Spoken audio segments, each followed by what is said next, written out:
What's going on, everybody? Happy Saturday. Hope everybody's doing well. We are blessed and highly favored, thankful to wake up another day and enjoy life on this beautiful earth. Hope you and everybody in your family and friends are doing well and are healthy. So, once again, it's another Saturday and we are here. And let's get right into it. Woo-wee! I don't expect a lot of people here today. It is currently 83 degrees and sunny, going up to a high of 88. So I know the people will be out and about today. So definitely enjoy that.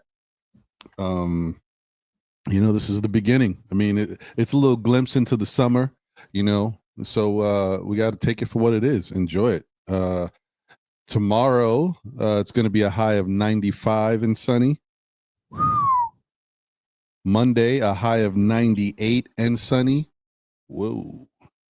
Tuesday, sunny and 100 degrees, folks, in the New York area. Wednesday, 94. Thursday, 92. And then it starts to calm down a little bit on Friday, 81. So it is going to be a hot one in New York. And if you got nothing to do and this is your vacation week, enjoy it. Do something. But it's gonna be a hot one. So everybody, take care of yourselves. Be mindful. Be careful out there in them streets, because you know how it can get. Stay hydrated. You know me. I got my morning cup of Joe or Joanne, however you want to call it, and it's almost finished because I'm trying to do better, guys. I'm trying to get all the congestion out early, so I'm not doing it as much throughout the show. So let me just finish this real quick, so that way I don't have to worry about being all you know what I mean? I'm done. See, I can't go back to it. I got to drink the regular H2O. All right. Shout out to all of y'all. This is it's an interesting time, but it's quiet. You know what I mean? Like all the crazy buzz has kind of died down a little bit. The speculation is calmed down a little bit. We can relax a little bit because things have been going crazy and we're not even in the off season yet. And so it's just been a wild time for us as New York Knicks fans and watching everything that's going on. If you guys are paying attention to the NBA finals, I am not, but I'm following along to know what's happening, but I'm not really watching the games. I'll be honest, guys. I watched half of one game and that's about all I could take, but that's just me. I don't really want to see it. That's it. But I do know what's kind of going on. And so, we see that Indiana has forced in game 7. So the next one is the brawl for it all. One thing I did want to talk about, I get it. You know what I mean? Like, I understand some fans, when you feel like you have a talent and it's not being used properly, or you let it get away. I get it. But Obi Toppin has been playing really well in these NBA playoffs. You know what I mean? Like he's just been a really good, steady piece for Indiana. And as Knicks fans, you look at him and you say, man, he could have been doing that for New York. Like, why did we trade this guy and then trade him for 2 second-round picks? We got nothing really back for him. And looking at him somewhere else, it makes you feel, a certain way. I get it, guys. I get it.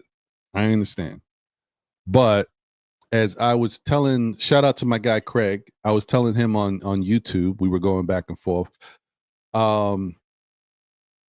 You just can't look at it that way, guys, because Obi Toppin has talent. He's a nice role player, and he definitely can fit a team and help that team to win games. But he is in like the most perfect situation you could ask for his skill set, guys. Like, it's not about, like, I hope people understand this. It's not that Obi Toppin is not on the Knicks and he's flourishing somewhere else.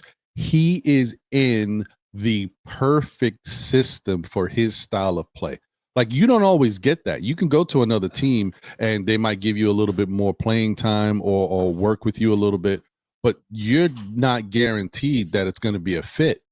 He got a guaranteed fit going from the Knicks to Indiana with Coach Carlisle and what they're trying to do over there. Like, that doesn't happen all the time. So the fact that he's doing well and he's feeling comfortable and confident, it doesn't shock me. I'm not surprised by it, and I'm happy for him. But you just, all I'm gonna say is, like, you guys got to understand, like, he is in the best possible place for him to succeed. And so I'm happy to see what he's doing. And I'm glad. I'm really happy for him. That's good. He deserves that. But you know, that's pretty much it. And it's so I want to say it's not just about Thibs, because it's the system that you run. Because Obi could be on another team. He could go to Portland or whatever team. But if they don't run a system that works for his style of play, he's gonna struggle. And he's going to run into the same problems. Thibs is not the only coach in the NBA that is tough. Carlisle is tough, but Carlisle runs a system that works for Obi. So he could go to another team with a tough coach that doesn't run that type of system that allows Obi to move around the way he likes to move around and flourish on the wings and shooting threes and stuff like that, and transition up the court and play that style of pace that they play. And he will not succeed in the same manner. So that's all I want to put out there. I get it. It is what it is, guys. It's the same thing I told Craig on you know, on the YouTube as well.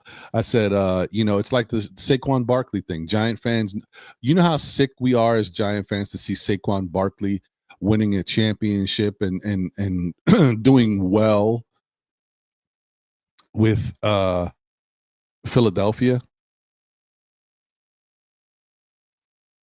Who wants to see that? This dude had one of the best seasons ever for a running back. He had the best season in his career. But as a real Giant fan, I got to look at it like my offensive line was very suspect last year. Our team in general is still a work in progress. We can't stop somebody, you know, fully for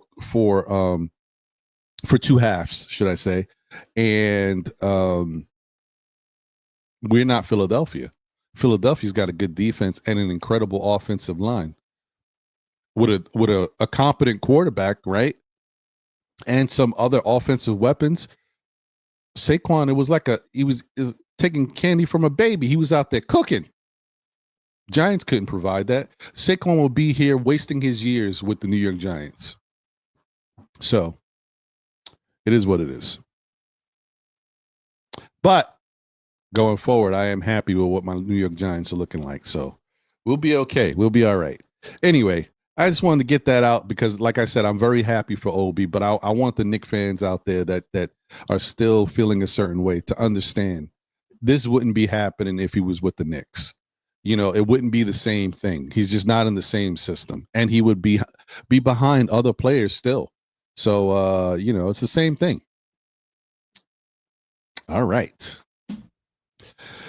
Now, so today I wanted to kind of look at certain players that I think would work for the Knicks if we had to, you know, go the mid-level exception route and the veterans minimum route. I'm not going to focus too much on trades. I think everybody's focusing on trades, and this is not the 2K machine. I don't know what's going to happen, and I don't want to keep speculating. We already did a little of that. I don't know what's going to happen. Who knows what the Knicks can do, right? And I also wanted to talk about coaching. I'm not going to go too crazy with the coaching. So I didn't do a whole bunch of comparisons between coaches. I'm only focusing on the two coaches that we actually know about that were interviewed, and that's Mike Brown and Taylor Jenkins. It just makes more sense for me. I don't waste time and effort scouting and breaking down coaches that may not even be in the mix. You know what I mean? So because nobody knows what the Knicks are thinking. I thought about doing something for Johnny Bryant, but the problem with Johnny Bryant is he hasn't been a head coach and doesn't have anything that I can point to and say, well, he succeeded this many years doing this, and this is his offensive system, and this is his defensive system, and this is where I can't say anything. He's only been an assistant coach. So c'est la vie. But we'll talk about him anyway throughout the show, but it's just that I can't really do a breakdown of him because he just I don't have enough to go on. That's pretty much it. But I'm looking forward to today's show. It's probably going to be a little brief, maybe 2 hours or so, not 5 hours. It's a nice day. I know a lot of people want to enjoy themselves, enjoy the weather, and you won't really be around. And I'll probably be home because once it gets a little too hot, I stay home until it gets a little darker, and then I go out there and check things out. But yeah, so that's my thing. Let's see. I think what I'll do is I will go straight into the chat right now. And then we'll open up the panel and get into the coaching stuff because I want to get to the phones today. Last week we didn't really get to them until very late, so let's try it to be better this week. Yeah. All right. Shout out to the chat. Appreciate you guys. Thank you for first off, thank you guys for all the love and support. Lately it's been very good for the channel. We have definitely been growing, and I appreciate all the love and support from everybody who watches, whether you're here or anywhere in the world and you tune in and actually like the content. I appreciate you guys. Thank you so much. I'm just hoping for continued success and continued support in the channel growing. It's a labor of love. There's not a lot involved in this. So I do it because I enjoy it, and I have a really fun time chopping it up and talking to you guys. So thank you guys for always supporting us. Okay, now that being said, let me move on. Shout out to Crim's dad in the building. What up, Crims? Dad, salute to you. Thank you for being a member of the SKF Army, as usual. Appreciate you. Shout out to Walter Blackman in the building. Good morning to you, Ron, and the Knicks family.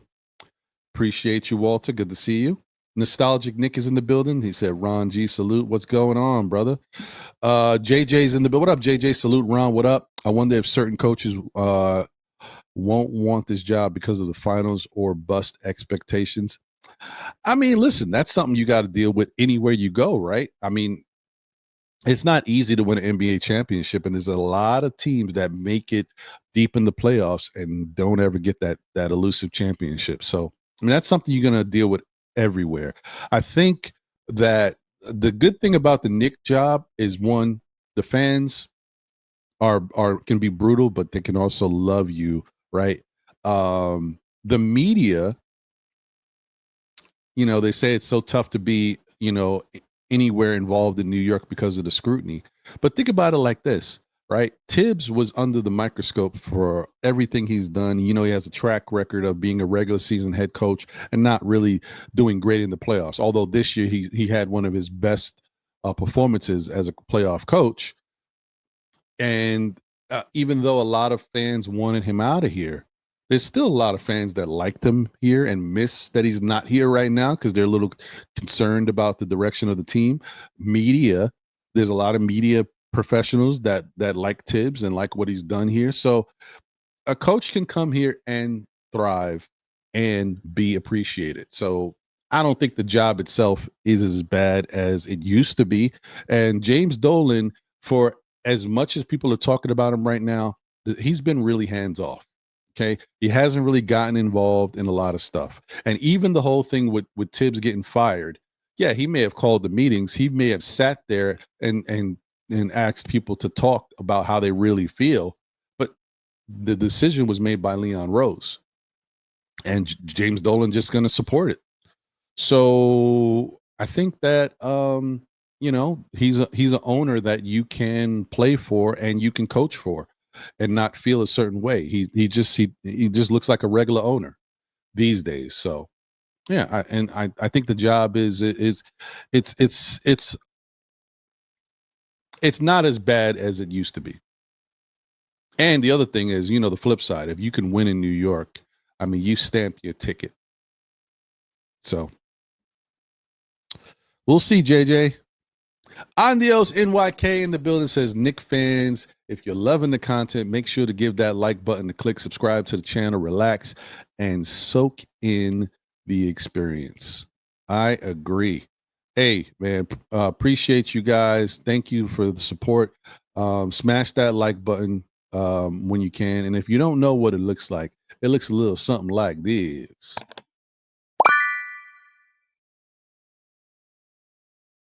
Thank you.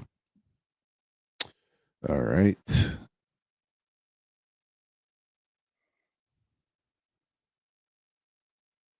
Keith Turner's in the building. What up, Keith? Good to see you. Said, what up, Ron? D Rex is in the building. Tuesday, 100 degrees. Yeah, man. I'm like, ugh, boy. It is what it is. And we in the beginning. We ain't even hit like the prime of summer yet. Oh, boy. Anyway, shout out to Dunruss Gallman in the building. Salute. What's going on, Dunruss? Hit him up. NY, NJ in the building. Jersey in the house. What's going on, bro? D-Rex says, Ron, get a humidifier, your house dry. Yes, you're right. I got one, though. I just don't use it every night. That's the problem. Dripmore in the building. Preferred barber of still Knick fans and the Knick community. What's going on, Dripmore? Let's go. He said, yo, Ron, what up, bro? Coach Mal Pika's in the building. What up, Coach? Say, yeah, well, Precious would look like that too, or even better if actually played. Oh, I hear that. Coach says that's what happens when you play your bench. Mm-hmm. M. Gene is in the building. What up, M. Gene? Salute to you. He says, yo. Ruben Nunez is in the building. What up, Ruben? Says, so no coach yet? No coach yet. So we still looking. We out there on the hunt. Shout out to everybody tuned in on YouTube and everybody on X. And also shout out to my brother Noel Perez on Facebook. Appreciate you. Salute, my guy. Hope you're doing well.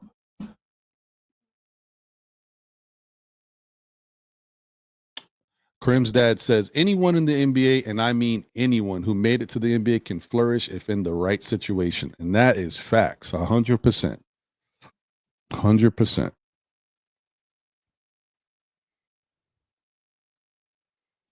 Brahim is in the building, said, can't cry over spilled milk, but we definitely could have used Grimes and Obi, and we gave them away for nothing. Hey, man, like I said, Brahim, sometimes it's not about the situation. It's sometimes it is about the situation. They just needed to go somewhere else. First off, if we're going to keep it a buck, Obi needed to calm down. Okay. I know y'all like, what you mean, Ron? He wasn't playing. Of course, he's going to be frustrated. He's going to be mad. You know how Thibs was treating him. I hear you, but he needed to calm down because he started to get away from himself. Right. His professionalism started to, he needed to get out of here. You know what I mean? He started to wild out. He was the fifth member of the Spice Girls, Wild Out Spice. Okay. He needed to calm down. And so I think that was the best fit for him. He needed to get away. Now, in a situation where you go away and learn from it and come back, I'm not saying he would, but I'm saying that's different because now, it's all about maturing. The thing about Obi that I always felt like is that he wasn't mature basketball wise yet. He needed to work on his game. He needed to understand how to play in the NBA and what is expected of him and his gifts. Because there was plenty of time. There's not even about when he didn't play. When he did play, that I wasn't necessarily happy with Obi all the time. There was plenty of time when I looked at the 6'9" guy who could jump and touch the top of the backboard almost. Like, why can't you get rebounds at this moment? Or why aren't you dunking? You dunking between your legs on fast breaks, but when it comes to going down the lane strong and dunking on somebody, you don't do that. Like, I needed to see a little bit more from what he could do well. And I said that plenty of times, so this ain't nothing new. If you go back to old videos, you hear I said, I want to see Obi dunk on somebody. Like, all that athleticism for what? Like, he didn't have the greatest handles, right? So it's not like he could break down people all the time and get to the rim. So when he got to the rim, go strong. That's all. So there were certain things that I wanted to see from Obi. One, he wasn't the greatest defender, fine. But I just wanted him to be able to, if your thing is athleticism and knocking down an occasional three in the corner, fine. But let's see that athleticism on full tilt. There's guys that played in the league, and I can't remember all their names right now. But for example, one guy was Corey Maggette. Anybody knows Corey Maggette's game? He was very much like Obi, but he would dunk on you too. Who's a step up from Corey Maggette? Sean Kemp. Now, Sean Kemp was more of an all-around player because he could rebound and stuff. He blocked shots, but he would dunk on you. You know what I mean? His thing was about being athletic. He wasn't the greatest shooter. I'm just saying. That's how you take your game to the next level, no matter where you at. So that's all I wanted for Obi. Forget the other stuff. I'm talking about when he actually did play. And I don't have to get back into Grimes. My whole thing about Grimes is just that I felt like he didn't know how to handle his role as a complimentary player sometimes. And as you guys see, when he's a focal point of offenses, he gets busy. And I think he just needs something like that again. And that's why this year in the offseason, he's going to get paid. And hopefully he goes to a situation where he can be a number one or number two type. I don't know about number one. I mean, maybe, but definitely a number two. I could see him being a number two somewhere because he's got the skills to do that. And he's shown that you give him the ball, he can get a bucket, but he needs to get the ball a lot. So, a number one would be interesting, but a number two is something I could definitely see him fitting into. All right, let's go. Billy Goat is in the building. He says, a great coach adjusts to their talent. I mean, that's fair, but see, for Thibs, his talent was top heavy. His talent was the Brunsons, the Julius Randles, the Dante DiVincenzo's, Josh Hart's. Like, those are the people he focused on. So it's not like he didn't. But I always said this before, guys, and I'm going to continue to say it. People feel a certain way about Thibs, but understand Thibs got the best out of the players that he believed in, that he felt like could do it. He got the best out of them, and they all love him for that. They all gotten paid because of it. They all are, even if they're not here, they got money because of their time here. So let's not act like Thibs was all bad and he didn't know how to cultivate talent. I always said the problem with Thibs is that he focuses on certain aspects of the game, and when he sees it and knows that it's real, he can get the best out of it. It's the kids that need more time, more seasoning, that he doesn't allow himself to pay as much attention to, and he doesn't know how to get the best out of those guys. That, I will say, is very true. And so that's a product of his coaching, unfortunately. Okay, let me breeze through here. Yeah, that giant D line looks monstrous. I'm with you on that. I can't wait. M. Gene says Abdul Carter is that dude. Yeah, he looks great, bro. He looks fantastic. Can't wait. Walter says, Ron, let's go Jets. Okay, Walter. Hey, I ain't knocking on your Jets, man. Good for them. I hope they have a good season, man. It's been a long time coming. Mets, Knicks fans, let's go is in the building. Salute, Ron. What the hell is wrong with my Mets? Dude, I don't even want to talk about it right now. I have no clue how a team could No, I do know. And so I don't want to talk about it, right? Because they always say that the Mets always show themselves early in April and May, and then all of a sudden they start to fall off. I don't think that's the case with the Mets, but I do not know why we are in this funk right now. The weather's starting to get hot. Usually that means the bats start to wake up even more. I do not know what's going on. But I will tell you, when certain things are not happening and you expect it to be that way, it takes away from your confidence too. As a baseball is a very superstitious and very pattern forming type game, right? You gotta, some of these people eat the same thing, drink the same thing before a game. On game day, they act a certain, all this stuff, right? They also, if you go out there and you play what you think is a good game, a tough game, and your pitching falls apart, and after you think that you played well enough to win a game, and then all of a sudden your pitching gives up these runs, and now you're feeling down about it, and then you start making errors in the field, that really takes away from your confidence. Individuals face it, and then you do this multiple games, errors, like really ridiculous errors, and then bad pitching.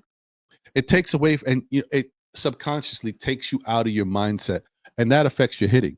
And if the Mets ain't scoring runs, they and you having bad pitching moments and errors, whatever. Can't. It's terrible. It's terrible.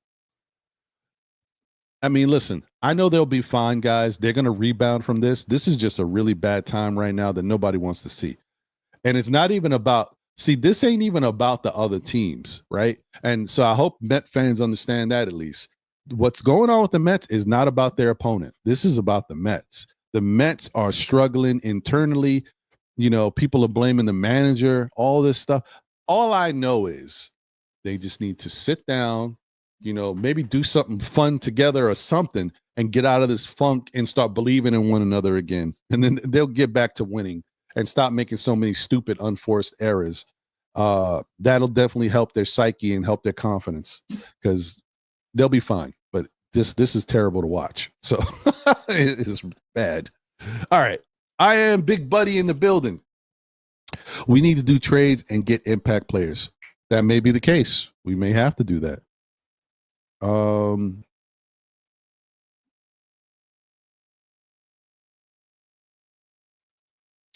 Oh yeah, but Crim's dad, that Juan Soto was waking up, and by the end of the year he's gonna be right where he's supposed to be. So, I mean, I know you feel a little ways, but it was only 1 year. Yankee fans shouldn't feel that bad that Juan Soto. I mean, it was only 1 year. I know it was a fantastic year though, but look, before Juan Soto went to the Yankees, everybody was talking about how he always wanted to be a Met. So the fact that he actually wound up with the Mets, it's not that surprising. I mean, if that's what you always wanted to do and it happens, should we be that shocked? I've seen it happen. For a Met fan, I've seen it flip around and be the opposite way, where guys that I thought were Mets for life, I love these dudes, wound up going to the Yankees. How do you think that made me feel? Watching Dwight Gooden throw a no-hitter with the Yankees, watching Darryl Strawberry hit home runs and flourish in Yankee Stadium, watching David Cone pitch phenomenally in Yankee Stadium. And come on, I didn't want to see that. So y'all got a lot of love from the Mets. Can we get a little Juan Soto love? Come on, man. All right.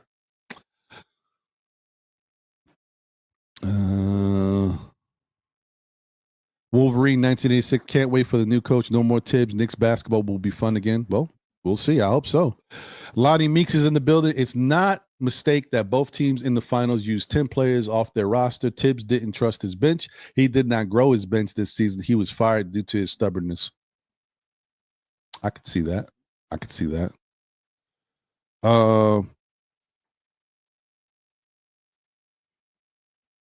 Let me see here.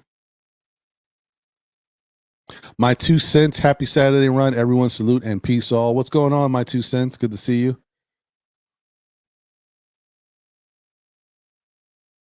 Oh. Thank you, Nostalgic Nick. Appreciate it, man. Appreciate the love, bro. Sha Powers in the building. What up, Sha? Salute, my guy. Appreciate you. And it was good to see you guys chopping it up the other day. Nick's Real Talk. Good to see Sha and Divine. Please go support them, y'all. Salute, Ron. Randu is in the building. What's going on, Randu? Good to see you. APAP is here. Salute. Has anyone seen the two Knicks chicks? I haven't seen them in a while. Yeah, I think they've just been taking a break, like because there's no basketball right now. But I thought they were going to do WNBA coverage too. So I don't know. But I haven't heard from them in a minute. But I think they're just taking a break.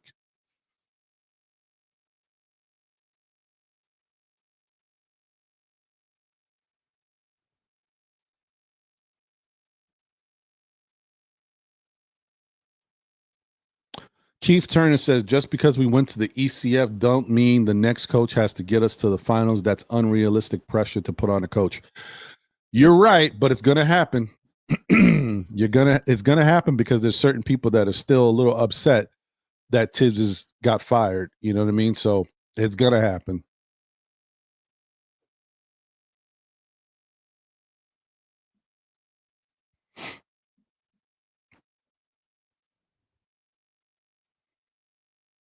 All right. Cardiac Nix is in the building. What up, Cardiac? Says salute, Ron. Salute, SKF chat. Thanks for the therapy. You know, we need it, man.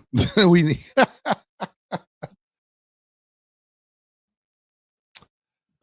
All right. Shout out to Bo Ismail in the building. Knicks fans are delusional. Yeah, we go through our moments. It goes up and down. Wolverines 1986 says, run it back with a new coach with some minor tweaks on the bench. Love the roster. Hey, man, that's good. I mean, I hope that'll be the case. But we'll see. We'll see.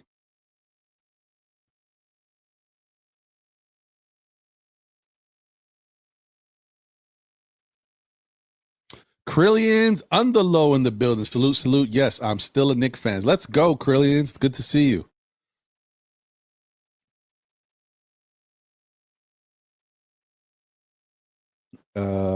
Hey, Margaret Edwards is here. Let's go. What up, Margaret? Said hi, Ron, in the chat. Good to see you, Margaret. Amani the Great from Minneapolis is in the building. Said, good morning, Mr. Ron. It's called development. You have two teams in the NBA Finals that have developed their players. Some teams go 89 deep. Oklahoma City is always 10 deep because they have, he says 8 or 9 deep. I'm like 89.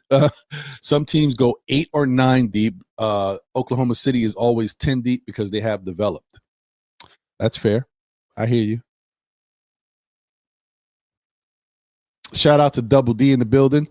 2 to 3 weeks ago, I said that as Knicks fans, we probably shouldn't feel any type of way about losing to the Pacers because they're handling everyone, including OKC. I mean, listen, as I said before, when you think about it, what is this a battle of, right? The Pacers in the second half of the season turned it on and got busy. And in the playoffs, they have been ridiculous. They have been the second best offense in the playoffs. And so you got the second best offense in the playoffs versus the best defense in the playoffs and all season. That's a good matchup. You're going to expect that they're going to go back and forth.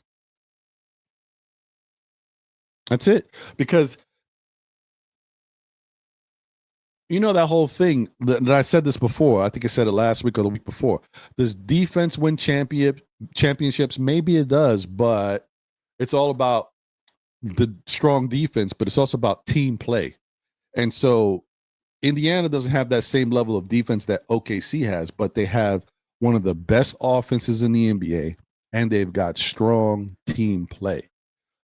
So if you've got, so I kind of feel like maybe that's the key, right? You got to have strong team play, and then you have to be really good at one or the other. You can be really good at defense or really good at offense, but you got to have strong team play. So the Knicks had moments where they were really good at defense, They had moments where they were really good in offense. Not too many of them, especially in these playoffs. But what they didn't have was strong team play. I think that's the key, guys.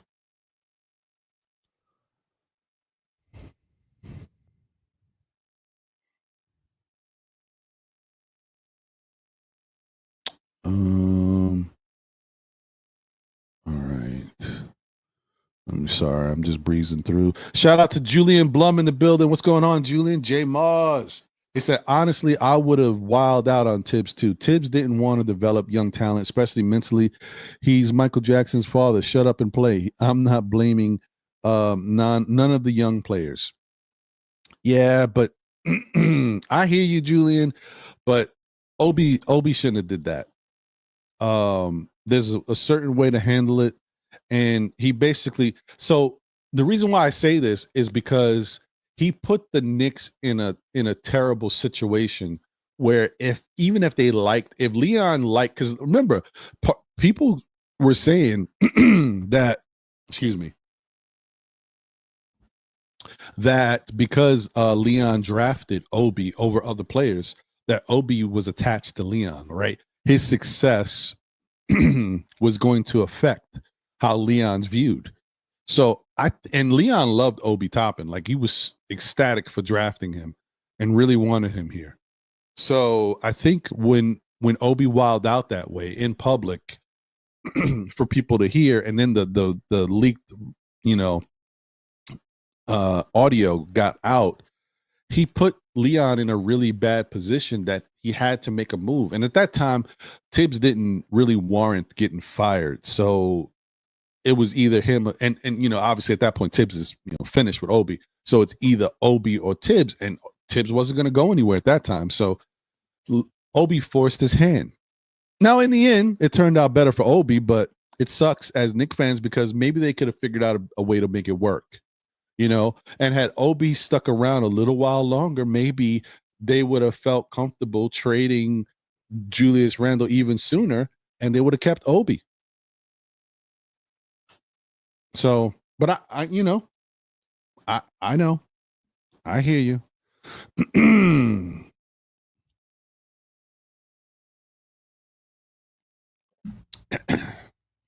Shout out to Tori B in the building. Let's go, Tori. Good to see you. Hope you're doing well. I can't see it, bro. I mean, if you're saying they were trading for him, I mean, I don't know, maybe, but yeah, that would be the only way.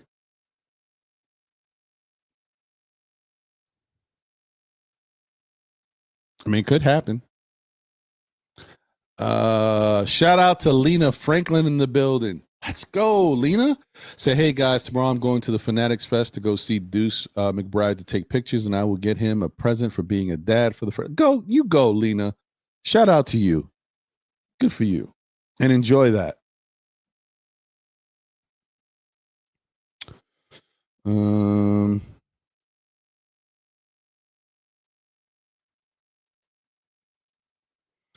D-Rex said Thibs had his favorites. Certain players loved him and others hated him. Inherently leads to internal divisions. That's fair.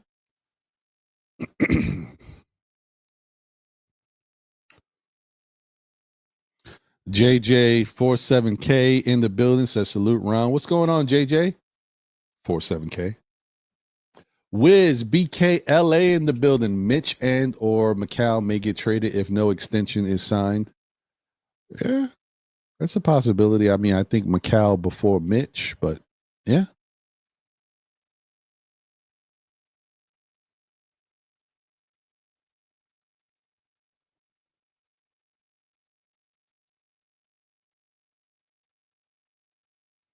Shout out to Cowboys in the building. Let's go. Good to see you. Shout out to Sang Freud 929. Good morning, brother. It's New York. Can't get enough. SASS guy. SAS guy in the building. Ron, I think you are wrong on Obi. If you wouldn't hold Thibs to the same criteria, he should have nurtured young talents. If Obi and Grimes continue to improve, he is bad at talent development. I thought that's what I said. That's not what I said. I just said that he gets the best out of the people that he knows will do what he expects them to do. He doesn't have the time to develop the younger players that aren't quite ready yet. He focuses on. I think isn't that what I said? I thought that's what I said. I didn't say that. That's been Thibs's thing everywhere he's been, in Chicago, in Minnesota, and with the Knicks. And I said that 100%. It's always been the case. Every player that has talent that is proven in the league, he knows what to do with them, and usually knows what to do with them, and he gets the best out of them. This year, he had a team where now he's got different offensive weapons. Brunson, Cat, OG, Macau. Did he use them all in the right way? Maybe not. Maybe he had too many guys that might be weapons. Trying a new 5-out style of offense that's not something Thibs is used to. Maybe it was too much. Maybe he didn't know how to use them and get the best out of them. But nevertheless, do I think he could get the best out of them? If need be, yes. But do I think that he could get the best out of Kevin McCullough Jr. or Pacom Dadier? No. So yeah, I think that's what I said. Maybe you heard me wrong, but that's what I meant. That he doesn't really develop. I think everybody knows that. There's a reason why the Knicks said that they are looking to bring in a development coach, because they don't have one. And they realize they're not developing the young talent in the ways that other teams are developing their young talent. So yeah, I think we're all on the same page there. I think that is the case with Thibs and this Knick organization.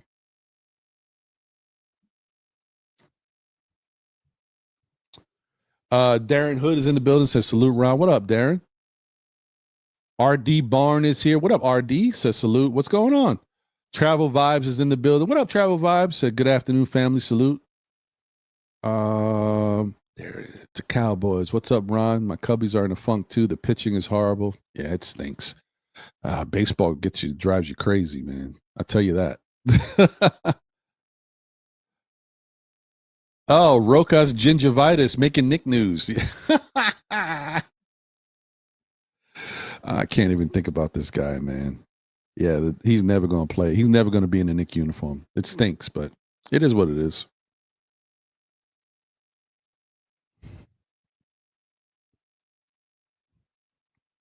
Angel Torres is in the building. Salute, Ron, amigo. What's going on, Angel?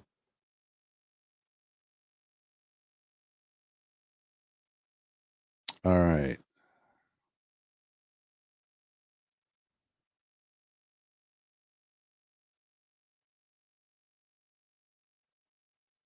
APAP says Jeff Van Gundy and Pat Riley were the same. They never played young play. I know that's part, but the difference is Jeff Van Gundy and Pat Riley had a better track record of winning in the playoffs, and so therefore they're not looked at in the same regards as Thibs.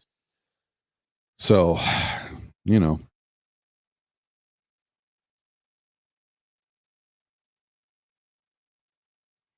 Danny Landis is in the building. Big Ron salute and happy Saturday, bro. Happy Saturday to you, Danny. Good to see you, bro.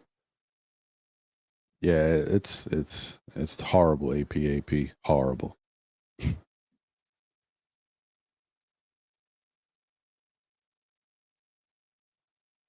Billy Goat says, I hope we don't go after any free. Well, unfortunately, we need to, Billy, because we don't have all of the answers on the team currently. We don't have another ball handler here that necessarily can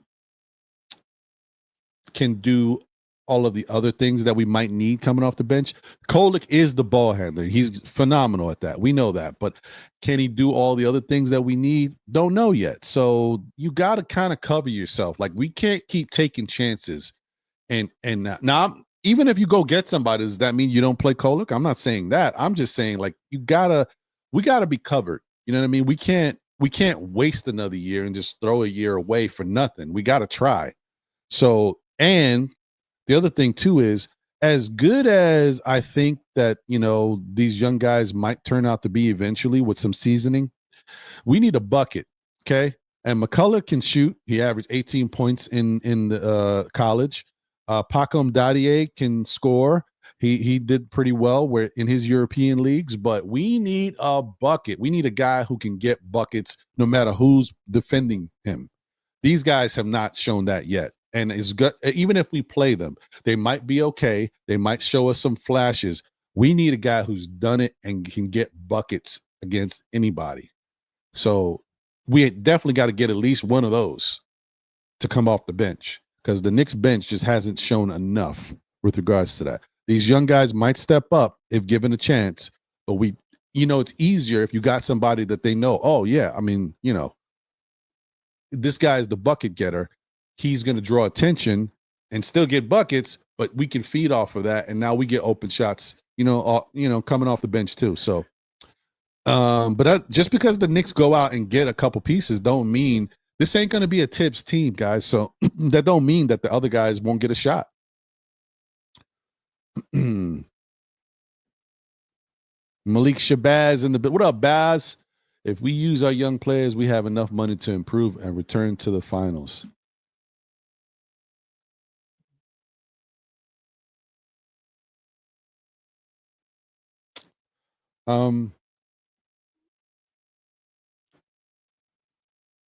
Yes, if the young players play well, right? Because remember, the thing about not playing young players is we don't know what they can do. The thing about playing young players is we see what they can do, and if it's not enough, now you're still stuck, right? I'm not saying that that's the case. I'm just saying, but that could happen. Young guys could come out and start, because remember, their development is pushed back a year, right? Because they didn't really play last year, so they're going to play this year. And you go through the growing pains. You also go through the second half slump, right?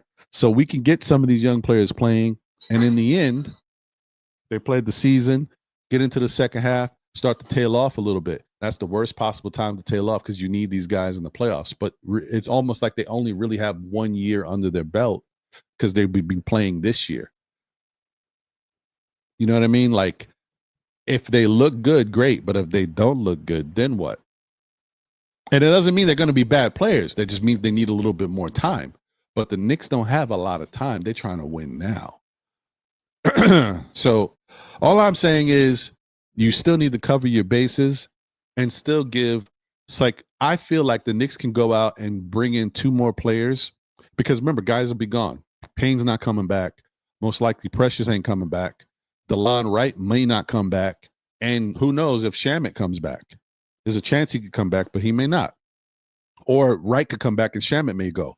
Either way, there's going to be spots open. But it doesn't mean that guys can't play. And minutes are not going to be the same the way Thibs was running them. So there'll be time for other players to get a shot. And maybe, and not everybody's going to get a shot, guys. I mean, guys will get their shots, but not everybody's going to stick. There's 4 other guys that are, on the roster that we're talking about when it comes to Huck Porty, Kolick, Dadier, and McCullers. Not all 4 of them are going to stick. They all may get different shots at different times, but only 1 or 2 of them is going to really make the rotation under a different system. We don't know what type of coach we're getting yet, but so we got to be realistic too. There's only so many. Even all the good teams, no matter what you say, we see OKC plays 10 deep. It's a 15-man roster, right? There's other guys, other young guys that aren't playing that somebody on OKC in the fans is like, man, I like that kid. I wish he could play. Even though they're going 10 deep, there's always going to be somebody who's not playing. Just saying. Just putting that out there. Could be. It could be. I mean, that definitely could help. I think Kolick can do something. I think if you go out there and get another bucket getter who can come off the bench and allow Kolick to get his time, I think the Knicks will still be in good shape. I think they can win that way. Yes. But Wright is a little different because Wright he's not a scorer so much, but he can play great defense. It's true. I just think that I might go with that. I might keep I don't know. It's too early for me to say, man. I got to see what they're doing. I'll be honest, because I like Shamit. But so it's this. This is what I would say. If you telling me Kolek's gonna play, then I keep Wright. But if you telling me Shamit is gonna be the one that stays here and Kolek ain't gonna play like that, then Wright's got to go. You know what I mean? Because I think you can go down the line and bring in a Dottier or McCullers, and you won't get the same ball handling, but you get the defense, you get better size. I just think that like we got to figure something out. They got to figure something out.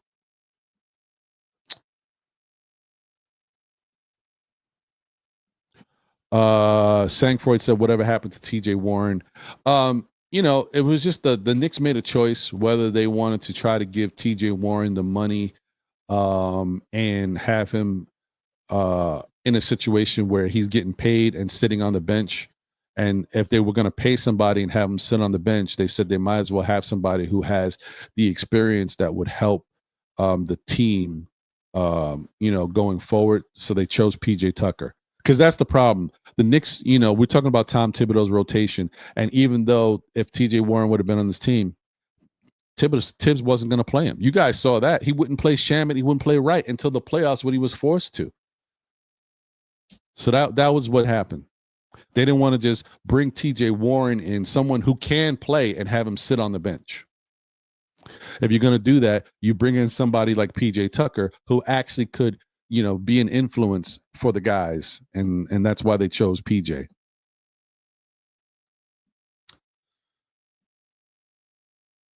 Danny says, Ron, do you think we make any major trade or we stick with what we got and fix the bench? I think the Knicks are going to make a major trade because I think they're going to trade Mikal Bridges. Unless something changes and Mikal gives the Knicks the homeboy discount for the extension, or he says, I'm going to play this year out at my same rate, and then we'll talk about the extension next year because he's going to want even more money, and then the Knicks can make a decision to let him go then or whatever. But I don't see him being a part of this team. There's the only way I see Mikal Bridges being a part of this team is if he says, I'm going to play out this year of my contract and not get the extension now because that's cheaper for the Knicks. Or he says, I'm going to sign an extension, but I'm going to give you guys the homeboy discount. And if he doesn't do those two things, then I see him getting traded 100%. That's just me looking at how Leon has been moving.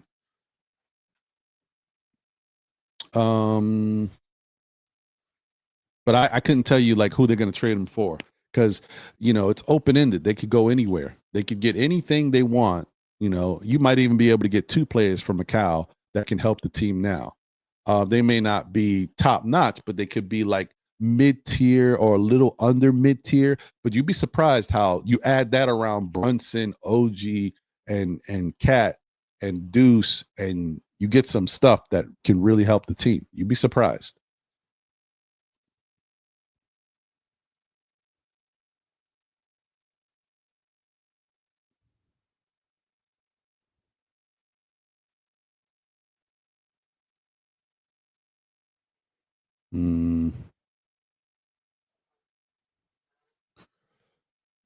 Kwiku Ghana is in the building. He says, do you think the Knicks draft anyone? And shout out to you. Thank you for being here. Appreciate you. Shout out to everybody who's tuned in today. So I talked a little bit about this last night with the Objective Knicks fan, my guy Karan, on his show. I jumped on for a little bit. I called in, and he said that he wouldn't be surprised if the Knicks traded that 50th pick to get like maybe 2 second-round picks for a different draft. I wouldn't be surprised either, guys. If the Knicks stay with that 50th pick, could they draft somebody? Yeah, maybe. But I'm just saying I would not be surprised if they traded out of there and used, that to get a couple more assets that they could use for a different trade later down the line. Because remember, there's already talent on the squad, right? You guys love Kolek. You guys talk about McCullers. You talk about Huck Porter. You talk about Dottier. Why would you worry about bringing in another young talent to compete with those guys who haven't really got a shot yet? You know what I mean? Like for the Knicks standpoint, we've got 4 young talented players on the team that we need to figure out what they are and how we can make playing time for these guys who could step up. Why bring another player in there when I could use that to develop more assets to help me in the trade? If I feel like I need to make a trade, that's other pieces I can throw into a trade. So I just think that that's probably what the Knicks might do. If the Knicks had an earlier pick, I don't know. Maybe they would draft somebody. It depends, but we'll see, guys. They may use it. I could feel like I could see the Knicks not using it because they already got 4 guys that the fan base is happy about, right? That wants to see more of, and these are young players who are basically, they still, like, it's in baseball they'd still be rookies because they wouldn't have played enough, but in basketball their rookie years are over. So, but these guys haven't really done much. So it would be nice to see those guys. It's like getting new guys, right? It's like drafting new talent because you haven't really used these guys. He also asked, would you trade Mitch? Not yet. Nah, Mitch. I'm not trading Mitch until. Okay, so I wasn't even going to say this on this show. I said it last night on the Objective Knick Fans show. My theory and my thought is that, and this is my wild theory. Okay, I have no factual analysis or anything that leads me to believe that this is going to happen. This is just a thought. All right. I think that in a different scenario, the Knicks might decide to bring in a player with the mid-level exception this offseason and to bring in another player with their veterans minimum contract. So bringing in 2 players and adding them to the current team that we have, right? Obviously, Campaign and Precious Achiuwa might be gone, right? And maybe Shamet or Wright might be gone as well. Or, I don't know. Maybe they keep them both or keep one of them. I don't know. But Precious and Campaign will definitely be gone. I also think they'll PJ Tucker will probably be gone as well because that's $3 million that's there. And I think they would bring in 2 players, like I said, one for the mid-level and one for the veterans minimum, and see how that works. And if they can, maybe use 1 or 2 of the young guys that are on the bench that didn't really have a chance to play, and see if that's good enough for the Knicks to take the next step and see how they play coming out the gate. And if the Knicks start off great and look really good, fine. You play it out and see what happens. But if the Knicks start off bad, because remember, you're going to be with a new coach, maybe a new system and all that. If the Knicks start off bad and they don't really look like they're improving early, and they're not saying they won't improve, but but if it looks that way early, right, and we get closer to the trade deadline, I could see the Knicks saying, you know what, let's trade McCall, let's trade Mitch, and bring in expiring contracts that will expire at the end of the year. And then we will take that money, whatever is opened up. It'll allow us a lot more flexibility under the second apron. We might even drop under the first apron for a little while, until we spend the money. And let's take that money. And now that we starting from a different point, now we got OG, we got Brunson, and we got Cat. So now with that money, we can actually go out and pick the perfect pieces that will fit around these guys. So before, you had a team that was a certain way with Randall and Dante and the other guys. You made a trade to bring in Cat. And so now you don't have a lot of money. All you can do is sprinkle in some other pieces, just kind of fill out. But you can't really orchestrate how you want the roster to be. Now that you got Brunson, Cat, OG, you can say, okay, now what do we really need? McCall is off the books. That's like 20-something million. Mitch is off the books. That's like 12 to 14 million. Now we can go out and get a couple pieces, maybe even 3 pieces that really help us fill out the roster the way we want. What do we really need? Maybe we need two instead of the way it's already situated. Maybe we go out and get 2 snipers, two 3-point shooters that really knock it down. And we bring in another really good defender, making around $10 million, $12 million that can, defend. We're not necessarily worried so much about their offense, but the fact that they got good size and can defend. And then the other two guys are snipers. So now you got Brunson, OG, and Cat, and then one sniper probably in the starting lineup and another sniper coming off the bench. And then at some point you could play all of them together with different lineups. And you got two snipers out there with Brunson, OG, and Cat. And you just move the ball around. Pick your poison. You want to double team Cat? Fine. You leave one of these snipers open in the corner, we knocking it down. You want to double team Brunson? Fine. You leave one of these snipers open in the corner, we knocking it down. And then it just puts us in so much better situation, because if you're going to let us just bomb away with the threes with these snipers, eventually you're going to have to step up. You step up. Now you got single coverage for Brunson and for Cat, right? And then OG's going to just penetrate and slash to the. Come on, let's go, baby!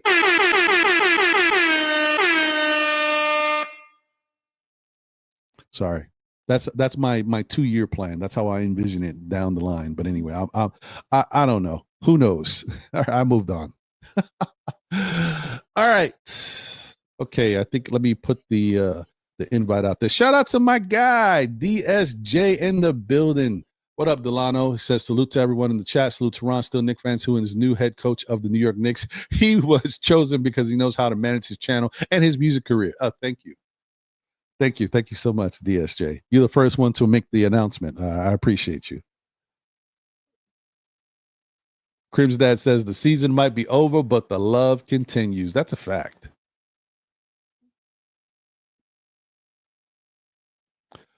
So we basically gave up 5 picks for a rental. I mean, listen, you guys see it as a rental, but it's all about what makes you better. So, and once again, the point is, guys, I get it. The 5 picks is an issue for people but the only reason why you care about the 5 picks is because you want to be able to use the 5 picks to bring in somebody in here to make the Knicks better so that they can win a championship, right? But if the Knicks trade Mikal Bridges to whatever team, I'm just throwing something, it could be Portland, and we bring 2 guys back that fit this roster perfectly. They give us exactly what we've been missing. And the Knicks go to the NBA Finals and have a chance to win the championship. Does it matter? Is anybody going to be talking about the 5 first-round picks? No, because the 5 first-round picks led you to Mikal, and Mikal led you to these guys. You get it? Everybody's only listen. Bottom line is let's call a spade a spade. The 5 first-round picks is not that big of a deal. The only reason why we're making a big deal about it is because you guys know that, man, if we had those 5 first-round picks, maybe we have a chance to get Giannis. Why do I keep saying that? Giannis. That's what you're thinking about when you really think about it. Because if Giannis wasn't going anywhere, right, and somebody like Booker ain't going nowhere, most likely because they're trying to get rid of Durant, and who else is out there that you would want to spend 5 first-round picks on to bring here? Jokic ain't going nowhere, right? You don't really want Embiid. So who would you really want those 5 first-round picks for? This is what I'm trying to say. That it only matters because of this Giannis talk. Outside of Giannis, first off, most likely 3 of those first-round picks are going to turn into regular players. Maybe 2 of them hit. And that doesn't mean those 2 will be stars, right? Because you don't know where those first round, those picks could be in the 30s. I mean, in the 30s, like the 30th pick or whatever, the mid 20s. That don't mean they're going to be stars.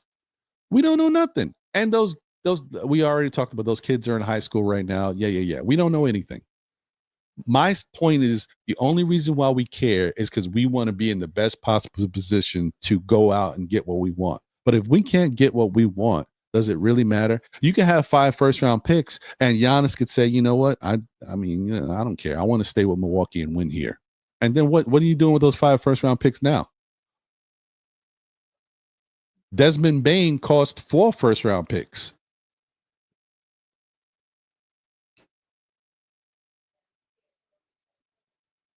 Just saying.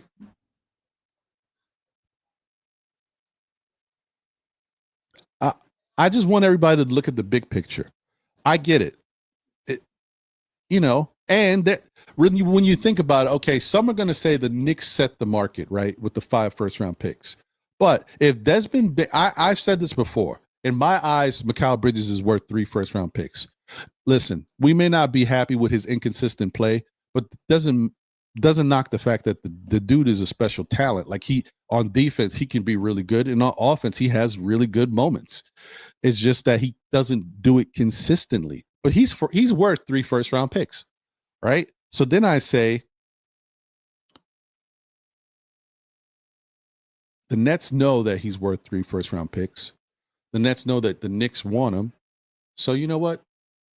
We want an extra pick because he's already worth this. We want an extra pick because this is what he's worth. We want one more. That's the standard, right? They would be asking that of anybody probably if they, but then you're the Knicks and you want him. So let's play the Knick tax too. We want an extra pick. So I think that's kind of how it looks to me. Because Desmond Bane now, is worth 4 first. If Desmond Bane was on the Nets, we'd be in the same situation. They'd probably ask for 5 picks for him. It's the Knick tax. I'm not saying it's right. Just saying I expected it. Margaret says the Knicks can get a wing and a ball handler from Mikal. I would agree. As long as you trade with the right team that needs what Mikal offers, which there are teams out there that need what Mikal offers. You also have something that plays in his corner too, because other team might say Mikal can play better than that, but playing in Thibs' offense, maybe that wasn't it for him. So he's got some leverage there, and maybe some other team looks at it that way.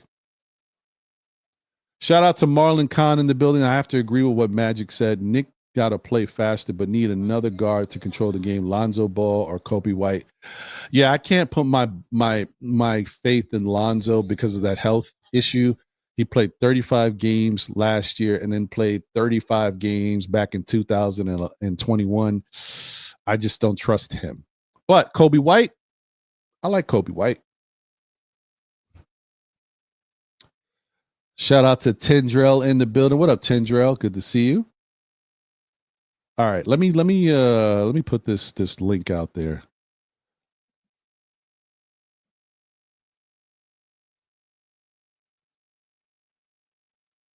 Anybody wants to jump up, sure, by all means. Nah, I'm not. What up, Coach? I like Mitch, but I'm not trading Mitch just to trade Mitch. Like in my scenario, at that point, it makes sense to trade him, but I couldn't just do it yet. I gotta wait until like my scenario that I'm thinking could happen. That makes sense to me because but I know Knick fans ain't gonna be happy. Like I'm basically telling you that I am going to give up one more year to build a better team the following year to go all in once again. And I know Knick fans is like, you can't be wasting years. I hear you. But if I make some moves, if I bring in some talent and then I look to the bench and it don't work out, right? The way I expect it to with the new coach and the new system, and they're just not gelling, then I'm gonna move what I got when I can, because Mitch is a valuable asset. Mikal is a valuable asset, and if I can get those expiring contracts, because remember, a lot of this stuff also that we talk about in these ways is because the NBA has changed with the CBA agreement and this first and second apron stuff. If it wasn't the case, the Knicks would be in so much of a better position to make maneuvers and do things. You guys see how the Knicks management can finagle stuff. Like Brock Aller has been like crazy with these moves, and the NBA hates the fact that they did what they did to trade for Cat. But it sucks that all of this the Knicks are finally in a moment where they have a team that can make some headway, and now they have all this second apron stuff to deal with. Where was this before? You know what I mean? Like when other teams succeeded. Damn it. It's okay. I'm all right. I'll move on. All right. Let me see. Shout out to anybody else that I missed here real quick. Just want to say shout out to my guy, Who else is here? Best of the worst is in the building. Trade the pick for a future second. Trade trade said pick and sign and trade Chua for Lonzo Ball. Man, y'all love with this Lonzo Ball stuff, man. Don't get me wrong. I like Lonzo Ball's talent. He would be a perfect fit for the Knicks. I'm just scared about his health. 35 games, guys, and I know you guys could say he just got back, so this is his first time coming back. He played 35 games. I don't know. I don't know, man. Knicks got bad luck with that. Now, this training staff has been working miracles. I mean, maybe they get a hold of him and they can do something, but I don't know. Shout out to Geraldine McIver in the building. Let's go, Geraldine. Why trade him for what? I mean, you don't trade him. Well, who are you talking about? Are you talking about McCall? Let me know. Because if you're talking about McCall, I'll explain why the Knicks need to trade him. Okay. All right. Shout out to Kareem Grant in the building. What up, Kareem? Good to see you, twin. Thank you for being a member of the SKF Army as always. Okay. All right. Let me bring my guy Coach up in here. Shout out to Louisiana Knicks as well. What's going on, Louisiana? Good to see you. All right. Let me switch my stuff up here. Oh, no, I don't like that one. Let's go back to this and switch this one up. Hey, there we go. What up, Coach? Salute. What's happening, brother? Oh, man. Another lovely weekend. Yeah, look, it's nice. Some people gonna love this weather. I'm okay today, but after today, when it gets too hot, I'm staying inside. I'm in Texas, man. It's been hot. Oh, like you this forget about it. You this ain't nothing. Y'all sneeze this weather. Yeah, man. I'm in San Antonio now, so it's real hot. Oh yeah, it's cooking out there. Southern Texas. Yeah. Woo-wee. Yeah, man. For everybody out there, this is always my question. I always have to ask this because some people always wondering. I'm wondering too. Whatever happened to the old? I miss the old Kanye. Y'all remember him? Yeah. Okay. Sorry. I just had to do that real quick. He gone. Coach, what's your thoughts on everything, man? How you feel about the team and where we're at? We don't have a lot of money. Do you think we can improve just on the free agency side, or we need to make a trade? I mean, personally, I'm trying to keep my personal feelings out of it because,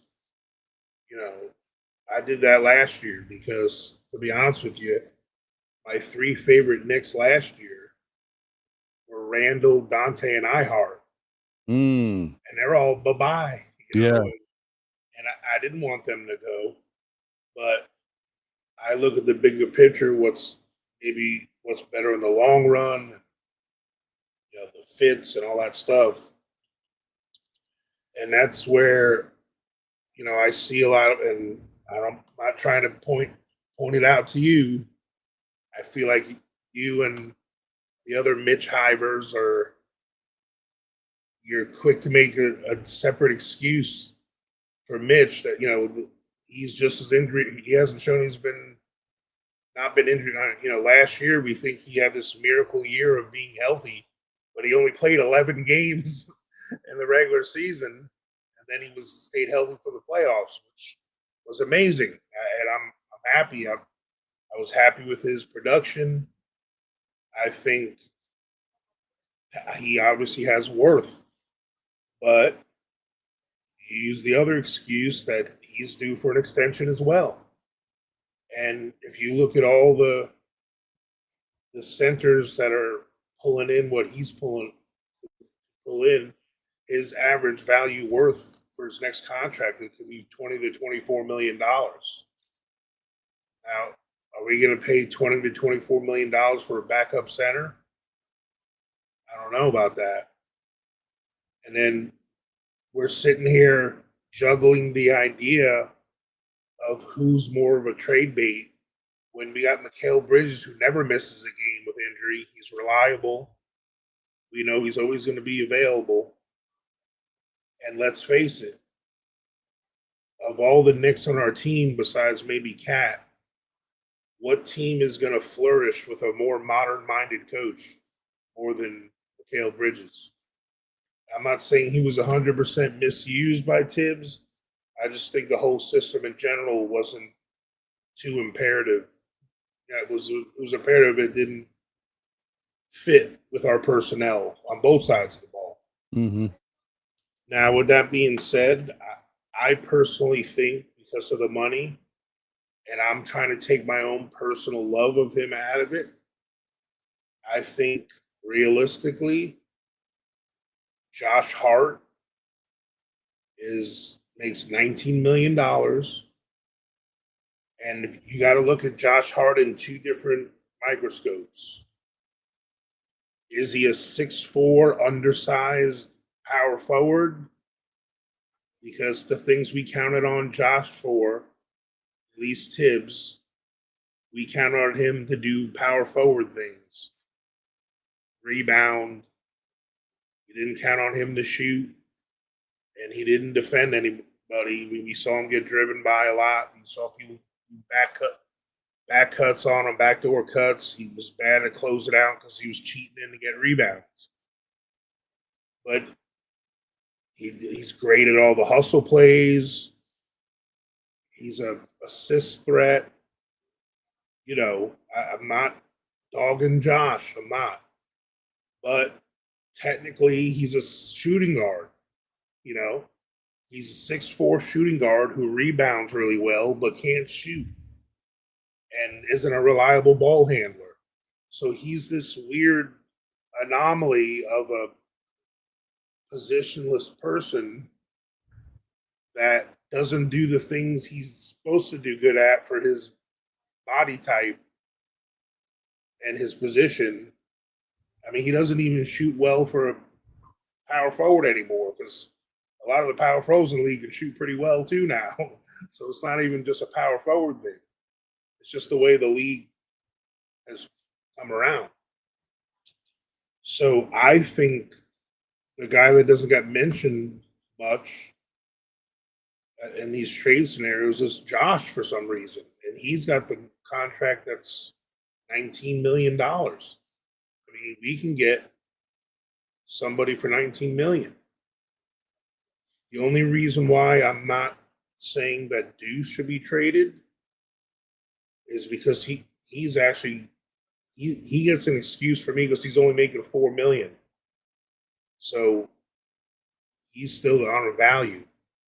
But if you look at Deuce, he's a 6'2", 3-and-D wing. Because the skills he possesses and what he's been providing for us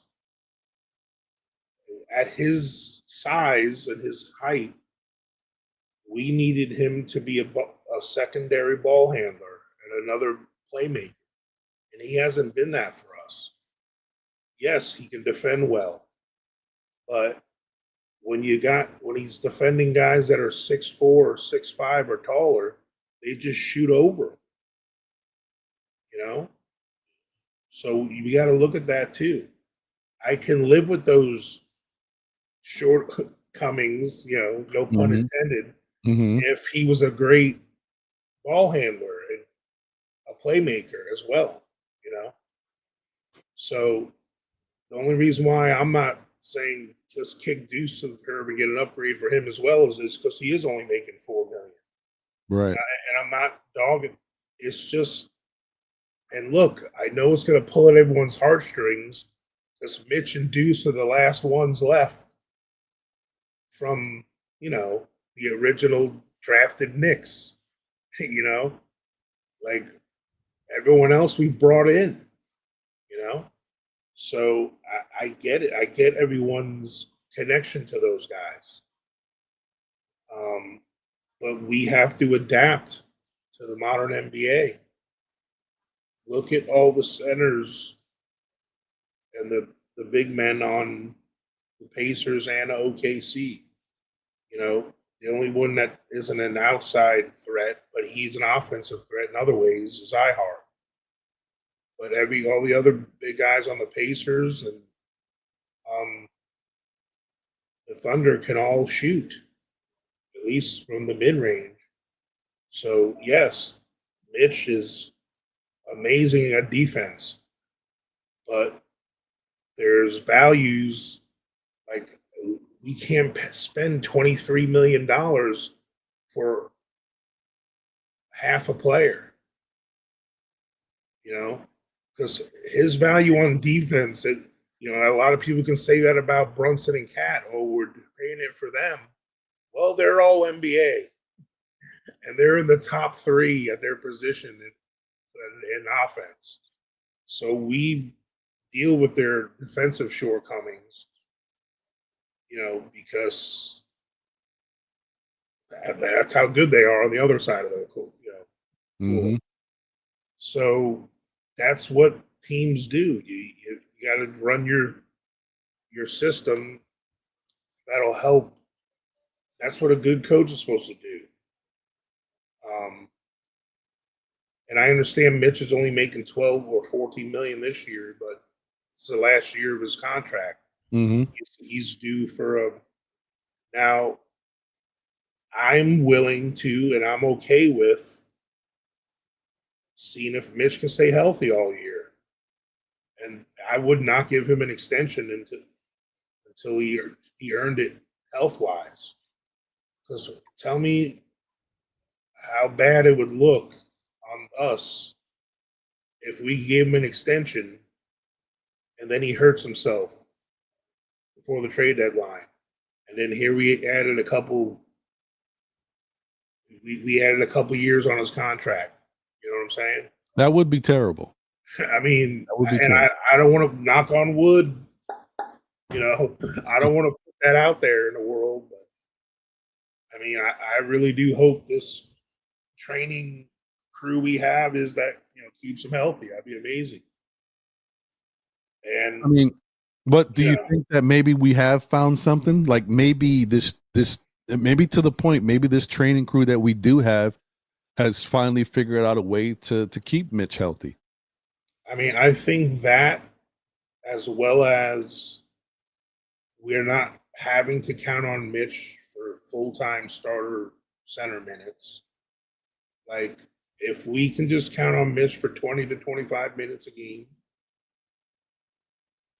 that's amazing.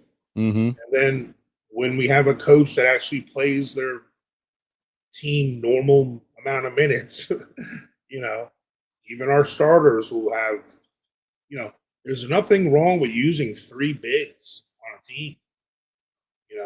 I It's agree. okay. It's okay. We can win games with Cat only having 30 minutes and Mitch only having 20, 25, and then letting Huck Porty or Najee have 6 or 7 developmental minutes a game. You know what I mean? Like, there's nothing wrong with that. That's what normal we see teams do it all the time. I mean, how many times did we watch games this year? They talked about a rookie in the starting lineup, and they were a playoff team. But during the season, they were just seeing what they had. And that's the other reason why, some of you guys don't understand this. Those 5 draft picks were expendable because we acquired them. We had extra ones. It's not like we gave up 5 picks and we didn't have any young guys. We gave up 5 picks, plus we had 4 rookies on our everyday roster. Plus we brought in Bo Champ and Anton Watson, so we had 6 rookies on our roster. Mm-hmm. How many you want to stockpile? It's like we have enough to work on and develop now. So that's what I hope the new coach does when he comes in. I don't know when you want to talk about that part again, the coach part. I'll wait for that part if we're seeing. Yeah. So to what you said about Josh. Josh is interesting because he does make the 19 million, and you're wondering. I think the question that we probably need to look at is, can Josh be Josh in a different system? And have we seen the best of Josh going forward, or is there more to Josh's game, or can he duplicate the type of smart play we were accustomed to seeing from Josh prior to a lot of this year and the playoffs for the most part. Because the thing about the thing about the playoffs, right, is most of the good players or the you want them to elevate their games in the playoffs. Like Cat's numbers at certain times elevated, but then obviously he had some moments too. Brunson's numbers always elevate in the playoffs. And from Josh's standpoint, who's someone who is more of the player that the defense targets, right? They want to leave him open. I thought this was kind of interesting when I looked at it. So Josh for the regular season had 13.6 points, 9.6 rebounds, 5.9 assists. Those are very good numbers from a complimentary player in your starting lineup who is your fifth option. Those are really good numbers, right? So you say you hope Josh can improve, like most people would, and step up their game in the playoffs. And in this case, he didn't. In this case, his numbers went down. But so he had 11.6 points in the playoffs, 4.4 assists, and 8.8 rebounds, right? His field goal percentage went down from 52.5 to 47.2. But this was interesting.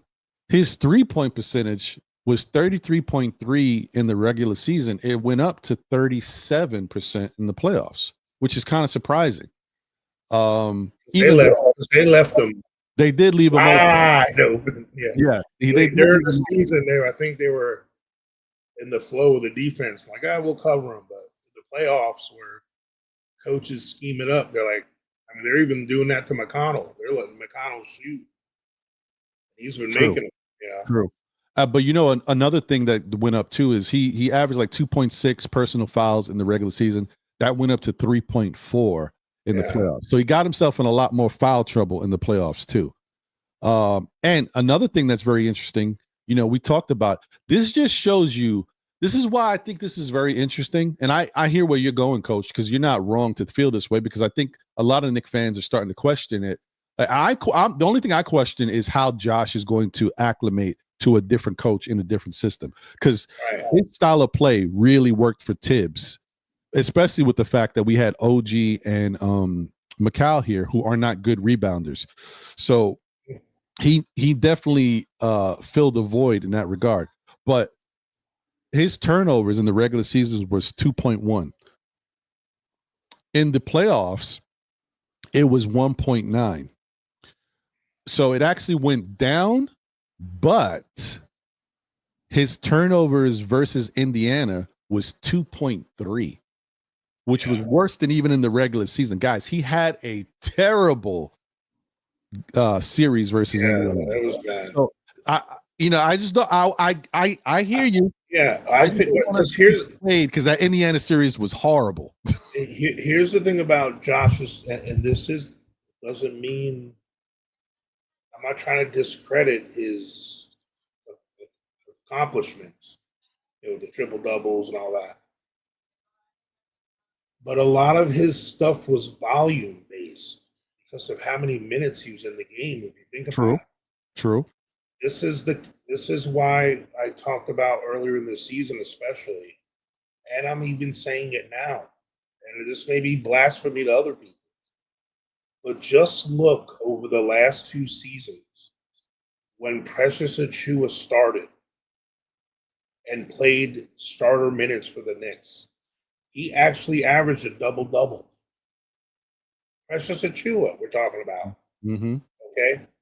He has shown that this isn't a case like, let's start Precious tomorrow and blow it, But I think Precious, it was another one of the players that was done dirty by Thibs. Okay? Like, the only reason why Thibs did play him was his hand was forced because of the injuries. So 2 years ago, when Randall was hurt and OG got hurt, remember Precious started for like a month and a half with iHeart, and he was getting double doubles, and he was leading us in rebound a bunch of games, and he was doing really well. And then same this year, the few times he did start, he averaged like double digits, maybe 8 or 9 rebounds as well, you know? So now, do I think Precious is worth throwing $6 million at again, or to see if the new coach can use him? But you know what? With our contract situation, with our salary situation, and he's only 24, 25 years old. That's the other part we got to look at. I think Precious is worth, if no other deal for that. If any of you guys have been going through these lineups like I have in the offseason and the free agents, jumbo wings / power forwards are slim pickings, guys. Mm-mm. There aren't a lot of these guys in the league. Like, some teams don't have one, any of them. They really don't. Like, we were kind of Julius Randles don't grow on trees. There aren't many 6'9", 6'8", 6'9" guys in the league that can score and rebound and are built like a power forward anymore. There's not many guys like that. A lot of the guys that are like that now are lean and long, and they kind of play like a small forwardy, wingy type of guys now. They're like, the power forward position is one of those positions that's kind of, it's almost not fading out, but it's kind of like not the same. It's just like the center position. It's a lot different position now. Mm-hmm. That's true. That's So true. now, if I feel that Precious can be worked on, like, because if his shot was just disgusting looking, because there was a couple times he shot threes this year, and everyone was like, "Oh no, don't do it, Precious." He made a couple here and there. I'm not saying he's a threat from out there, but it's not like doesn't look like he's never shot a jumper in his life. I think that was another system thing. He wasn't allowed to do that much. I mean, hell, we have the best outside shooting center in the history of the league, possibly, and Cat wasn't allowed to shoot that many threes compared to what he normally shot. He only shot 3 or 4 threes a game, and everyone complains like, he settles for 3-pointers. No, he don't. We shot less threes this year as a team than we did when Ihart and Mitch were our centers. That don't make sense. That's a systemic problem. Mm-hmm. A player problem. That's a system problem. When you shoot less threes and you bring in the best corner shooting 3-point shooter in the league, Mikal Bridges, and then the second best one we already have, OG. Look up the stats. OG and Mikal were the best 2 corner 3-point shooting players in the league the last couple of years. And we had the best 3-point shooting big man, and we shoot the least threes we've shot in the last 3 years. That makes no sense. And I don't want to turn into Boston now. Don't get me wrong. I don't want to just jack up threes, be like that. Right.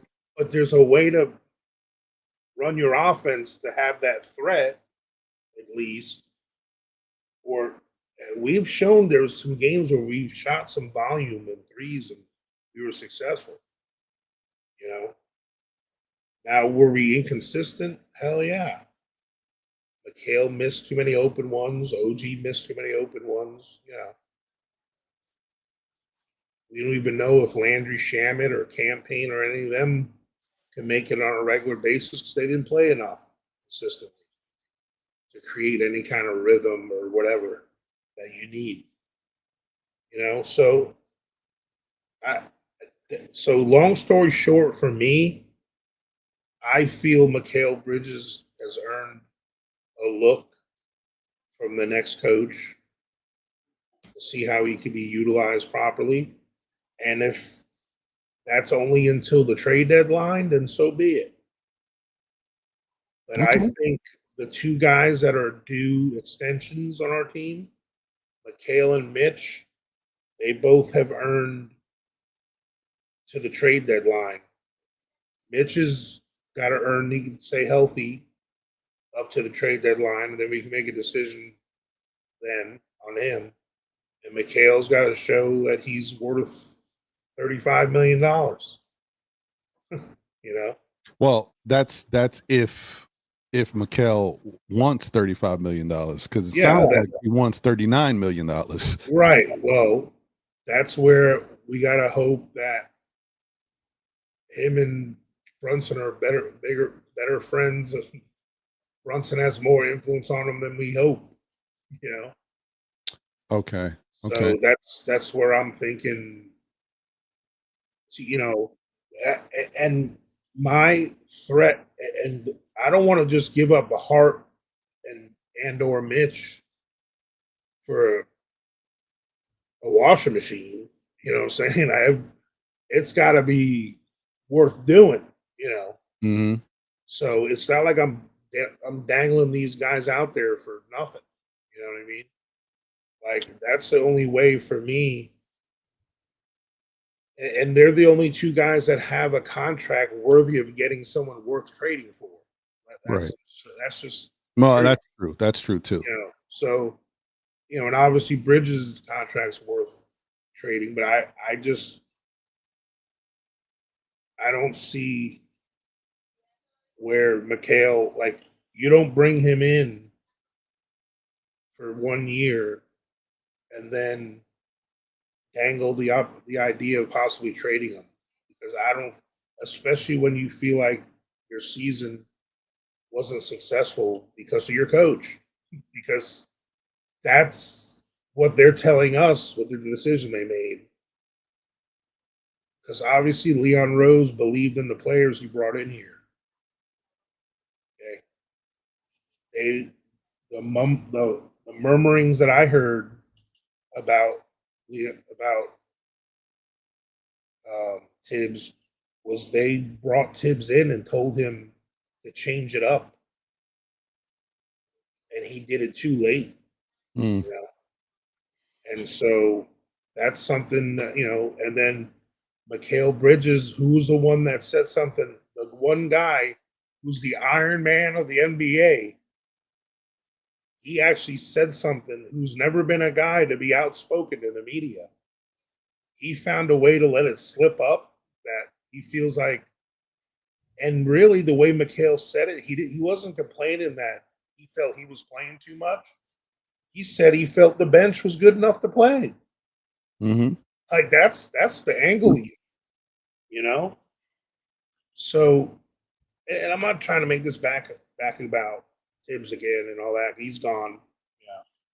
But these are just things like, before we undervalue some of the guys that I think might have flourished, or we might have had a different situation if some of the coaching decisions were different. Same with the youngins, you know. I can't wait to see what all them guys can do. I hope whoever the new guy is, gives them guys a chance to, do something. That's what the Yeah. regular season, because our see this would be different if our roster was middle of the road and we hardly played our young guys. Then it'd be even. I can see that with Thibs. That makes more sense because you're trying to make the playoffs with a mediocre roster, and you're trying not to give young guys a chance to play. That I can give them that excuse on. But with this roster, you can put those four core guys in, and the ball boy as the fifth starter, and they're going to win you some games. That's how talented our four main starters are. Besides Hart or Mitch, you want to rotate that guy as a fifth guy, whatever. But when you got a team of Cat, OG, Brunson, and Mikhail, you're going to win games. That's with like Dottie. Can you tell me they can't win some games with Dottie playing with those four?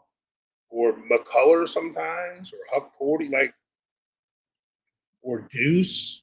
Like all these guys that we had on our bench could have played just a little bit here and there throughout the year. Yeah. I agree with you. Yeah. I agree. But the whole thing is you just have to give guys an opportunity to play and see what cream rises to the top, like in a short window, short period of time, because you're not gonna, like, these guys would fare better if they had more time throughout the season to really, and I think whatever coach comes in is gonna switch it up. He's gonna give guys a different look. Yeah. But we'll see which ones stick, like as far as can be added to the rotation consistently. Right. And even veterans, like a bench, even if it's a bench of veterans, takes time to develop. Like you can't just plug and play, like, let's add 3 veterans and they're all going to know how to play already, and they're going to, that's where the chemistry comes in, and you got to get used to all rotating and playing with each other. Because, a lot of people, when they think about the bench, even if you're a team that plays 10 guys, it's not like they take out all 5 starters and then 5 bench guys come in. There's always a blend of a starter or 2, and there might be a few minutes where all the starters are out for a couple minutes, but it's not like our bench was that we would never know how good or bad they were because they never played. Like that's why that argument, to me, our bench was trash. Like when people said that, stat wise, you can't argue with it because they didn't acquire enough minutes to produce any stats, or it's more of an incomplete, a DNP situation because they didn't play.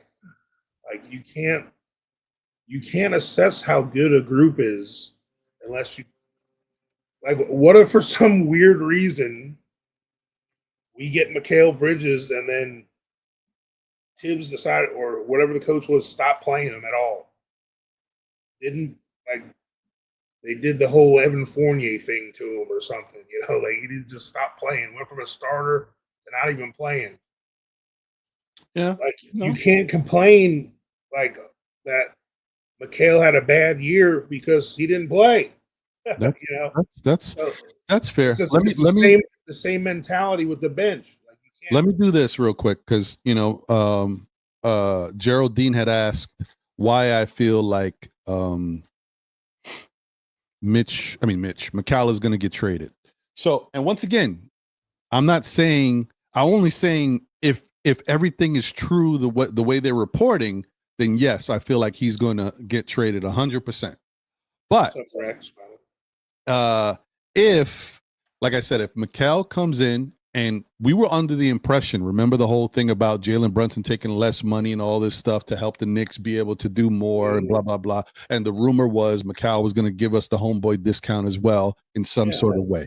If that is still the case, then I'm not saying that Mikal will get traded. If that's still the case and he's going to look out and give the Knicks a discount, fine. Or if he decides, you know what, instead of me doing my extension this year, I'm going to put my money on myself. I'm going to play out another year under my current contract, making my 24, 25 million, whatever it is. And then the following year, I'm going for the super max that I can get. Right. If that's the case, then I see the Knicks working with him and him being here. But if what they said is true and Mikal wants the max that he can get right now, the max we're talking about is 4 years, 156 million, which is a little over 39 million per year. That is too much for Mikal Bridges at this current time, knowing that the Knicks are dangerously close to the second apron. I'm sorry, even though I like him and I think he could be a good fit for this team, to know how inconsistent he can be at times, to give somebody 39 million who is inconsistent, and then know that this team has more than one issue. We're not just bad because of the coach. We got a couple other issues that we need to deal with on this team. I can't give this guy $39 million and say we're going to be fine. You were here last year, right? And we had problems last year. So That's the only thing. Now, if we can keep him here for that less money for one more year, or if he gives us the homeboy discount and we decide to extend him, fine. I think he'll be here. But that's the only thing I could say. I can't see Leon Rose doing that. Leon Rose didn't pay quickly.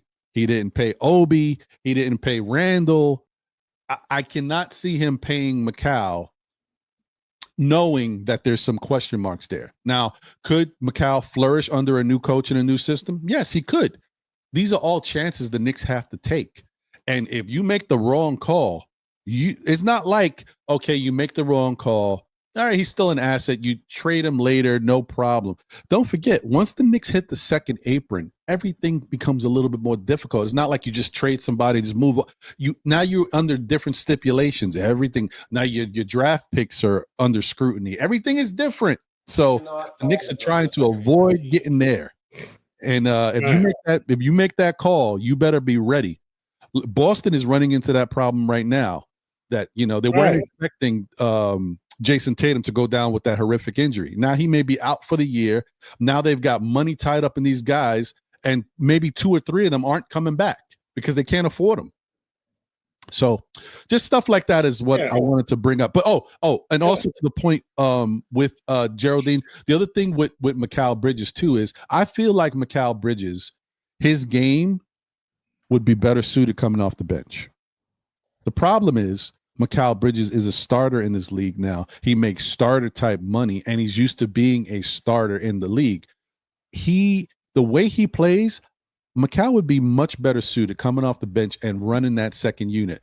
In the starting lineup, Mikal has to run around the perimeter, stand in the corner to give Cat his space to move into the lane or shoot his threes on the perimeter, give Brunson his space to be able to drive into the paint. I'm sorry, not the perimeter, but to drive into the paint. And then OG is another person who we know is a slasher who needs lanes. So Mikal has to float. He can't even play the way which would be best suited for his game. You have him coming off the bench where he's the primary scoring option. So now it's not about worrying about where he has to fit around the perimeter. He gets the ball and he can make cuts and make moves where he wants to go. I just think the Knicks we're playing him wrong. And I understand it's politics and it's money and it's all that stuff. But I'm just saying to make this team better, I think that would help them. So that reason is one. The money is another. And quite frankly, the third is one that we don't think about as fans. But as a front office, they have to think about the fact that we can't really do much to better this team. And if we lose out, because remember, the Knicks only have a certain amount of money for a mid-level and for a veterans extension. There's players that they're targeting. They obviously have their first picks, their second picks, their third. They got contingency plans. But, in the past free agent periods, the Knicks haven't always got their top free agents right away. Other teams have stole them before the Knicks can even get out the water. So what happens if all the Knicks picks that they're looking to bring in go somewhere else? And then you wind up with guys that they can bring in but don't really fit the need of what this Knicks team is missing.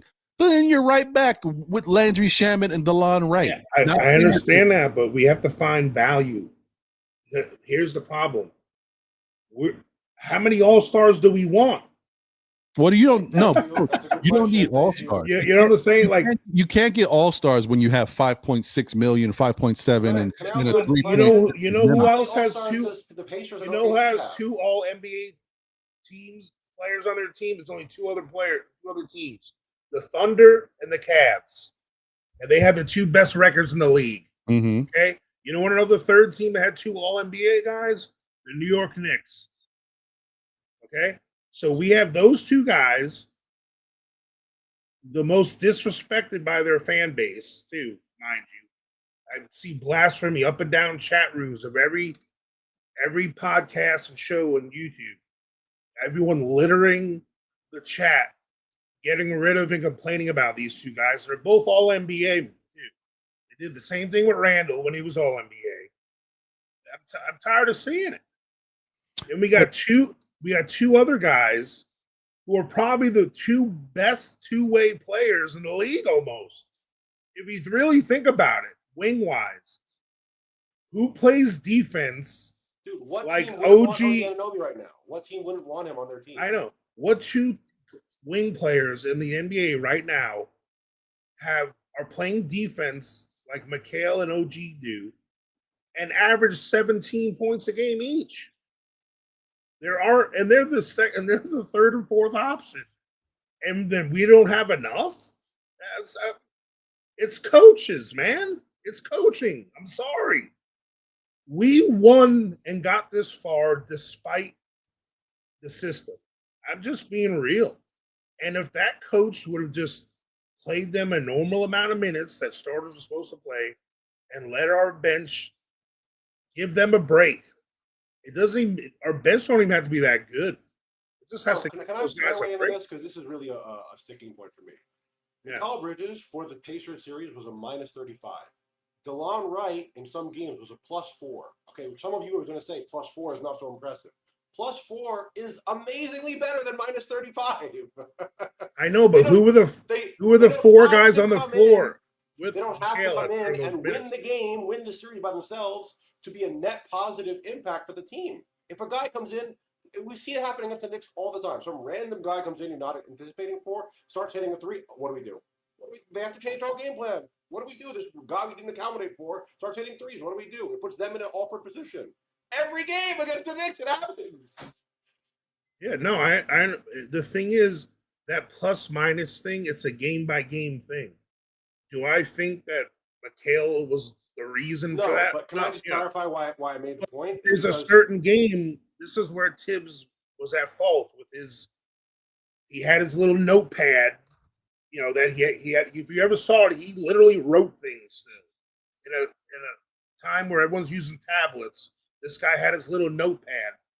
No matter how well someone was playing or cooking, Mitch came in at this minute mark. Deuce came in at this minute mark. Like it was never an adaptation of. It's a script, bro. The same script. Yeah, it's called the performance factor. You know what? There's a term that I heard. He's a slave to his own rotations. He's a slave to them. So there's a thing that NBA coaches have with when they have subbing. Actually, it's on 2K if you ever played 2K. When you go in the coach game plan section, there's a section that says performance factor, and there's a slider on it. That's actually a real thing that coaches do in the NBA. Mm-hmm. Like they have in their mind kind of how many minutes each guy wants to play. But if someone's cooking, I'm leaving him in. That's fair.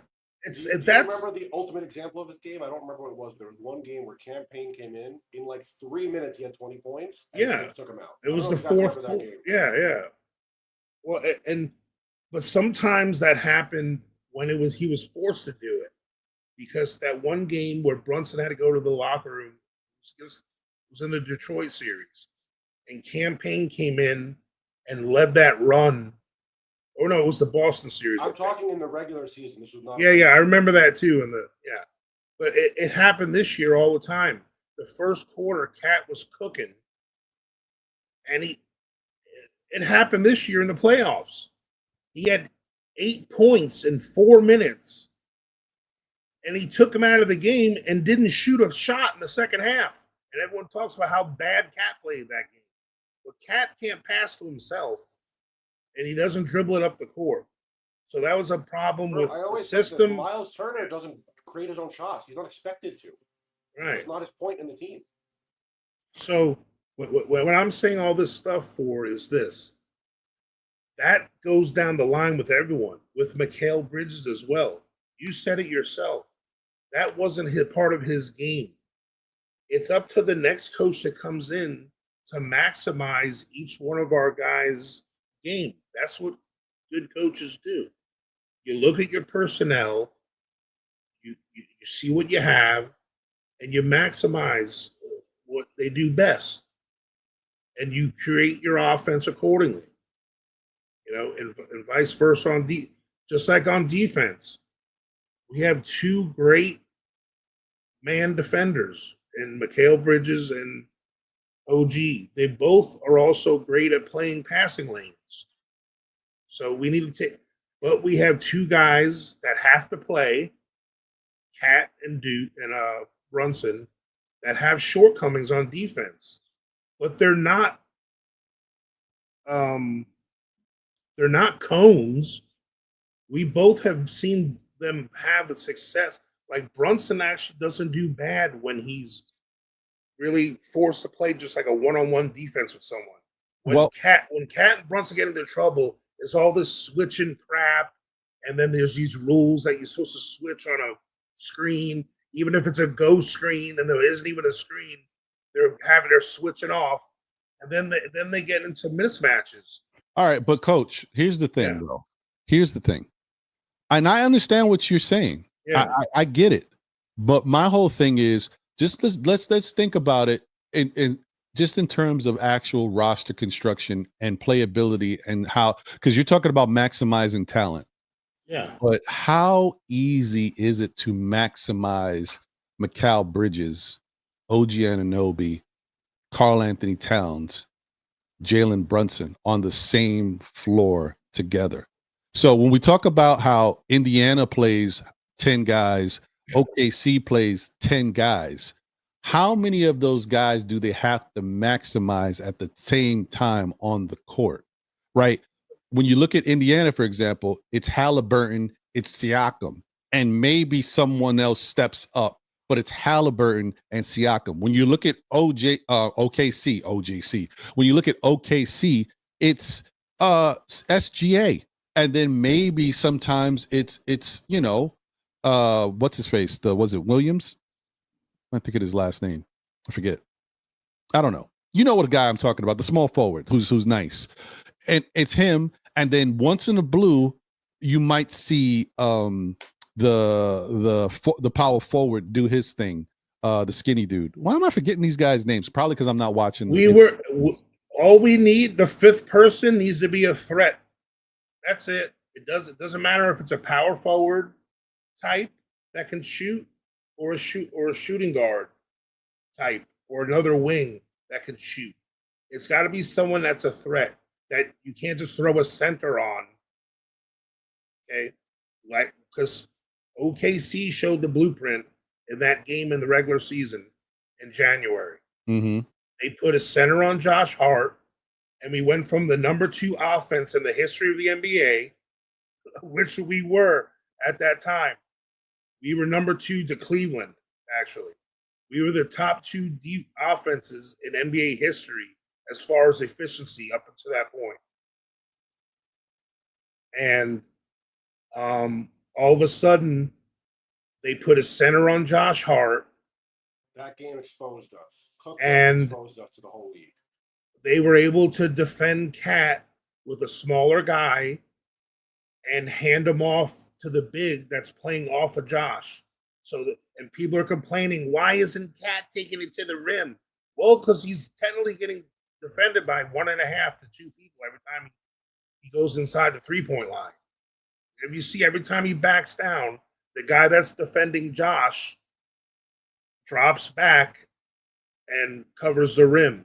And, Cat's having to make a miracle shot, or missing a layup, or getting hacked, or whatever it's happening, But do you ever wonder that maybe even in the existing roster construction that something is not right with the Knicks?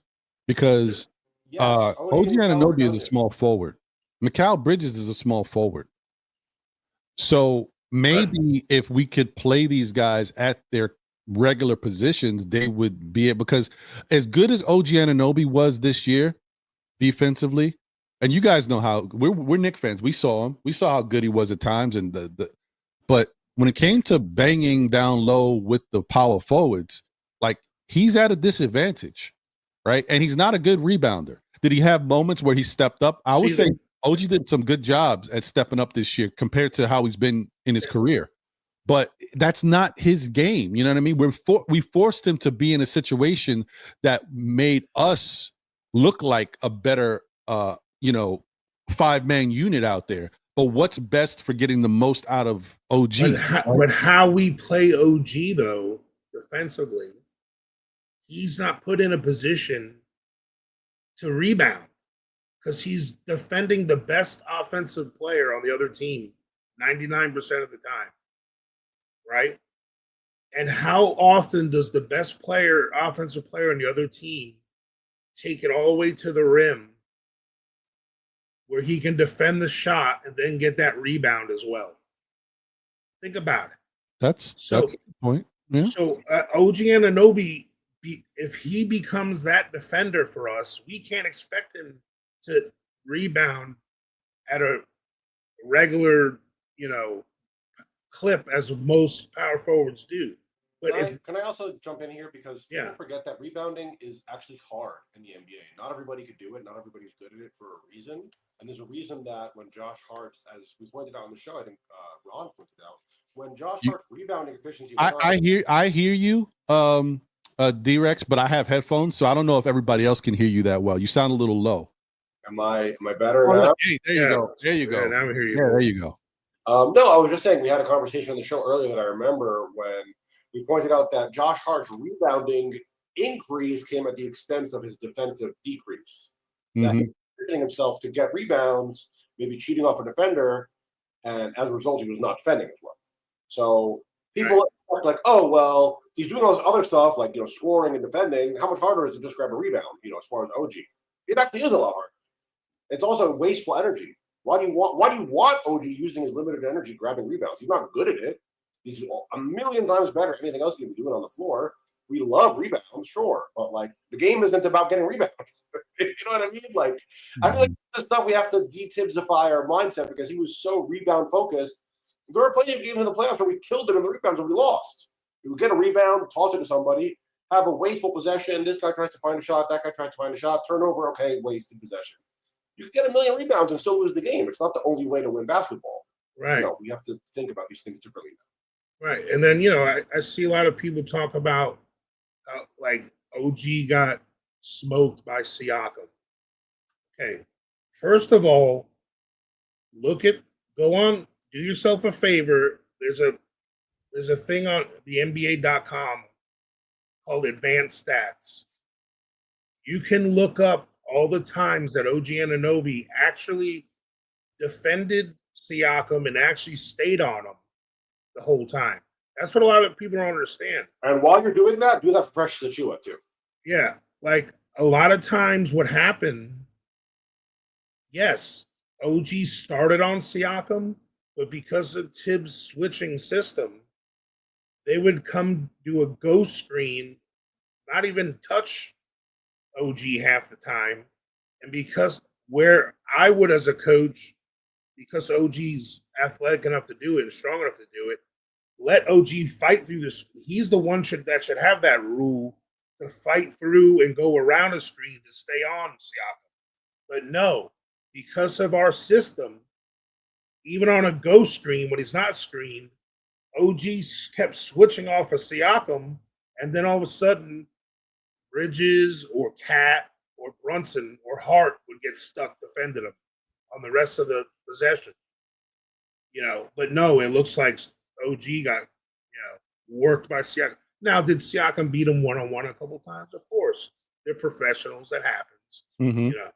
So my thing is we can't make these little observations and excuses on things just when you see a thing here and there. Can I also, it bothers me that people say this. People said that, you can't play Precious Achiuwa because he got smoked by Siakam. Who is a perfect defender in this league for Pascal Siakam? Can you name me a player? He's a very, very gifted scorer, bro. He's been everybody.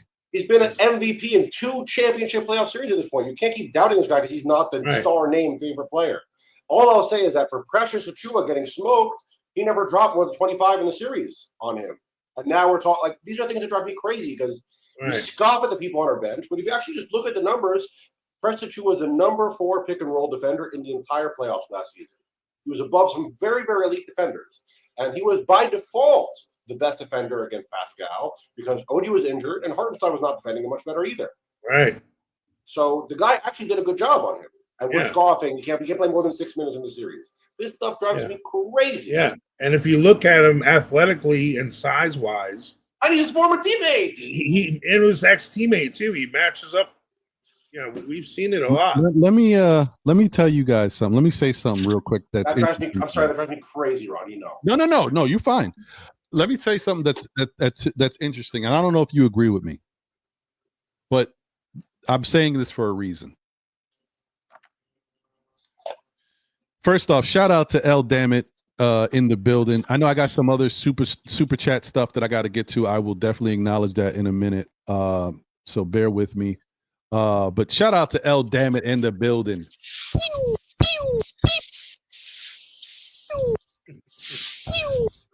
There we go. Pew, pew, pew. Shout out to you, L. Appreciate you. She says 100 people watching, only 50 likes. Come on, y'all. Let's go, baby. Yeah. Okay. So this is what I wanted to say. I don't know if y'all agree with me, but I want y'all to think about it because I agree with me. I thought that was funny. Anyway, I love me some me. Yeah, I love me some me. No, so take this team healthy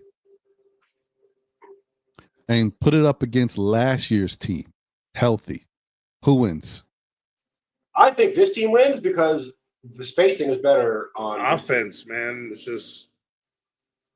I'm sorry. Look, I think last year's team cooks this team. See, I'm 50 years old. Okay. I don't see it wrong. I'm sorry. Well, hold on. I'm gonna get to you, Coach. Before I want to say one more thing. Don't forget, this team won 14 games in a row. Last year's team won healthy 14 games in a row. Let's not forget that. Continue, Coach. Look, I understand defense. People, first of all, the defense wins championships saying that people always say, I'm sorry. That bodes. It's not as true anymore. You got to have all around team, man. Period. Okay? In my opinion, what we're seeing from OKC, you need to be able to win in a lot of different ways. Yeah, you have to be an adaptable team that can adapt to all scenarios. You don't have to be a great all-around defensive team. You just have to make stops when you need them. Okay? You only have to make stops at the right opportune times. What you can't be in this league, though, is a horrible offense. You can be a bad defense and win, actually, if your offense is that great. But if you can't score, you can't win, period. No matter how good your defense is. That's true. That's true. And this is the way. I will say to that point, in the last OKC Pacers game, there was like a 3-minute stretch where OKC didn't get a basket. Yeah. That's bad, bro. And the NFL and the NBA both are victims of this. It's like you can't win without a quarterback. You got to have it out. You got to score. You can't just show up and be like, oh, put Mitch, Deuce, Hart, put all the best defenders out there. Well, who's going to score, buddy? It's like you can't. You have to have a mixture of it all. You just do. That's a very good point. And also, that's why the Pacers are there, bro. That's why. Like the Pacers are. Since when has the Pacers been a good? They're horrible on defense. They're better this year. No, actually, they were ranked 15th in defense in the regular season. That. That's middle of the road. But when you're 15th on defense and you have an amazing offense, you have a top 10 offense. We call it amazing, but our offense is rated higher than theirs. Yeah, well, 9th in offense in the regular season, and Indiana was 2nd in the offense in the playoffs. Right. Well, that's what I'm saying. Their offense clicked at a higher level. They were coached. Look, when you get to the playoffs, there's a clean slate thing that happens because during the regular season, you're not playing playoff teams every game. Okay, so when you get to the playoffs, that's a whole new season. You have to change. You can't go because the things that won you games against Charlotte and Utah and Atlanta,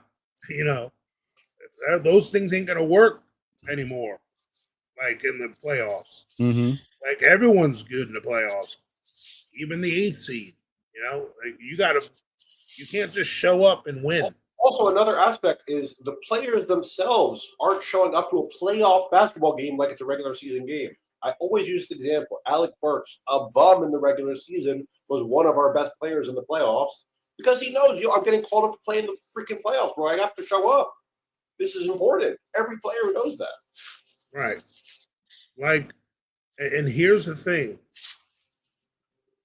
We have the right mix of elite offensive guys, and we have some good. You have elite defensive guys.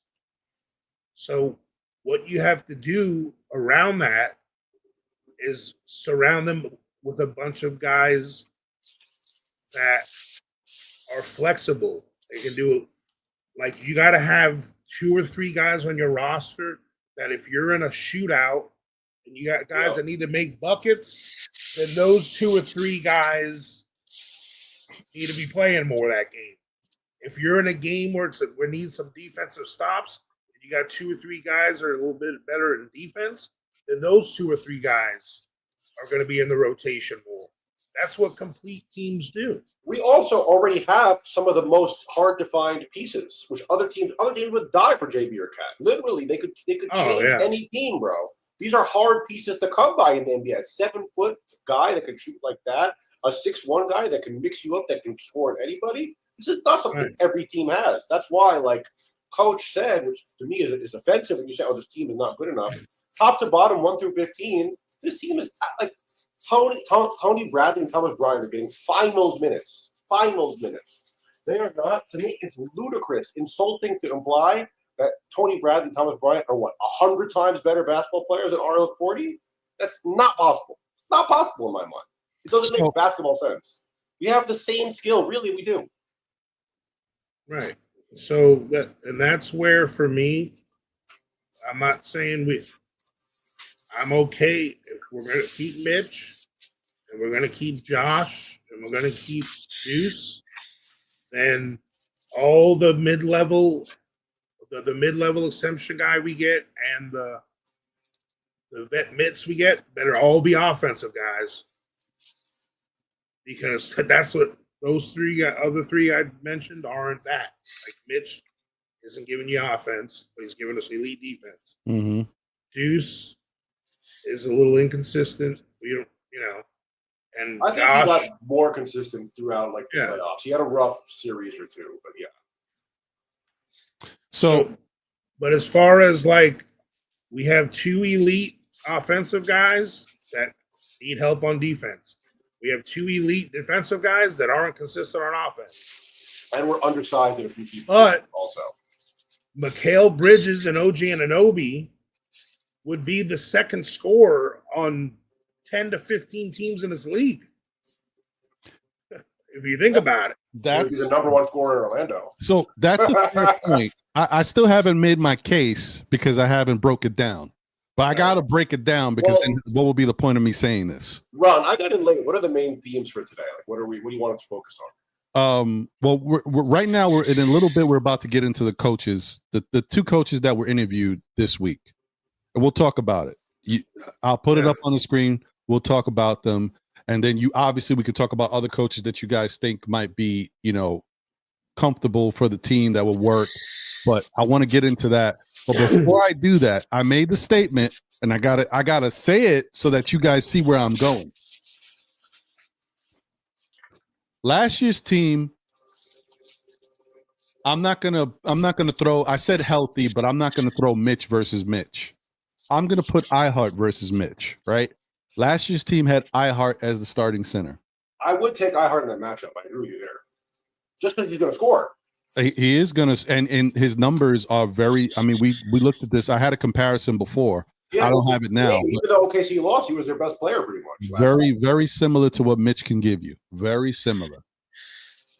And then you got Cat versus Julius Randle. Some of you might, I take Cat. You might take Cat, but if you look at Randle versus Cat head to head, Julius sometimes gets the better of Cat, and their numbers are actually they're very similar players. It's strange how they can be very similar. Then small forward, you got OG versus OG because OG was here last year versus this year's OG. Same thing. Okay. I think this year's OG is probably a little better offensively. Honestly, if you want to be, yeah. Then you've got Mikal Bridges versus Dante DiVincenzo. I take Dante there, bro. Honestly. Whoa, dude, come on, dude. This is where I'm sorry. This boggles my mind. This is where the whole bring Dante back. Look, I'm Italian, all right, myself. That's the reason for me. No one loved Dante more than this guy. trust me, I love the guy. I didn't want him to leave. Him and Hart and Randall, like I said earlier. But dude, there's no universe, as much as I love the big ragu, that I would take Dante over Mikhail in anything. I'm sorry. One key area, he's a better 3-point shooter by a lot. Even a down year for Dante is still better than McCall this year. What? Of 3-point shooting. When only, has Dante averaged 17 points a game? I'll wait for you to. I'm only saying 3-point shooting, floor spacing. He is a better 3-point shooter. Dante, for us, he was when we needed him to make threes last year. Yes, Dante was. He stepped up last year. Not even his bad this year 3-point shooting is still better than McCall's actual what he gave the Knicks. You have to be honest. I'm not saying he's a better player. That's one part of his game, though. I'm not saying he's a better player. He's also playing on the bench. McHale is in another universe defensively. Sorry. Okay, what if I told you Dante DiVincenzo was top 15 defense from a guard standpoint last year? Also, yes, he was a better defender than people remember.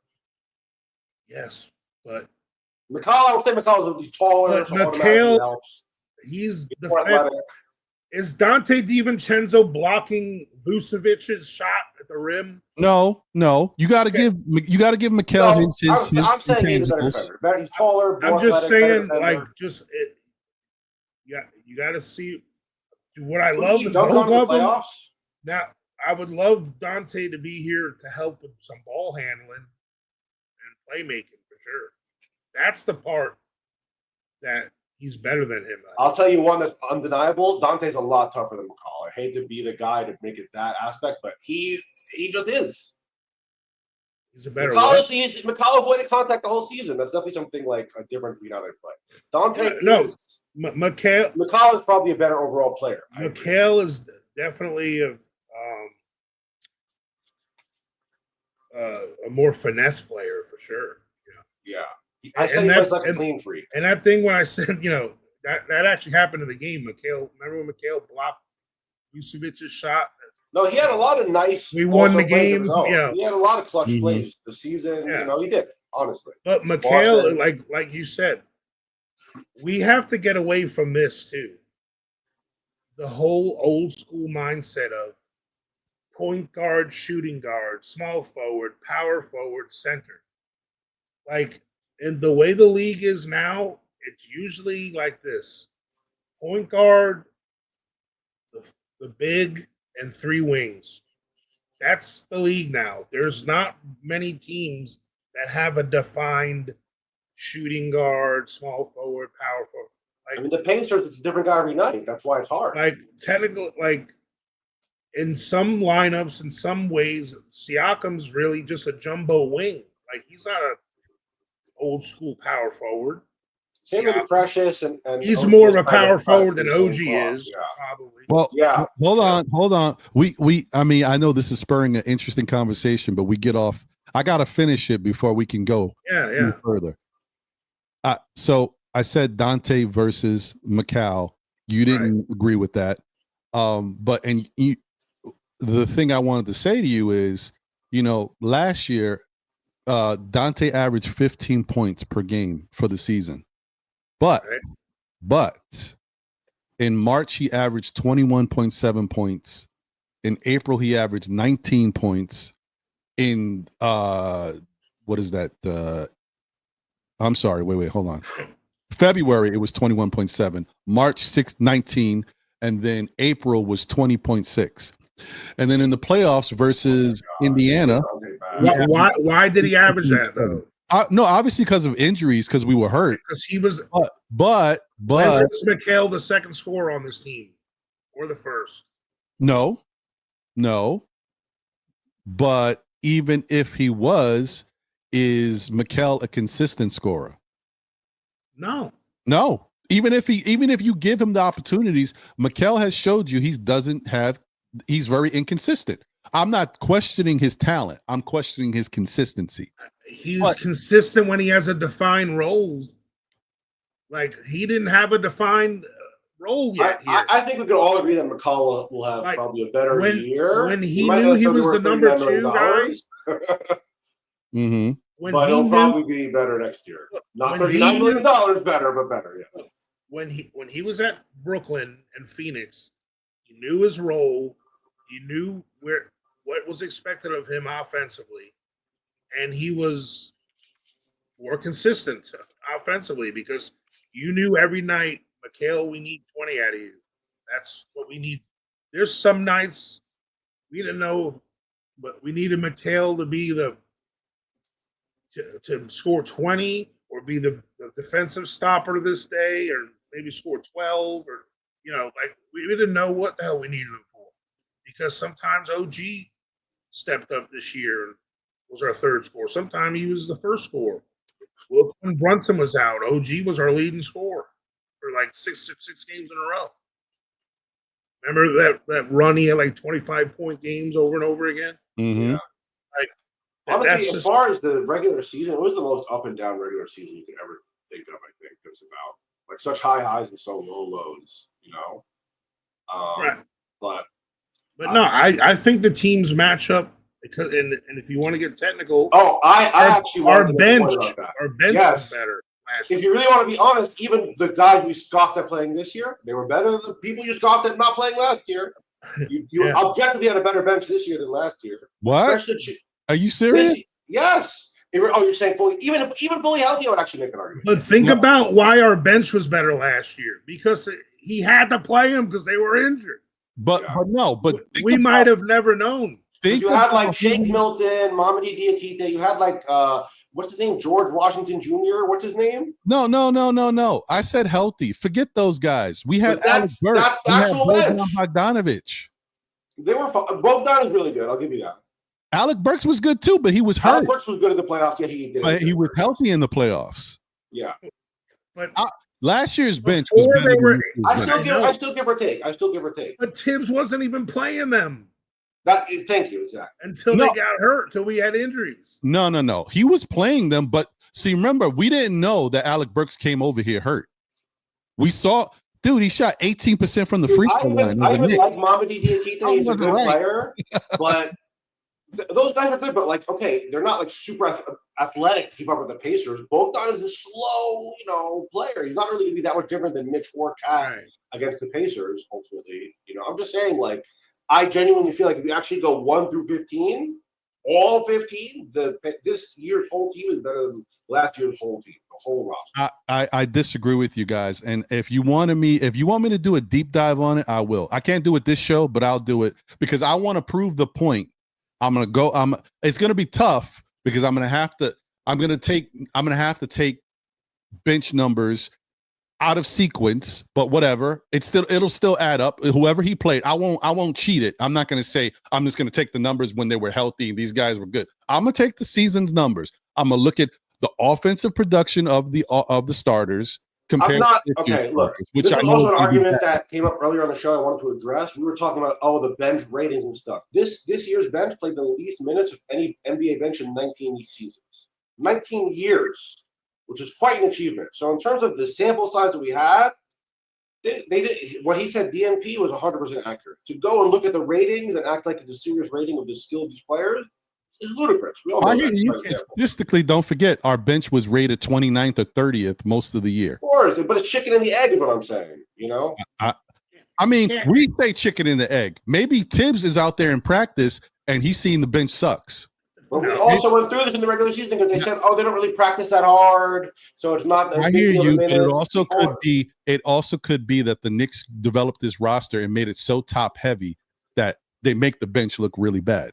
It is partially that, but that even is the inverse of like, well, then that's a necessity of having this team is that you actually have to play the lesser guys because you have JB, you know what could happen though.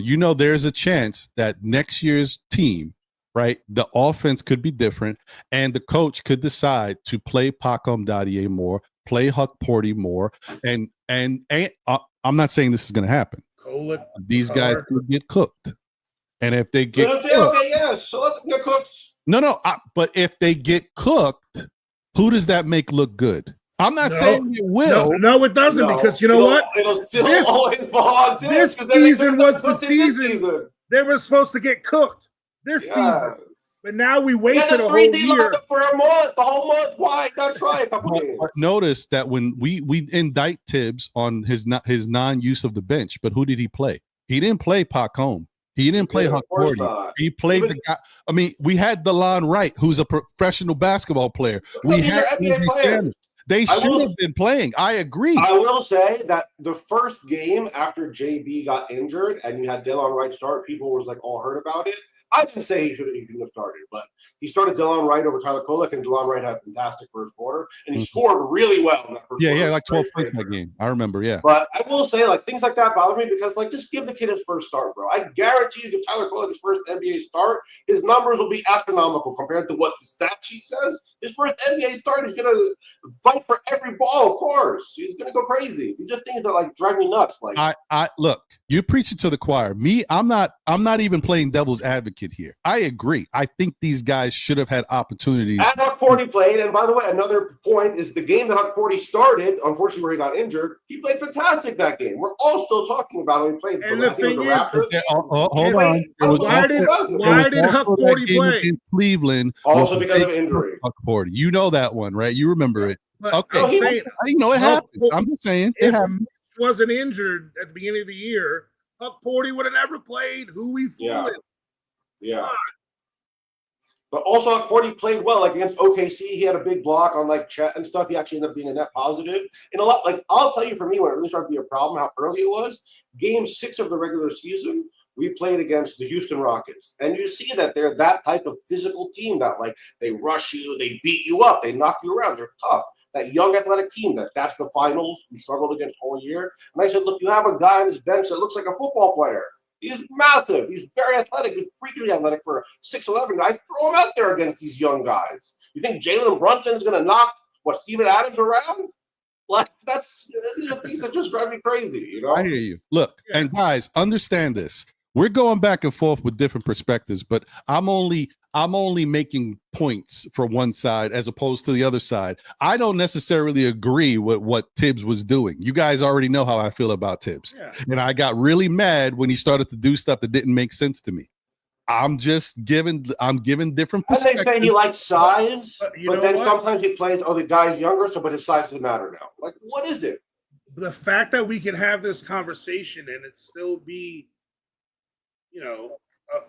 not a slam dunk answer, that shows how good Leon Rose actually is, because he constructed almost 2 totally different teams, and both of them were competitive enough to be a win or 2 away from, going pretty far. Because let's face it, we were in Game 7 without Mitch, OG, and Randall. But then, you think he just goes and drafts 4 people? What? Because he's bored? Yeah. He uses the picks with intention, obviously. 4 picks. Let me just throw 1 year in the draft, 4 picks, and see what happens. He's obviously putting forethought. That's almost a Mikal Bridges trade.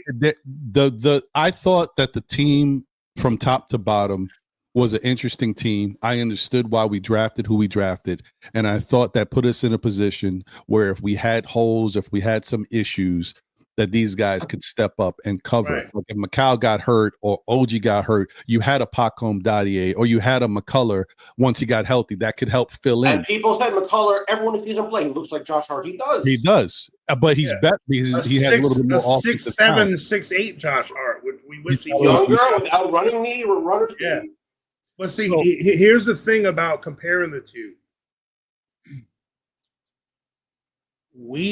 Last year, I'm not saying it was just an illusion, but the illusion that our bench was better because we had injuries all over the place. So we were forced to dive into our bench.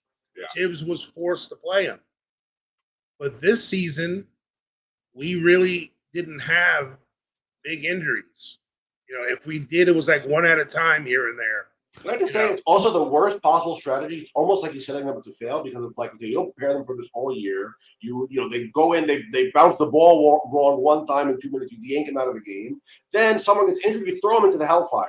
You throw them into here, go play basketball, and good luck. But like when they come in, they play back unprepared. It's on him. You also have to coach them, bro. They're on the team. No, that's fair. But I just want to. I mean, the other thing too. I just want us to be clear. Last year, Thibs had to play what he had to play because people were hurt. But those guys that were brought in Alec Burks and Bojan were supposed to play. They just got hurt.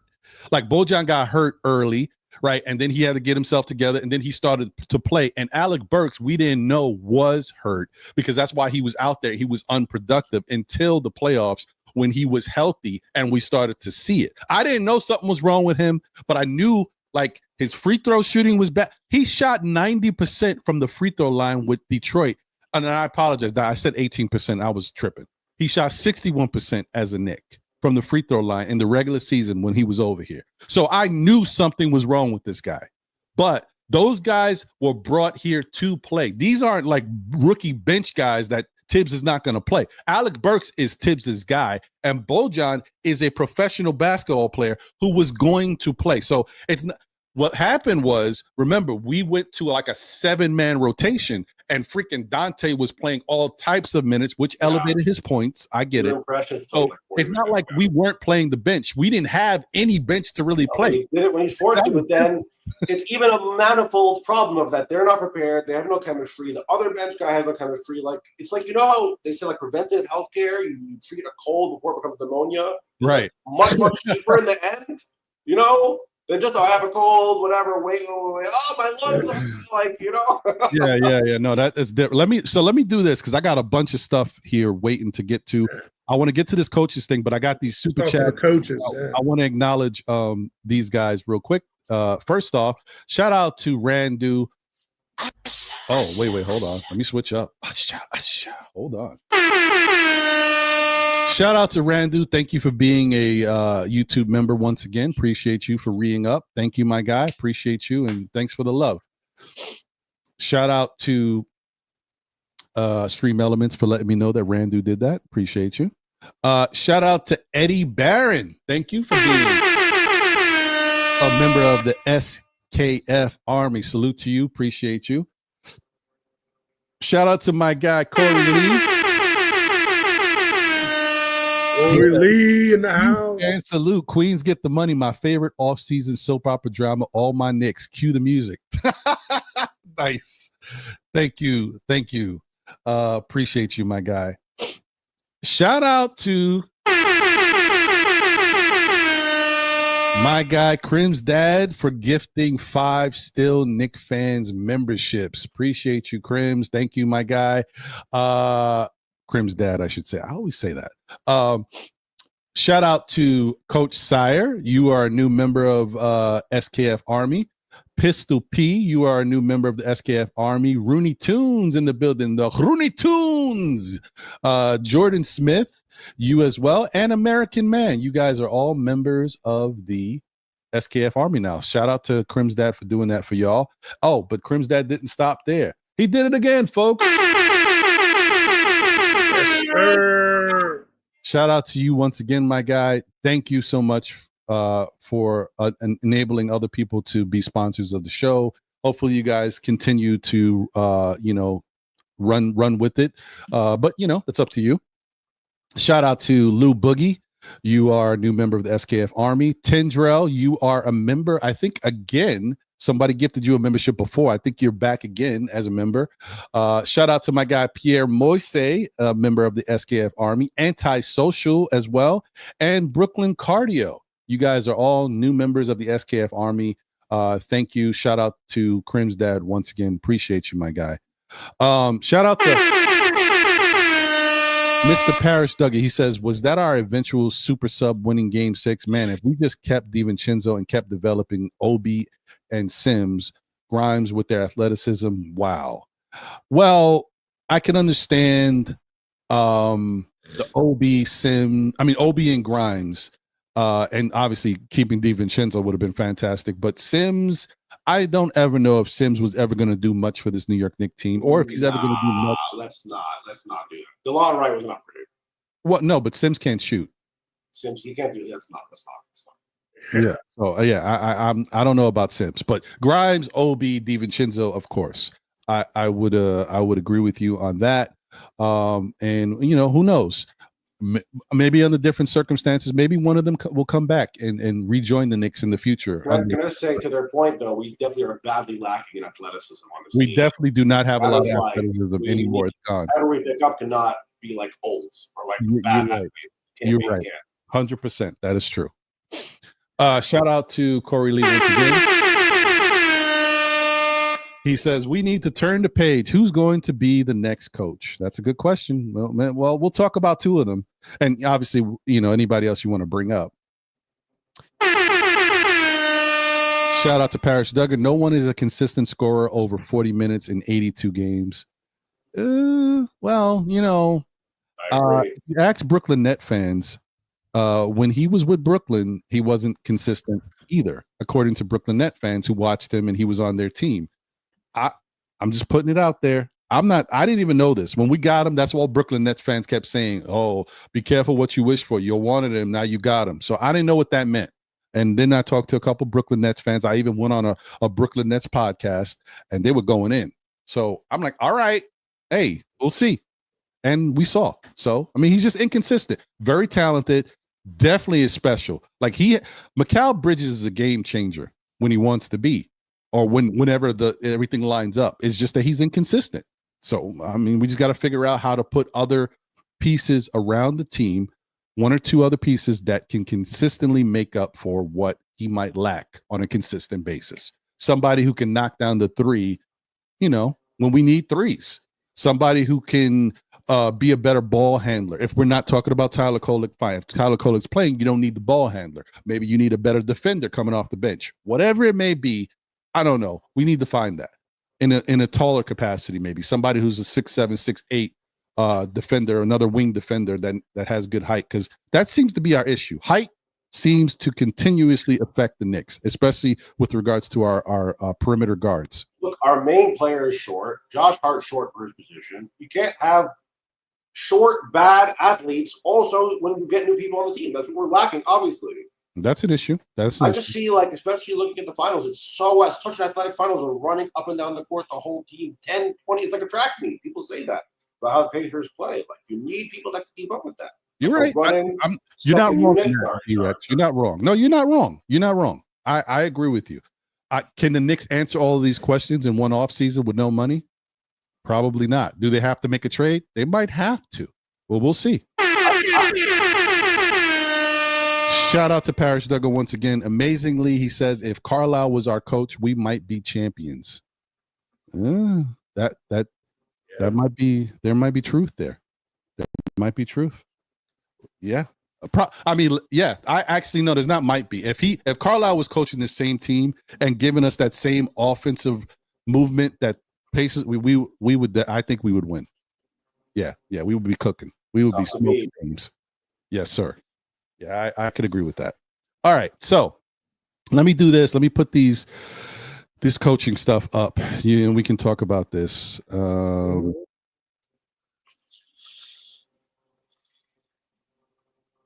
What you talking about, D-Ras? What breaking news you got? I don't know. I'm gonna wait. We'll see what you talking about, brother. Anyway, so first off, let's take a look at Mike Brown. We have to. Yeah. Let me move this. All right, Coach Mike Brown. Here's the good, guys. NBA Coach of the Year in 2009 and 2023. 3 NBA championships as an assistant coach. His philosophy, play fast and free, which we noticed with Sacramento. And he surprised a lot of his critics because they just looked at him just as a defensive coach, but he had Sacramento running and gunning. All right. He has a Popovich style defense, which, it speaks for itself. It's always been something that has been proven to work in the NBA. Even in this new NBA, it's still something that is a very adequate defense. He is a strong communicator and a leader, okay? Because he does have a lot of principles, and he's always been able to get through to his players. Now, the bad, inefficient defensive strategy. That points to the fact that in today's NBA, there has been a lot of different ways to play basketball. The 3-point shot has been something that has become a big thing in the NBA, and the 5-out offense is something that a lot of teams, if they got the personnel, are doing. His defense is a more of an old school, like, you know, Popovich style defense. It's the Thibs style defense as way. It's different, but it's in that same line, right? And he also, just like Tom Thibodeau's defense always had poor 3-point defense, Mike Brown's defense has poor 3-point defense as well. They've had moments where they've stepped up and overachieved with regards to that, but a lot of times his 3-point defense has ranked in the bottom of the NBA as well. He's also known, towards the end especially, for inconsistent rotations. A lot of people did not like the way he was managing the rotation, especially with regards to who was the young boy that Jalen, I don't want to say young boy, the player, young man, whatever, he's younger than me, that Jalen Brunson cooked when he hit him with that okey doke. Like, he had him thinking he was going one way, and then Keon, what is his name? Keon something. Keon Ellis? Yes, Keon Ellis. Keon Ellis has turned into a really smart, talented young basketball player that plays on both sides of the court. He plays really good defense, and he's got some offensive chops. And apparently Coach Mike Brown wasn't using him that much, and fans and other media was complaining about that, as well as a couple other rotation pieces that he was using that, you know, he may have felt favoritism towards. And so that's very similar to something we've already dealt with here in New York. So just wanted to throw that out there. Blowing leads and losing close games.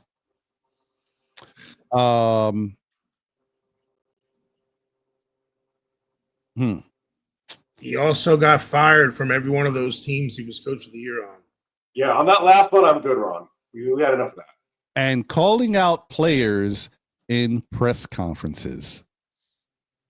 People do not like that. And that might have been his demise, because I hear that towards the end, when he started to point fingers at his own players, a lot of people did not like that.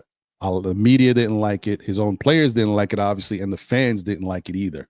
They were like, even if these are the issues, you're the coach and you're supposed to take it on the chin. You know, if there's issues with the players, then you deal with that behind the scenes and you let them know what they're not doing, but you don't call out your own players to the media in the press. It's kind of like a no-no as a coach, and he did that. So, so there you go. That's what Mike Brown is known for. What say you, people? Let me get this off the screen. Well, for me, I personally feel like Mike Brown is a lateral move from Thibs, because he's a very Thibs-like resume as for now, not as far as him winning and all that stuff, but some of he starts off strong in his organizations, but then he fizzles out. You know, that's lack of player development.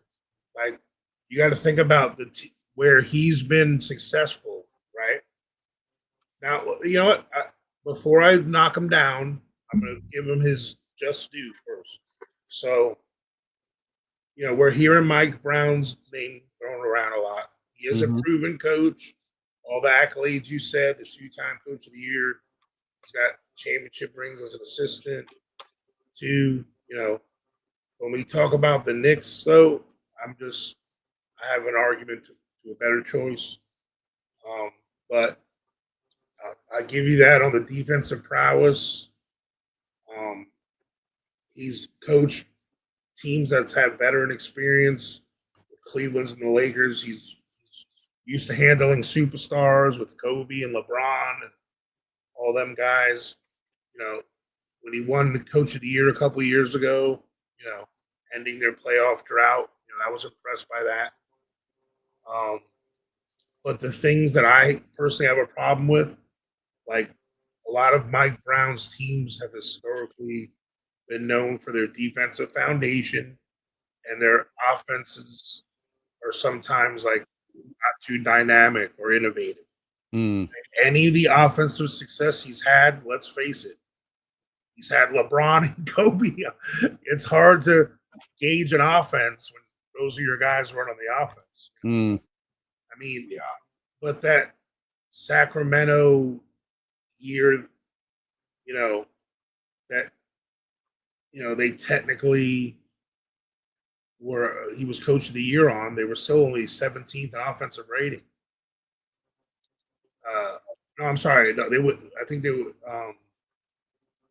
It was something like that. I forget. I have to look it up because I was looking at some of that stuff because I wanted to look at Mike Brown's recent coaching. It's easy to go back to 2009 and the LeBron years and all that, but I wanted to because we're getting Mike Brown now, not Mike Brown from then. He's a little different. Right. So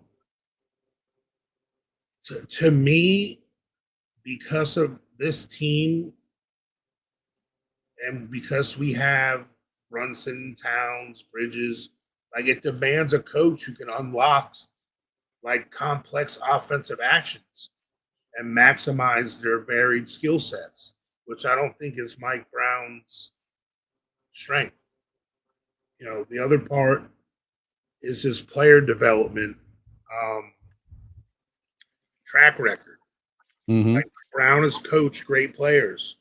His reputation isn't primarily, as a player development guru, for young ascending talent in the way that like Taylor Jenkins has been, John Moran, Triple J, and Desmond Bain. He's more about implementing a system and getting veterans to buy in. That's what Mike Brown has been doing. And who does that sound like? The Knicks with our second apron limitations and our salary restrictions right now, because we're lucky enough to have 2 All NBA guys and 2 fringe All-Star talents in OG, and we have a all defensive center on the roster as well. He's got that talent with Mitch. We're gonna have to count on, because of our second apron possibilities, we're gonna have to rely on developing players. And let's face it, Deuce is still developing. Okay, we got to develop Deuce. We're gonna have to develop Dadier, McCullough, Kolick, up 40. Can I also add one addendum to that? Like, as far as developing Dadier, like, let's say you actually give him a real shot at the start of the season. He has 2 good games. 2 good games of this guy, 6'8", 3-point shooter. He already probably quadrupled his trade value before the trade deadline. And you're trying to get like 100% return on his contract. This is, first of all, it's a 6'8", 3-point shooting guy, athletic, decent defense, on a discount contract. Where else are you getting that in the NBA these days, exactly? Right. It's not possible to get that as an NBA player that cheap. And if you just play him, let's say, he shot a couple good 3-point games, you probably increase his value like at least a few million. It doesn't take much. People see, Flash, okay, now like you just increased your whole asset sheet value. I think like a somewhat developed, invested in, like good second-round pick is probably even more valuable than a pick these days. I really could see that happening for some teams. Some of these young guys that are like promising, they are very attractive to a lot of teams if you do it the right way. It's just a thing, I think. Okay. So, yeah, and then, the other thing is this. Look, I think this team is built like a modern team, and we need to shine a fresh light on the city. If this isn't the 90s Knicks anymore, I'm 50 years old. No one loved them old guys more than me. Trust me, I loved it. But, man, it drove me nuts to win a game 80-77 in the NBA. I saw games like that. I'd rather win 112-108, That's just my personal preference. Honestly, I think that's a great point. Like that, we actually need to embrace the change and like direct the change rather than just let the change happen to us. Right, and imagine to actually have the talent to actually go along with the change. Like it's one thing to want to change and not have the personnel to do it. I also think that, to your point, like I think Leon Rose is a very forward-thinking guy. He definitely has a sharp eye for talent, and he drafts or picks people for a very certain reason. I think basketball is becoming more like soccer. Like the best players, most of them are European at this point, and we're seeing a lot of the developing talent, even on our team now, is European. And I do think that part of that was like Gaudier's French. There's a lot of really good young French basketball players now. I mean, a ton at this point, you have part of that future, whatever the skill that they have. They're clearly teaching basketball the right way. It's on the team now. It's like a more international team. It's a more international league. You have to embrace it. Right. And the thing is, Mike Brown, what I was getting at as well, he's had multiple head coaching jobs now. He was with the Cavaliers twice, the Lakers, the Kings, and he's been fired from each of them. Like I said before, he starts off strong, and then all of a sudden, some of his tenures end up with questions about the long-term sustainability or the lack of evolving.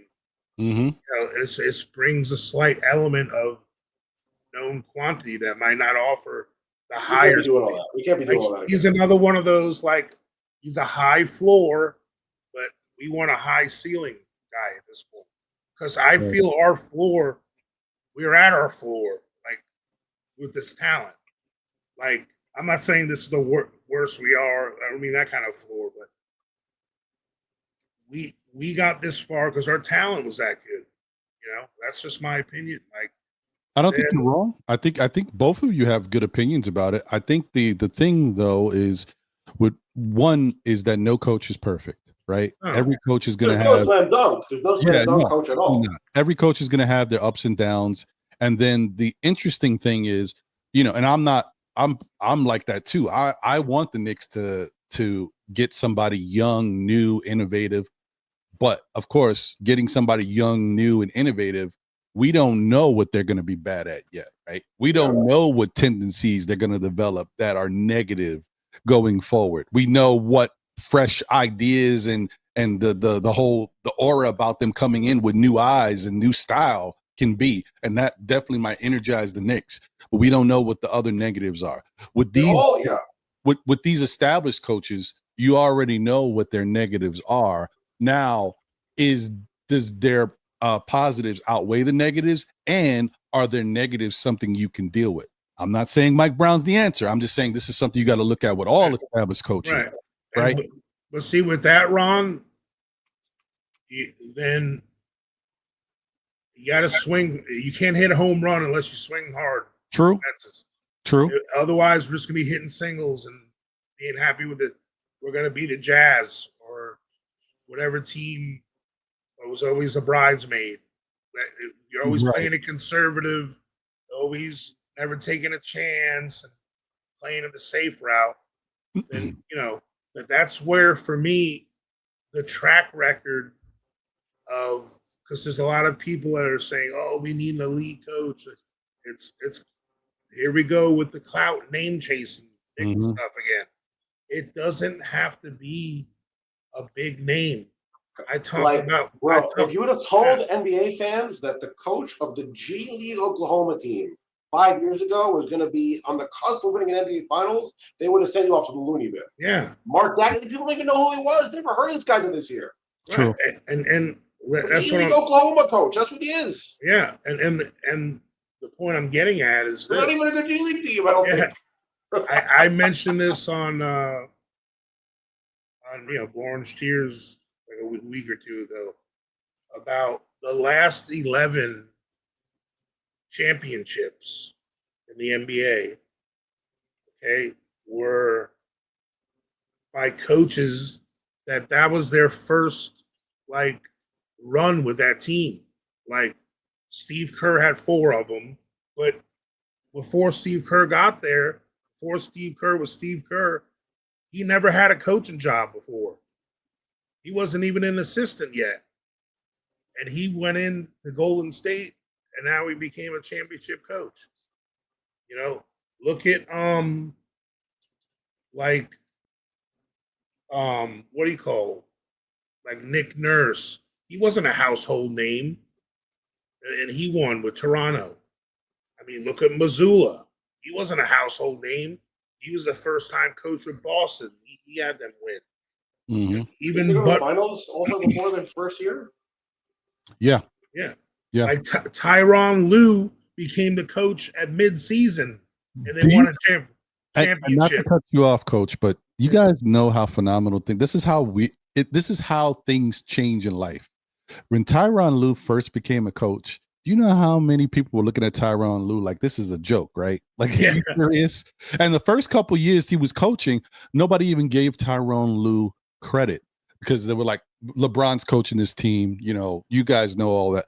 And look at, if you ask anybody about Tyronn Lue, they're saying he is the standard. Do you believe that? He's become the guy now. Yeah.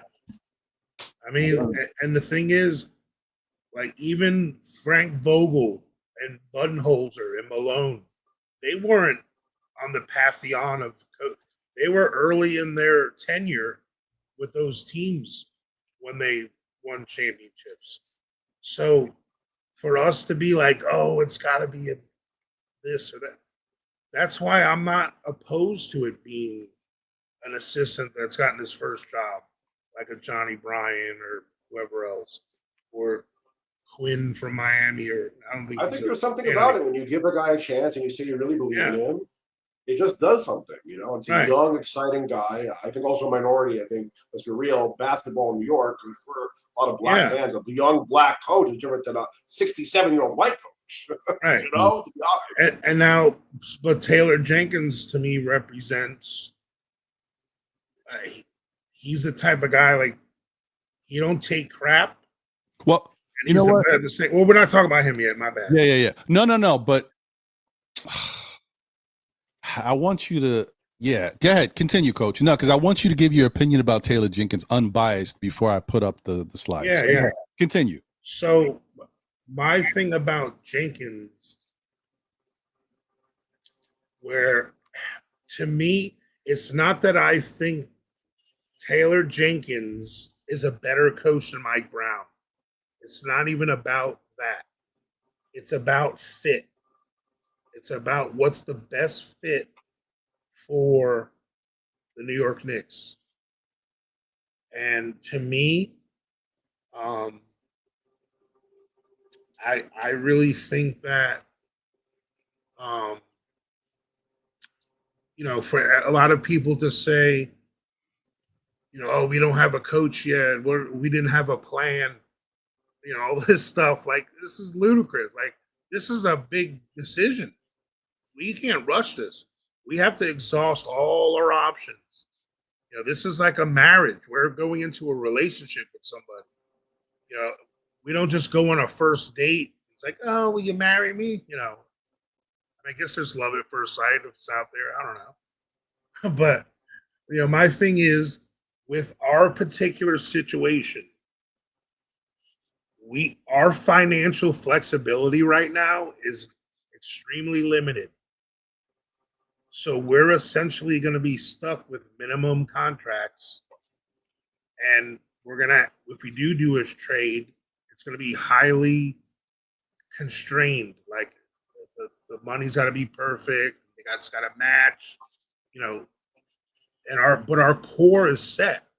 You know, if you want to say we're keeping Bridges, like, I think we should, you know, like, having Brunson, Towns, Bridges, and Anunoby as a foundation, and then having guys like Mitch and Deuce, and, you know, Hart if he stays, if we don't trade him or whatever, are guys that fill in nights when we need defense. Mitch is perfect to have. Deuce is great to have. You know, but now we got to bring in. We need to maximize, bring some offensive guys in, because. But the thing is, we might already have to have these guys on the roster. So that's why player development, to me, is the tiebreaker with any coach that comes in. Whoever this next coach is, they have to be willing to do two things. Number one, help develop these players behind the scenes and at practice. And number two, actually be willing to put them in games and play minutes to see what they can do, you know, throughout the season. Like, and there's only certain kinds of coaches that are willing to do that in the NBA. Mm. Yeah. I mean, so, I hear you. And to me, if you want to go with a guy that's already had experience, I want it to be Taylor Jenkins. Okay. If you want it to be a guy that want to have a chance, I think Johnny Bryant. Okay. You know, but I don't think he's been interviewed, so I don't think he's not in the mix anymore or whatever. I think let me just say that I think that for whatever reason, I don't know, guys, the Johnny Bryant thing is not looking too good. No. Why? It doesn't look good. And it's not about that the Knicks wouldn't give him a chance to get interviewed. I just think the Knicks are going to do their due diligence. And it's all about, one, how confident does Johnny Bryant feel right now in his ability to be a head coach in the NBA? Because quite frankly, the Phoenix thing, it wasn't really a great look. You came from Phoenix as an assistant coach and you were really great at developing young guards and getting them. I said Phoenix. I meant Utah. So you came from Utah, right? You remember Utah was going to hire somebody as the next coach, and they had looked at Johnny Bryant briefly, but he didn't get that nod, right? So then you go to the Phoenix situation right now, and the two front runners for the position are Johnny Bryant and the other assistant coach on the same team. And they pass over Johnny Bryant and give it to the other guy.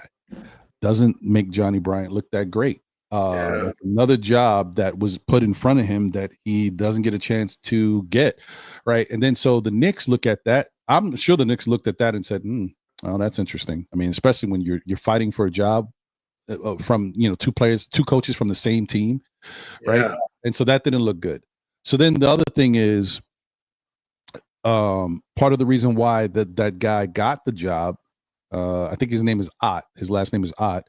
The reason why he got the job is because apparently he's great at scheming up plays on the offense and the defense. So then you look at it like you say, what's his thing? Atkinson is the head coach.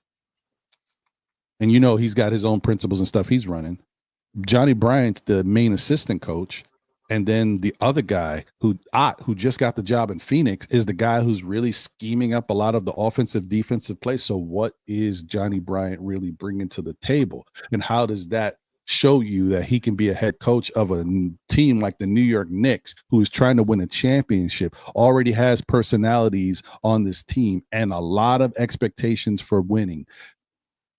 That is why I say it's a little hairy. I like Johnny Bryant too, but I'm also like, I don't know. Like, I don't know. But Wiz made a point that I was about to say in chat. Like, it was right when Thibs got fired. So we don't know if Johnny Bryant took his name out of the hat when he, because he had to have thought he might be considered for that position. I mean, yeah. How do we know that didn't happen? I don't know. Well, no, we don't. We don't. That's true. It's a good point. We don't. Maybe he feels like, hey, like if I stay here in Cleveland, it's the same thing. His thought process with the Knicks. If I stay here, maybe I'll be the successor. Right. It's easier for me to stay here and get a job than try to get the job somewhere else. Who knows? Right. I just wanted to respond, like, because to me, I feel like that's the sentiment. Why wouldn't you hire Johnny Bryant if your goal to win a championship? I feel like the formula is hire, trust some young, innovative guy that seems like they can have a good rapport with your team, give him a shot, and that seems to be the formula to me. More than just hiring some superstar coach that's been fired a bunch of times. It seems to be like hire a new guy, trust him with your young team. It happened many times. Well, that's why I like Jenkins, because he fits all those things. I'm okay with Jenkins. I prefer Bryant. He's young and modern, and really, he brought Memphis to the number 2 seed in the West with who? I mean, John Morant he's like the Tasmanian devil. You know what I'm saying? Like he had to wrangle him in, and Triple J wasn't a household name yet. He had Desmond Bain. He wasn't a household. They had just made that trade, the Grant Williams thing, and he turned that team into the 2 seed in the West, and they always had the 5th fourth offense all the time. You know, He he played really found a well way. this season. Yeah, and he really why he got it was just a philosophy difference. They did him dirty. The front office did him dirty. No, Like they made him fire his assistant coaches. I mean, who does that? You know what? I'm glad you brought that up, Coach. Yeah, going into the season, they made Taylor Jenkins fire all of his assistant coaches. Yep. All of them. Like, who does that? Really? That is the craziest thing. When I saw it, I was like, damn, I didn't even know that happened. That is wild.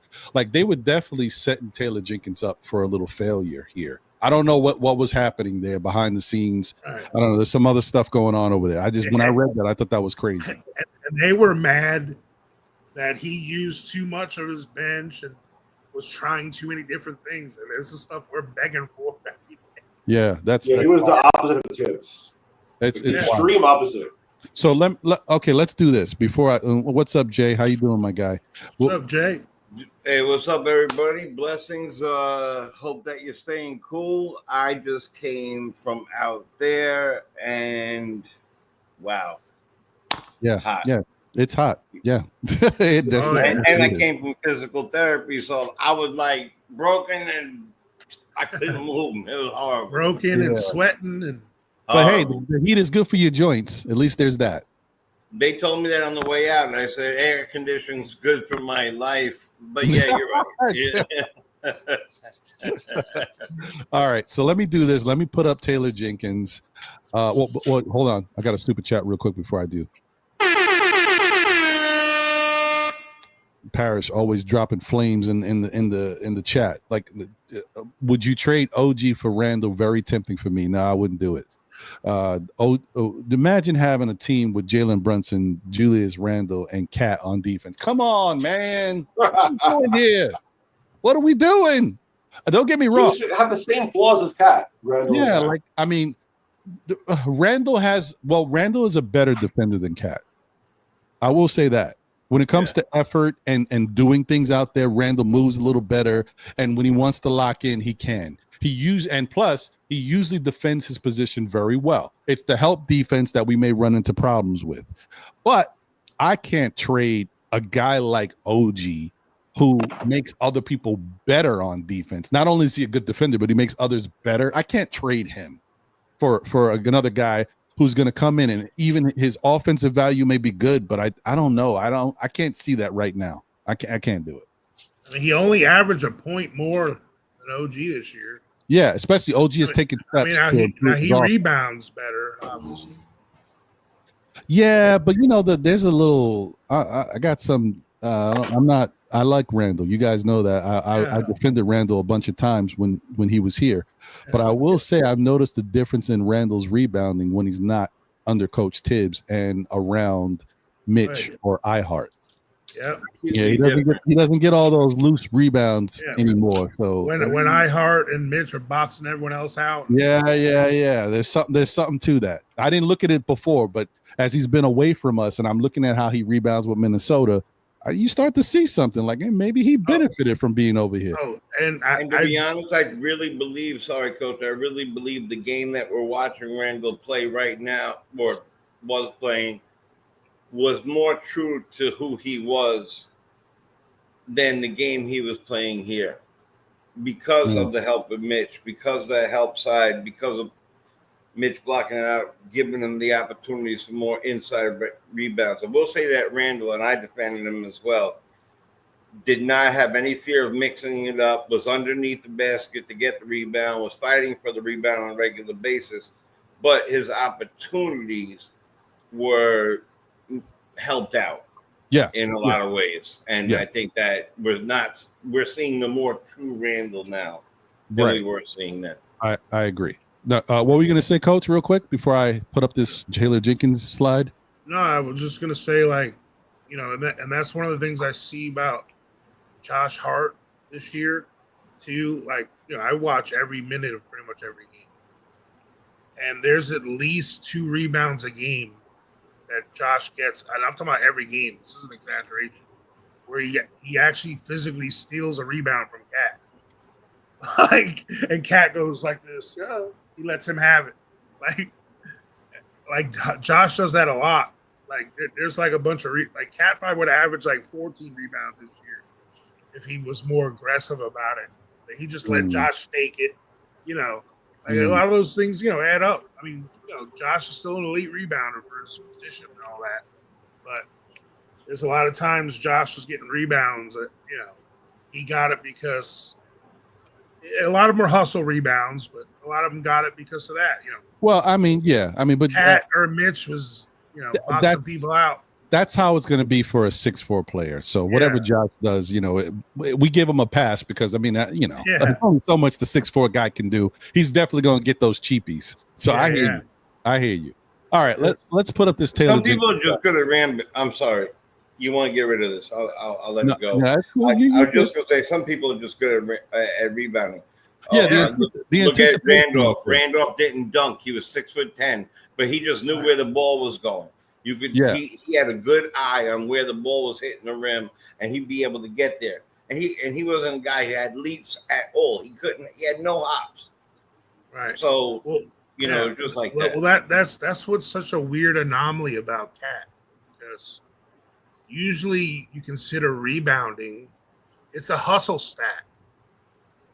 That's a stat of a guy that you have to make effort most of the time to get at least half your rebounds are effort based.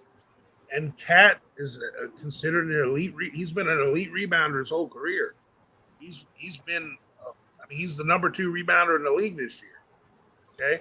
And technically, Julius Randle's been a better rebounder for his career than Cat. But this year that flipped. You got to look at the stats. Cat's been literally averaging 11, 12 his whole career. No, I know, but look at Randle's stats. Yeah. Like I'm saying, it's flipped. Cat, Cat's actually a much better rebounder this year than Randle was. Unfortunately, that's just what happened. But Cat's, and that he has been in the past too. He's not He's not doing it on defense though. So it doesn't. Usually a person that's really good at rebounding, usually pretty decent on defense too. But it's kind of a weird anomaly. But, all right. So let me put up the Taylor Jenkins. Boogie. Where is it? Bugs. Taylor Jenkins. The good winningest coach in Grizzlies history. I mean, that may not be saying much to some people. I think he's got it's around 210 wins to maybe 160 something around there. I'll give you the actual numbers in a minute. High energy, fast paced offense. Okay, that's his style. That's what he believes in. He's analytical strategy guru. He loves analytics and uses them to his advantage. He has 3 playoff appearances in 5 seasons with the Memphis Grizzlies. And his organizational skills are top notch. Like creating a plan for the team from top to bottom and how people's roles will be defined.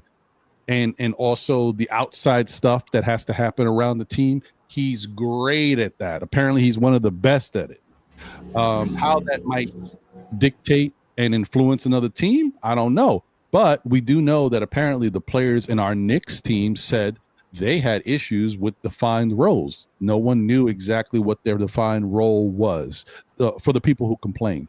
This guy is great at organizational skills and putting those type of roles in place. So that's interesting. The bad. He also ran into some rotation issues. Okay. Does he play his guys? Yes.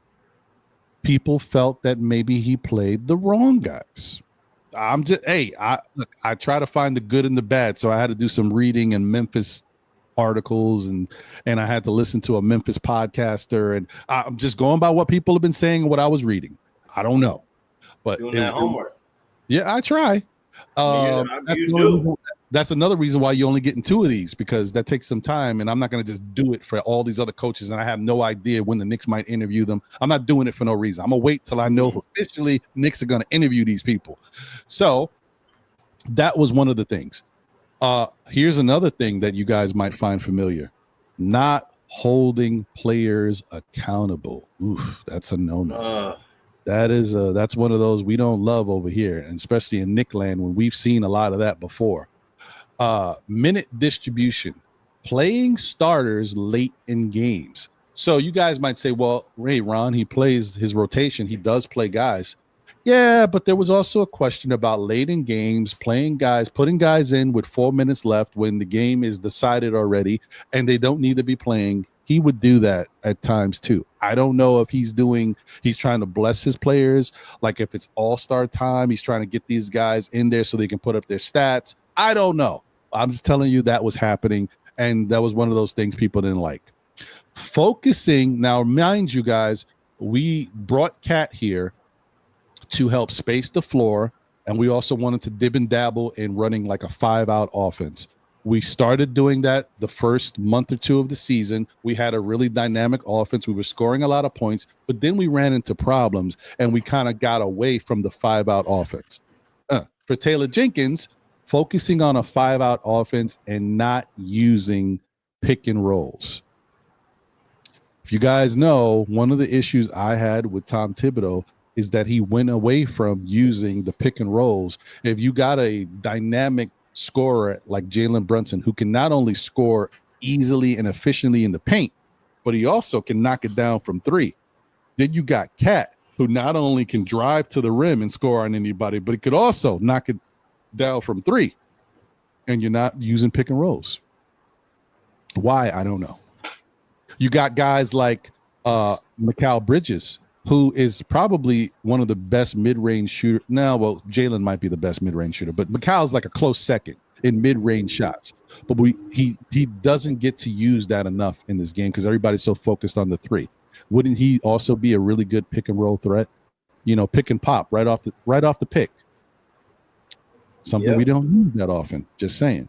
So focusing on 5-out offenses and not using the pick and rolls is one of the bads that people noticed about Taylor Jenkins. And here's another one that's very familiar. This year in particular, inability to beat good teams in the league. You remember there was a point, obviously you guys all know this. I don't have to remind you. The Knicks were 10-0 versus the best teams in the league. I mean, 0-10, sorry. 0-10 versus the Bostons, the Clevelands, the OKCs. Guess who else was terrible against those teams? Memphis. The Knicks in Memphis were the worst. And this is while Taylor Jenkins was still the coach. So I'm just throwing that out there, guys. This is the good and the bad. What say you? His last season that he got fired, he endured a league record amount of man games lost to injury and suspension. 592 games. Okay. So he was trying to manage an ever-changing, rotating roster, integrating G Leaguers, and having to limit like minutes for returning stars to avoid re-injury. You know, when Jaren Jackson and Morant came back, and this led to, you know, chaotic and random lineups that frustrated fans. You know, like that's the part of the picture you're like, you know, people don't think about. You know, so, and when you got a young superstar that, you know, one of the things that makes him explosive athlete that he is and the baller that he is, let's face it, these guys aren't choir boys. Okay. Some of the things that give them this edge is what makes them edgy in real life. And, you know, and so as a coach, you know, you got to draw that fine line where you're trying to reel in a young player, you know, like this is because the player holding the players accountable part. I'm assuming they're talking about the John Morant stuff, you know, like what do you do when he's in and out of the team because of off the field stuff, and then he got injuries too? Like, you punish him even more. To give you more, yes, it's not just John Morant. He's part of it. It's also Dylan Brooks. Now, you guys might be like, well, Dylan Brooks ain't here. I know. But when he was, Dylan Brooks did a lot of wild stuff in Memphis. Yep. Right. And there were certain things that Isn't that just the kind of player he is? they let him get away with some stuff. So apparently it comes to him holding. The last I checked, Dylan Brooks was still doing that in Houston. No, he is. And they're winning, so they don't care too much. But yeah, exactly. That's just it. You know, it's one of those things that it's easy to overlook and excuse the Dennis Rodmans and Draymond Greens of the world when they're winning. But they point it out as problems and flaws when it's and one of the reasons why you're losing. You know what I'm saying? It's just it's a convenient argument to bring up sometimes. Isaiah Stewart. You know. So, but yeah, no, like I said, if he was Jay, are you okay? the perfect guys for the job. Yeah, right. Yeah, I think he's just kind of zoning out. The perfect guys for the job have jobs already. I think he's just reading some stuff. Yeah, he's all right. Who wouldn't want Spoelstra, Popovich, and everyone wants the greatest coaches in the league. You know, who doesn't? The guys are available. Popovich. Yeah. Guys are available for a reason. You know, they're gonna have a flaw here and there. No one's perfect. If there was a perfect coach, we would have picked him already. Yeah. I mean, even people that were even getting pissed about Spoelstra, the Heat, like Heat fans are getting mad at him. Like you can't. No one's perfect. No one is perfect. This is true. That's why I wanted to. That's why I said what I said, so you guys could understand, like that. No matter who we like, I can find something negative about everybody. I'll be honest though, Ron, from all you just said, I'm less in favor of Taylor Jenkins now than after all what you just said. What? But why? But a lot of those things you said are have asterisks on them. That's why. So I was gonna read this right and then hit you with the asterisk, but Coach Malpica hit it early, right? My bad. The asterisk there. No, it's fine. The asterisk there is the whole thing that he had to do this with a bunch of coaches that weren't his people. Like this year, a lot of that stuff that happened, he had to fire his whole coaching staff.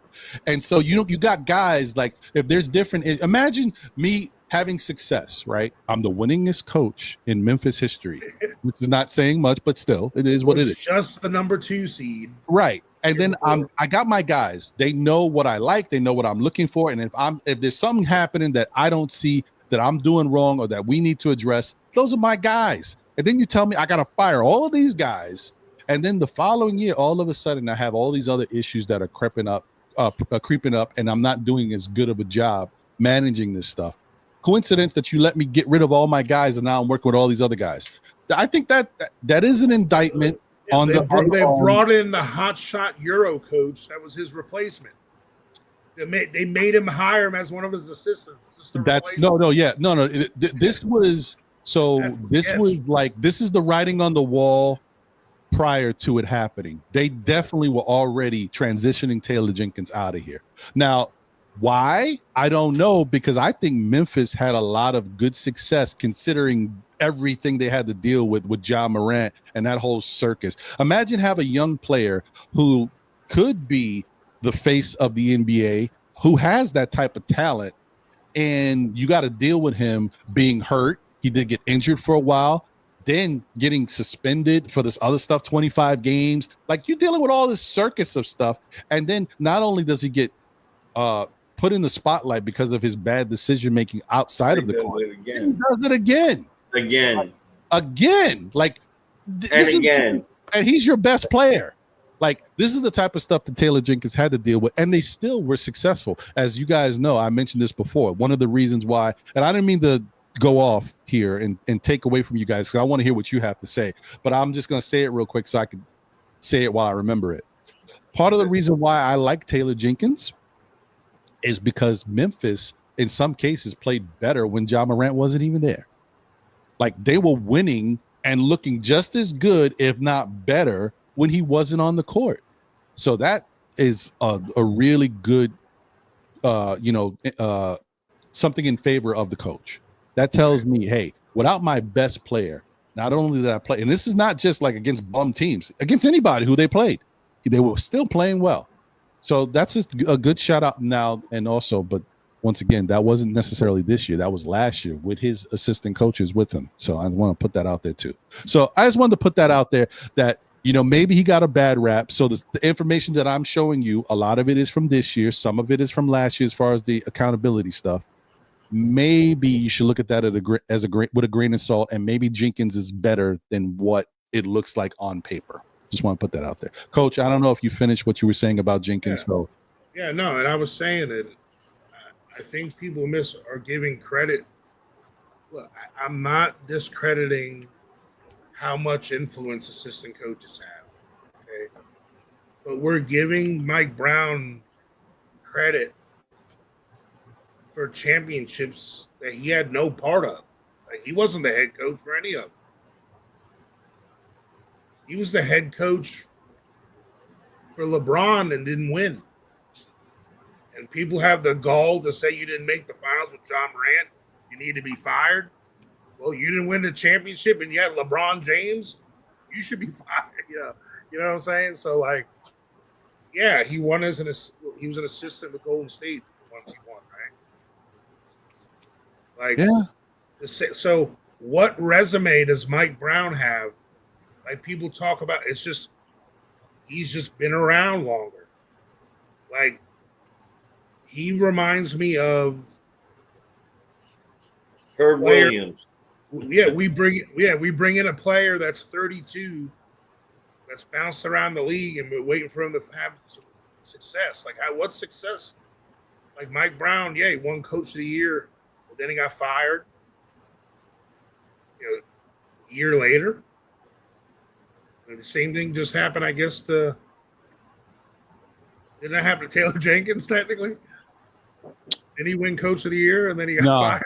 He didn't win Coach of the Year though. Oh, no, was that Mike Malone? Mike Malone did. Yeah. So, like, and within minutes of the playoffs. Yeah. So it's like, I don't think that. I just don't think that Mike Brown's resume is that great. He hasn't won a championship as a head coach. Am I wrong? I looked it up. No, he's not won a championship as a head coach. No, he hasn't. Okay. And like, to me, I just think he's just another. He's a Thibodeau type guy to me, man. He's the same kind of guy. He could be. He could be. That's an interesting comparison. He definitely could be. Let me get around to everybody. Jay Boogie, what's going on, my brother? Good to see you. What's going on, man? I just figured I'd come out of hibernation. I've been hibernating for a minute, man. What's happening with y'all gentlemen on this beautiful day of light, man? Shout out to everybody in the chat, amazing chat. Make sure you continue on hitting that like button and subscribe and share. Move this channel along, please. Make sure you do that. You're here visiting each and every weekend. That's the only thing this man is requesting you for. And shout out to these great men of what they doing and what they've been doing, you know what I'm saying, bringing their history up to the presence, you know what I'm saying, and moving us forward as Nick content creators. Back. Let me see. I'm trying to listen and hear everything that's going on. I'm not out of what's going on with the Knicks. I'm following along, and I have inside conversations about certain things, but that's never here nor there. So, but I'm just listening to y'all and trying to, go along with y'all saying. My pick for the New York Knicks is neither one of these guys. But if they're narrowing it down to these guys right here, my difference between these guys is, all right, let me start with Jenkins real quick. My thing is, if Leon handpicks his bench, what good is he going to be as far as not having the guys in place that know his system versus not having the guys in place that don't know his system, as as it was when he was in Memphis. When they balled out, guys know the difference between guys that know his system and bringing in guys that don't know his system. Now he got to show the team and he got to show the coaching staff. Let me say that right there. He got to teach the coaching staff and the team. The difference between him teaching the team and him having a coaching staff that knows his system, them guys can, pull guys to the side and give them input on what needs to be done in the offensive set versus guys who don't know his offense that's learning just like the team. He's young, he's fitting the age group and everything, 40 years old, I'm hearing and understanding that.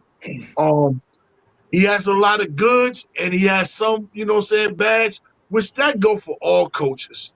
But how can you offset it? Whatever you do good, you need to continue on doing that is good, but whatever you do bad, are they going to bring in the piece that you need that strengthens your coaching ability, or they're going to allow you to bring it in? I don't know what the Knicks office. To my understanding, that they want to make sure they have hands on and a little bit more controlling than what Tom was having. Amongst far as the players and who's on this team and what they would like. My thing is, I don't know why you want to do that.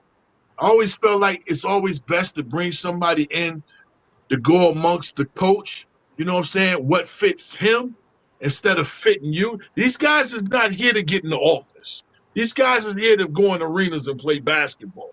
So my thing with Mike Brown, it's just out of these two, I trust Mike Brown a little bit more because he has the experience. I think was when Cleveland lost and y'all was talking about he lost, that was against San Antonio, right? And I could be wrong, but they wasn't going to beat them guys anyway. You know what I'm saying? So let me just throw that out there. And then you talk about he has the experience over there up under the armpit of Steve Kerr. So I trust him a little bit more going head to head with the likes of Eric Spoelstra. I trust him a little bit more than going head to head against the coach at Indiana. Now all he needs is somebody that could be by his side as far as a little bit more defense. You know what I'm saying? You can find defensive guys out there, but I just trust his system is a little bit more. I think Sacramento might have been the leading scoring team when he went over there. At least they was top 3. They got buckets. So this team is better than Sacramento to me. I think it's better than the Cleveland team. Forget LeBron just being on there. Just LeBron being on the team, I don't think it's better than this team. This is the more offensive and more ready to go type guys he's had that he don't have to coach up and develop, you know what I'm saying, that's already ready. These guys is already ready. They just need a different format and another coach that could be on the side that can do some chess movements when things get tough. Some chess movements when guys get out of character. Some chess movements when these guys thinking it's over and they lollygagging. You can mash the gas on them and let them know you got to keep on playing chess because it's not over yet. But like I said, these two guys is not neither one of my guys that I was picking and choosing. I could have went late. I think y'all talking about Brian. He's moving out. I could have went, along with Johnny. You know what I'm saying? But bring somebody like Brown with him has experience as being an assistant coach. You know what I'm saying? Versus him coming here and he don't have nobody, don't know nobody. I'm done with all these guys on the background doing nothing. Shout out to Mark Bryan. I seen him in Atlanta, and I spoke to him, dapped him up. My words was thank you for finally, almost 60-something games, you finally came and sat on the front bench. Get Mo Cheeks up here. I don't need none of these guys that's just here, and it looks to me like they're not having an input. I need guys that's going to have an input, a say-so. I can't remember the guy's name, But when Toronto was playing in the championship, he used to play for Toronto. When they was playing the championship, he jumped off the bench in the background and was yelling at them guys, letting them know, like, yeah, you're doing work, you're putting in. I need somebody that's not going to be back there chewing bubble gum. I don't need none of that back there. This is a real serious time for the Knicks. This is championship or bust more than it was last year. You know, we let some good things slip away from us, you know, because you got to have two things, health and luck. We had both of them last year. We was healthy, and the luck was Tatum went down. God forbid, I hope his recovery is coming well. But, you know, it allowed us to get to the Eastern Conference. But when we got to the Eastern Conference, we thought we was done. That's why I'm saying I need somebody that could play chess with these guys and remind these guys that it's not over. You need to continue on doing what you're doing. But I'm happy. I'm in a good space, good mode, good mood. I think some promising things are going to happen this season. You know, far as coming, I think we're right there, ready to go. I think we're going to be the team that's going to, you know, that wants to get out there right now. I think they're having a terrible off season. Matter of fact, let me just say it differently. I know for a fact they're having a terrible off season through some words.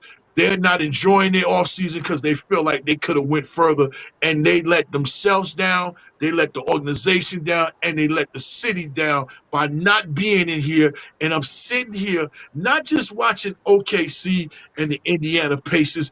I'm watching a Game 7 where either Hartenstein or Obi Toppin is getting ready to be an NBA champion. An NBA champion. I'm gonna say it again. Not the Indiana Pacers and not OKC, but I'm watching Hartenstein and Obi Toppin. One of them are going to become an NBA champion come tomorrow, and Toppin is having a damn good finals. He sure is. Playing out of his mind. He is. And he put us away too in that final game. You sure that did. Final game that we played against them, it was the Toppin dagger that put us away. The Yes. dagger. Yeah. You know, No, so he's I agree with you. You done, Bug? Yeah. Rock on. All right. I agree with every word of that. This list, right, of people. I want to say I don't believe that we're confounded to these to the list, right? Necessarily. My guy is not on there either. Who do you want to be friends with? Excuse me. Who do you want? Who do you want? Honestly, I want Mark Jackson. Really? I want Mark Jackson. I'm not using my heart here. I feel like Mark Jackson created a team and started creating that team, and then there was a couple of people that went against the grain of who he was, and maybe he was over the top as well with his spirituality and what he was asking for. But the man knows basketball back and forth, back, top and bottom. And I think it's the age-old question: can you be a friend with your kids? Right? My answer is yes. I'm friends with all my kids, but they respect the hell out of me, and that's because I respect them and I love them, and I let them know that they're kings and queens, and at times they were princesses and princes, and they grew up into it. I think that a person like Mark Jackson will hold people accountable. It's not always good to be friends. It was the worst thing that ever happened to me in my life? Yes men. Yes men ruined my life. All right? I was in the streets, doing what I was doing in the streets, and a whole bunch of people whispering in my ear, "You doing a thing, bro. You doing that damn thing." Doing that damn thing, not write me one letter when I went away for doing that damn thing. So the thing is this. We want somebody that's going to come in here who knows basketball, who's been in and around basketball all their life, who knows the city, who knows the Garden, right? Who's not afraid to speak up. I do believe that Thibs' major issue because I'm not 100% that he should have been fired to begin with. The man leveled us up every year, but he lost something, right? He lost the ear of the players. He lost the conversation of the communication with Leon. Something happened around there, and then it piled on and piled on. Because for a man that levels you up every year, it was kind of confusing. And at first, when they said he didn't say fired. They said relieved. Relieved. I thought he was going to be the president, assistant president, or something. I was relieved, all right. Yeah, he surely got relieved. Yeah, I was the one that was relieved. Oh, you were relieved. See, I wasn't fully relieved. To be honest with you, I wasn't fully relieved because I'm not saying. All right, so Boogie said something very, very interesting to me. I really believe that we need somebody out there that's going to lay the law down, that's going to run the X's and O's and do all that stuff. But we also need a football style a defensive coordinator type of guy, an offensive coordinator type of guy, a big man coach, all those types, special teams coach, those types of people. Because at the end of the year, most teams, if you win the championship, all you know is the coach and the players. You hardly ever hear, oh yeah, I remember that Mo Cheeks was sitting behind Tom Thibodeau. That was rarely, ever have I ever heard that. So he's one of the guys. Now, the reason why Jenkins, Memphis is very interesting is that he did do that stuff while the circus was going on, while injuries was happening. Because they got a bunch of players, by the way, that I don't know if you noticed that. I'm sure you know this. I don't know why I said that. That play really, really well, that hardly even play, but only play when everybody is injured. And when they do, they ball. So he made that team. He made that team into the team that they became. I think that right now, yes, we got to get younger. I don't know Mark's age, but I'm assuming he's 60, maybe something. Oh, you may. Right? 60-ish? I don't know. I'll look while I'm here. Jay, he's probably. Yeah. I should have known that, but I should have been prepped. He's 60. I just came from that physical therapy, and I'm Well, reading you're right. the list He's over 60. here. 60 on the dot? Mm-hmm. All right. I'm going to play Lotto today. All right. So, I'm looking at a lot of these people's records. And I for some reason, this guy stands out. Mark Jackson stands out to me, but I believe that he needs to be around other people. Like the Johnny Bryants for the young ears. For accountability and all these other things. And I think he's learned his lesson. It's a big if. Yeah, but if he hasn't, then he'll get chucked. But if he has, then this is a man that played during one of the toughest eras of basketball here in New York, and with one of the best centers to ever do it, and he played well. Rookie of the year, ball handler. We got how tough is this era? Yeah. How much? That's the problem with. And look, I'm an old head, bro. Trust me, I love toughness. I'm a football guy too. No one loves toughness more than this guy. I don't really hear you well. Like I'm saying, like toughness is great, but the league has changed. Like all of us, we all want this old.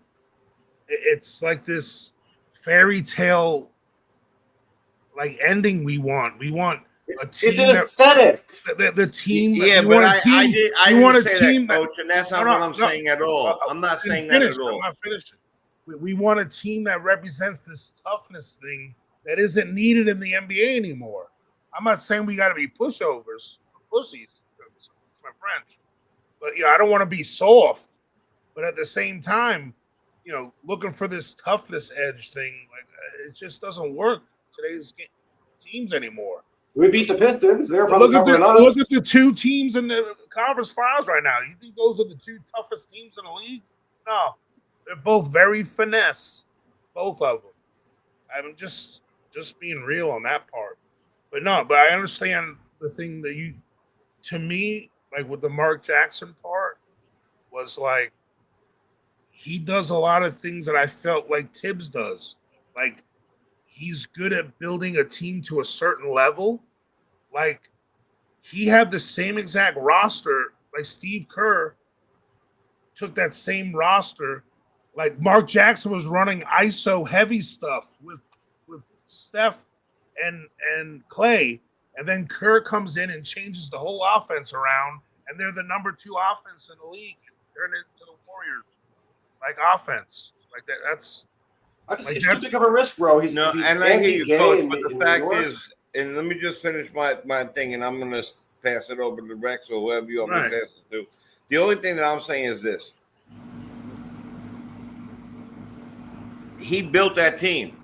You said that in that's the beginning part of it. So if he stays there, do they not win a championship? Maybe they do, maybe they don't. I don't know. But we can never say that. I can never say a lot of things. I had opportunities to do a lot of things in my life. If I stuck with it, it would have been done. If I did this other things, it would have been done. I really truly believe if Mark Jackson stayed there and he learned at that moment. Remember, he was younger at that point. This is a long time ago. He learned at that point. You know what I'm doing? I'm pushing my religion on these people. I need to stop. Right? And at some point, it stops. And that team becomes the same team. Maybe Steve Kerr always says that. He points to Mark Jackson. So the fact of the matter is, to me, I would like to see Mark Jackson.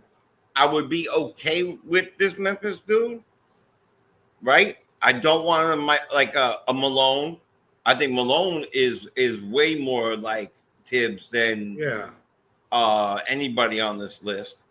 And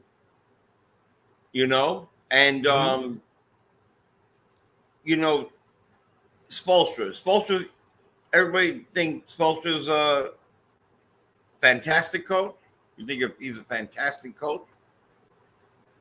Or did he find himself in the right place, in the right position? Yeah, I think he became like he kind of learned. He was like on the job. He learned on the job. Like when he first got there, it was obviously, here you go, buddy. Here's the best team in the league. Have fun. Right, exactly. And then from that, I think he's learned, the philosophies with Pat Riley, and then really he's turned himself into what he is now. I mean, he deserved accolades, but I was, and I always joke around. I'm saying he never really coached a team. It was Riley in the 7th row, and he had the earpiece in his ear, and Riley was just calling out the plays. But the fact of the matter is, you're right. The man went from checking the VHS tapes to becoming the head coach, and God bless him. God bless him. So anyway, that's my end of that. But you could be friends with your players as long as they respect your final word. And that is what my point was going in with my kids, going in about life and stuff like that. Mm-hmm. You could be cool with your players. You should be cool with your players. It should feel like a family atmosphere. Everybody should be breaking bread. They should want to be together and play on that team. So there's no problem with that. To me, that doesn't bother me. As long as when it's time to buckle down and be serious, I don't know if they're like, I hate to use this word, like a safe word, like, all right, banana split. All right, cool. Let's lock it down now. Right. You know what I mean? So. Yeah. No, I don't think you're wrong in that. You definitely have to have some, especially in today's NBA. the players are a little different. You have to relate to the players in this NBA, but at some point you have to be able to draw the line, and when it's time to play, like you getting paid to play, and everything that comes along with that has to be your priority. And if you're not with what the team needs you to do, then somebody's got to step up and call you out on it. And we do know that is something we're trying to change here. Thibs had an issue with accountability when he first started here. He did show moments of putting Julius Randle on the bench, putting Jalen Brunson on the bench for certain things, and then he looked like he was getting better there. But in some cases, we complain about the style of play that you see out there on the court. Thibs is the coach. If there's any issues with somebody not getting the ball passed to them or running certain plays that you don't want to run, who's going to stop it? It's got to be Thibs. And Thibs let a lot of stuff go that some of us had issues with. We don't know if that was the game plan or not, but if that was the game plan, that's his game plan. So things like that is something that obviously the Knicks got to look to what they expect from the next coach, what they're looking for from that person, and what they will bring to the table. But I wanted to say this with regards to Mark Jackson, because I don't know. If we're sticking just with basketball, Mark Jackson showed us some really interesting stuff. I think you were right, Jay, that he was. But I also know that this was in 2013, 14. That's a long time ago. The NBA has changed a little bit since then. Will Mark Jackson's style of play translate to today's game? Don't know. That we don't know. Right. But I will say this. His first season with Golden State, they were 23-43. Second season, they were 47-35. Third season, they were 51-31. Sounds like a good coach to me. I'm not going to necessarily say that he didn't know what he was doing. In comparison to a lot of other coaches, Mark Jackson did not have enough time to really become a good coach and learn from any mistakes or improve on anything. So in essence, he got a bad rap. We don't know how good he could have been as a coach. He only got to coach 3 years. And that was a long time ago when you look at it in coaching years now. So just want to throw that out there. But he created his own bed, though, with his problems with the right. But remember, none of that had to do with on the court. Everything was on the court. Well, yeah, if they're going to hold people accountable for in a belief, when I don't see other worse coaches do other worse things and they make it back to the league, then that's not on Mark. You know what I'm saying? Whatever he was doing with his religion or whatever had nothing to do as far as basketball. Now, I do to believe Mark deserves another chance to be somewhere, but it has to be the right situation and the right fit. I think Ron touched on it. I would have liked if I don't think Mark Jackson wants anything to do with coaching. Let me put that out there. I agree with that too. If he wanted to get back into coaching, like I'm saying with Gundy, you know what I'm saying? I think he would have done a Gundy move somewhere. Like Gundy has got back in tune on the bench as assistant next to one of the best coaches in the league. And that's just to see what different things he can learn. Right. For instance, real quick, I'm gonna go to the left real quick. LL Cool J's last album, LL said, yo, I had to change my whole way of rapping and everything because it wasn't fitting with today's time. And that's what I think Gundy is doing. He's on the sideline with somebody, he's a top-notch coach, learning so he can understand if I do decide to get back and get my feet wet in the league, I know the difference from what I did then and what I can do now. But, with Mark, 1, 2, 3 years, I think, honestly, that was the right move that Golden State made because that ISO basketball doesn't fit. I don't think the Warriors win a championship with Mark because they didn't have them type ball players. They had guys that knew how to move, cut without the basketball, catch and shoot. That's a difference. So when you bring Steve in there and that element of the Chicago Bulls texture style went into them cutting and moving, catching and shooting without, being a one primary ball handler and everything. Because then you forget Michael Jordan was the point guard at Chicago. He was listed as the PG. And a lot of people, they overlook that, and he's not a point guard. So, that system fitted with what them guys with Clay and Steph. I don't think them guys in ISO will ever be named as the world's the greatest shooting backcourt in history. I just don't. But put them in a system where they can catch and shoot and allow somebody else, like Draymond, to do his thing, and and cutting and passing, and that worked for them. But that's not to say Mark doesn't deserve another chance to get back into coaching. But Mark has to want to get back into coaching, and it starts, back from the basement, like being assistant coach, getting back on the bench, seeing, that live action going on without you commentating. With you watching and understand, and then you being in practices and seeing X's and O's and this and that. That's where Mark has to show that, he wants to get back in coach. And then I think a door opened up for him. Yeah. So let me just say that I agree with what Boogie said 100%. I think he explained it in the best possible way that makes sense to somebody if you're thinking about Mark Jackson's coaching. I think that is the key.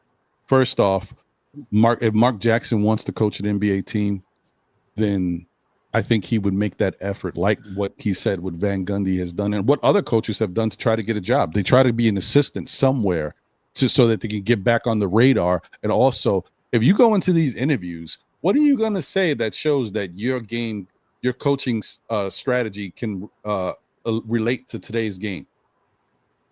Jeff Van Gundy could say, well, this is what I would normally do in this situation. But because how today's NBA rosters are with this 5-out offense type thing, I learned that being over here with this team, this is the best approach to that because this seems to work a little better in today's. See, he can say that. Mark can't. And I think that's Boogie nailed that with, like, if you want to coach in today's NBA, when you're known as an ISO old school type of coach and your last coaching appearance was back in 2013, this is what you would do. And then the other thing, and that's why I put up D Grant's thing. Shout out to D Grant. He said, Steve Kerr was not a coach in the league. Before he got the Warriors job, he was working in the office. So to me, either you have it as a coach or not. Mark never showed anything. I disagree because I think Boogie just told you what the difference is.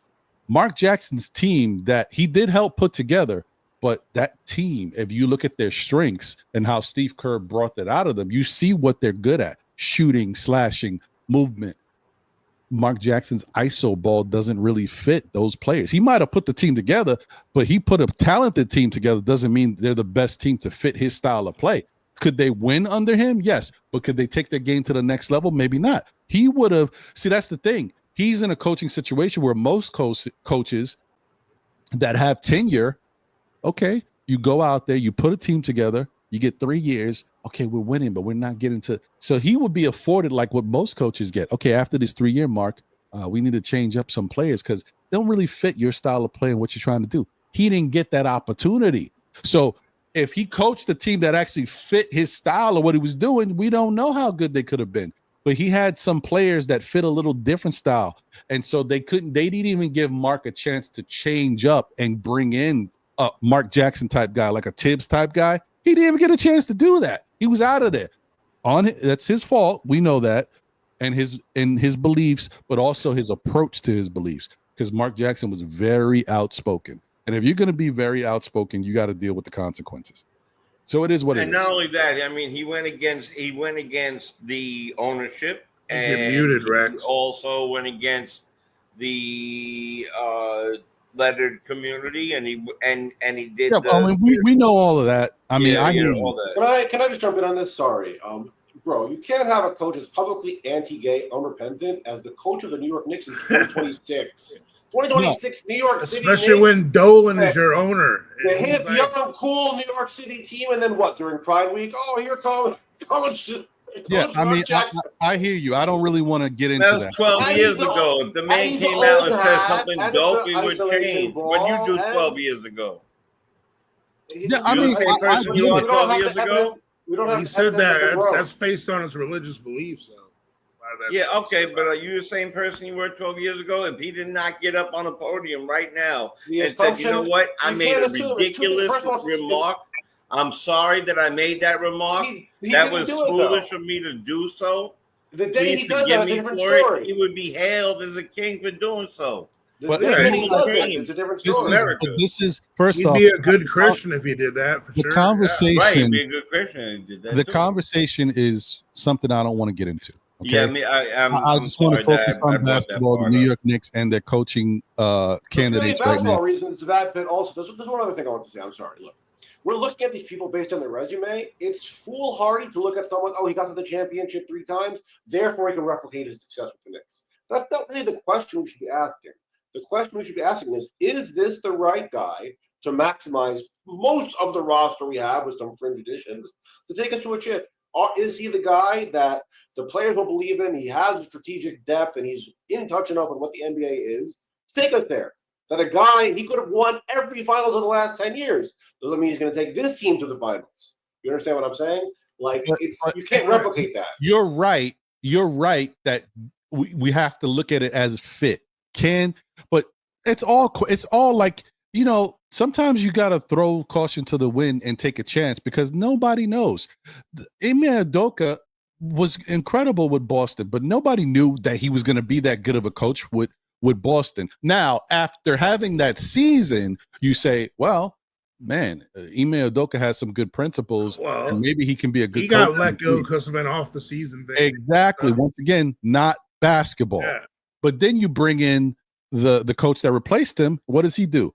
He basically takes Udoka's blueprint, maybe adds a little twinkle in there, but that was Udoka's blueprint. And that's what the guys, if you fire a coach in that way and bring in somebody else, you basically saying, look, you have time to kind of institute what you want to do out there as a coach, but the guys already know how to do this. We were very successful at this. Do you think this is something that you can follow and then sprinkle in your own style? That's what that was. That team is Udoka's team still. Okay. That coach came in there, added a couple things to it, but it's Udoka's system that's still working, and they have continued to flourish under that system. Yeah, but then what was his follow-up gig?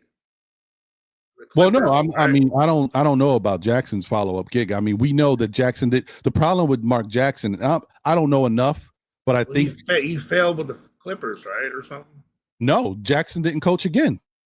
Oh, that was his last. That's it. He hasn't had another opportunity. Yeah, I don't even. That's too long of a break, bro. I know, but the other thing about Jackson too is that he sees himself a certain way, and I don't think he wanted to go into being an assistant coach. Back to what Boogie said. The other thing too is Mark Jackson didn't want to come off of his principles.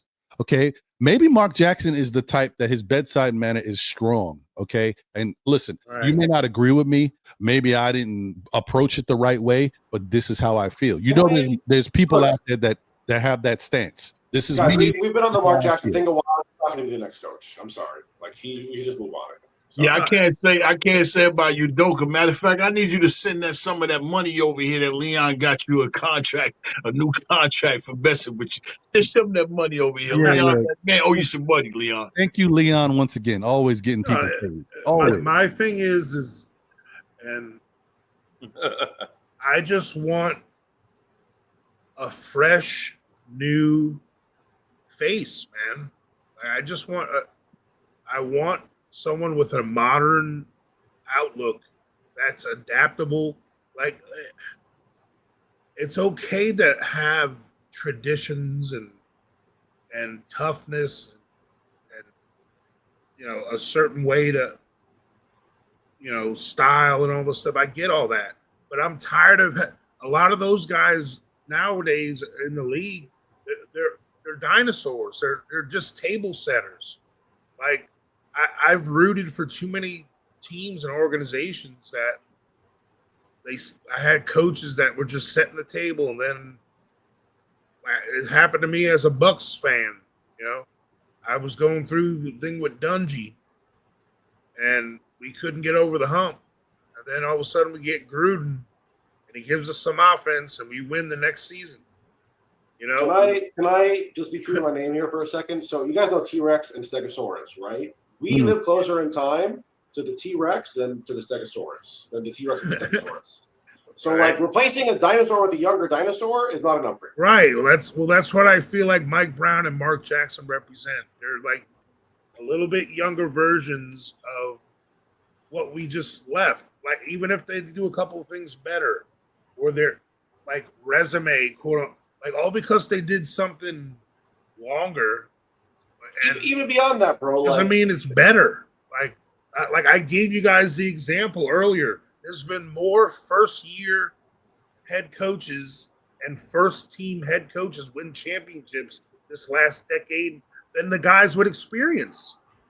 That's what I'm saying. It's a proven thing. And the Knicks fans are right, and Knicks fans are so scared to not have some big name as their head coach because we've had to deal with the Mike Woodsons and the Fizdales, and I get it, all that. Well, can I listen? Let me just say, Woodson. I think Woodson was a good coach for the Knicks. Me too. He did pretty good with what he had here. Fizdale is another story. Continue. Yeah. So like, I understand the hesitation to like it's the analogy I said earlier. You can't hit a home run unless you swing for the fences. If you keep bunting and hitting opposite field, then you're gonna be in second round every year, bro. Like, if you want to hit a home run, you want to win the lotto, you can't win the lotto unless you play, bro. And you got to take a chance, bro. Like that. I'm tired of it. That's crazy about this is that it's not even taking a chance. For me, I think we're both talking about Johnny Bryant beyond even the point of that he was, like you said, there's in the past 10 years more first-time coaches have won. If he was such a crazy departure, like an alien that we had no idea playing a completely different brand of basketball, okay. He's actually the coach that's the closest in terms of coaching culture of any of the coaches to what we have now. Thibs won Coach of the Year when he was assistant coach here. He has a good rapport with the players. He can keep the things that are good, that are working, and also be innovative. It's not just purely innovative. Now it's going to be we're playing basketball, walking around upside down on our hands. It's still the same basic core ideas, but with the modern offense that we're dying for. And it's the youth, and he's not going to be stuck in his ways, we hope. And that's what we want. Well, let me ask you guys a question because I think this is interesting since the way I see what you're talking about. Before I do that, let me just shout out these super chats real quick because I know people, if I wait too long, I'm like, hey, all right. All right. So what was the last one? Okay. I don't know if I read this. Did I read this one yet? No. Shout out to Paris Duggan. He says, demand effort, player development of youth and vets, modern day offense with pace and theory, and an eye for offensive talent combinations willing to take a T. Yeah. Listen, that's not bad. That's not bad at all. The T part's a big one right there. Yeah. That's not bad at all.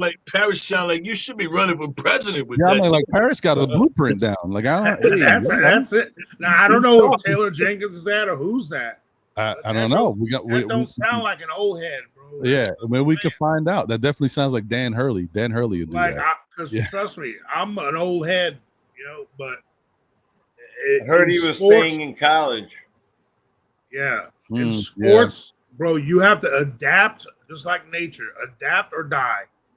If you don't change, you behind, bro. Yeah, we're already behind from Thibs. We need a leapfrog, and I got to shout out Coach here. He's giving me hope for the old heads. I thought the old heads could only support other old heads. Yeah, bro. I'm all for all these old dudes need to die off, bro. We need a youth movement. I mean, listen, we got to see what happens, but I'm gonna get to my question in 2 seconds. Not you, He said, shout out to Corey Lee. He says Leon Rose has the city has the city on his back. So yeah, no, that's true. Leon Rose has done some good things and people are in his corner for right now. And then we got another one from him. He's done an amazing job, man. Leon lost his voice. Thibs, good luck. So okay, all right. And also I want to shout out Crim's dad once again. Hey, gifting more memberships. You know, y'all. I hope y'all. I mean, I know y'all got to see it first, but y'all should really appreciate those who get these gifted memberships from Crim's Dad, however you want to call it. Should really appreciate it, man, because he don't have to do that. He could just give me a super chat if he wants to, or do. He's actually putting back into the show and giving other people a chance to be a part of the membership flow. So, shout out to him for doing this. Shout out to Just Knicks. You are a SKF member. Coach Malpica, you are now a SKF member. And appreciate the gift. Appreciate you. And so there's two more that got it, but for whatever reason, it didn't pop up on the feed. So I don't know who they are, but shout out to you two, whoever you are out there as well. I'll continue it for sure. Yeah, appreciate you. So here's my question I want to ask you guys. Would you rather give Johnny Bryant an opportunity to be the next Knicks head coach or James Borrega? And you can ask the question you want to ask if you don't know about James Borrega. I mean, Borrega had his chance at Charlotte, but that was a dumpster fire. I mean, it's a different situation. Honestly, a tough choice. But if we're talking about other assistants, my lead assistant, which I haven't mentioned this show yet, was Sam Cassell. I'm ready for him to have his first job. If we're going to have a guy's first head coaching job, but at the same time have that safety net feeling of he's been an assistant coach now for, I want to say 15 years. And he's been a point guard in the league. He's won a championship as a point guard. I mean, he's battle tested. You know what I'm saying? Sam Cassell was a hell of a player. I like a former player for sure. I'm not against ex point guards have done pretty well as coaches in the NBA. You know, if you're talking assistant coaches now. No, I'm talking about possible. Well, no, just coaches that. I would take Sam Cassell. I'll be very happy with Sam Cassell. Oh, well, I mean, that wasn't the question, but I hear you. The question was, would you take Johnny Bryant or James Borrega? Okay, like other assistants, like that are assistants. Okay. So for that one, I am tempted on Borrega because I do feel like the league is going more in like a European influence direction. But I would give the edge to Bryant because we already know he has a good rapport with players. I feel like that doesn't matter. Okay, that's cool. What you think, Boogie? That dude came from Charlotte. That's nothing. I mean, that's just me. I like Johnny. I spoke upon it earlier. You know, I would like to see Johnny, and I already said I like to see Johnny as the head coach and put somebody strong by his side, like like Mike Brown, somebody that knows and understands. You know that could be there for somebody he can lean on and get understanding. Somebody that's not going to let him crash. You know what I'm saying? I like Johnny Bryant. He knows the city, he knows the organization, and he's a good 40% fan favorite here. People that would like to see him get the job. Now, if you're talking about other assistants, I'm gonna stick with my same like I said last year. Coach mentioned how, I think it was Coach that said how the fans are not too much of Eric Spoelstra, some of the things he be having going on. My answer to that, Eric is not going nowhere until Pat Riley steps down. And when Pat Riley steps down, he's going into his spot. But before he goes into his spot, I would have liked to see Leon call Chris. Get him on the phone because he is one of the most ready to step up and be a coach right now, following up on the Pat Riley and Eric Spoelstra. He was been there for the championship. What other experience are you going to get besides another assistant coach than him? And my other one has always been Jerry Stackhouse, because between these two guys, the work shows for themselves. You look in the finals. He developed Naismith at Vanderbilt. That's his work. You look at Indiana. It's two of them. It's Pascal. He developed him into a champion when they had him in the G League. He developed OG into a champion In the G League, he developed Van Fleet, who became a champion in the NBA. He's developed Norman Powell, who's been a real threat throughout the league. So I do know this guy can develop, and he's young. And more importantly, I'm over here up under the bench, up under Steve Kerr, getting the knowledge of this guy, just like when we wanted Kenny Atkinson, but I felt like Kenny Atkinson he wouldn't have done what Tom did when they was trying to get Kenny Atkinson, but they went with Tom. But look what he did after he went and got up under the wing of Steve Kerr and went to Cleveland.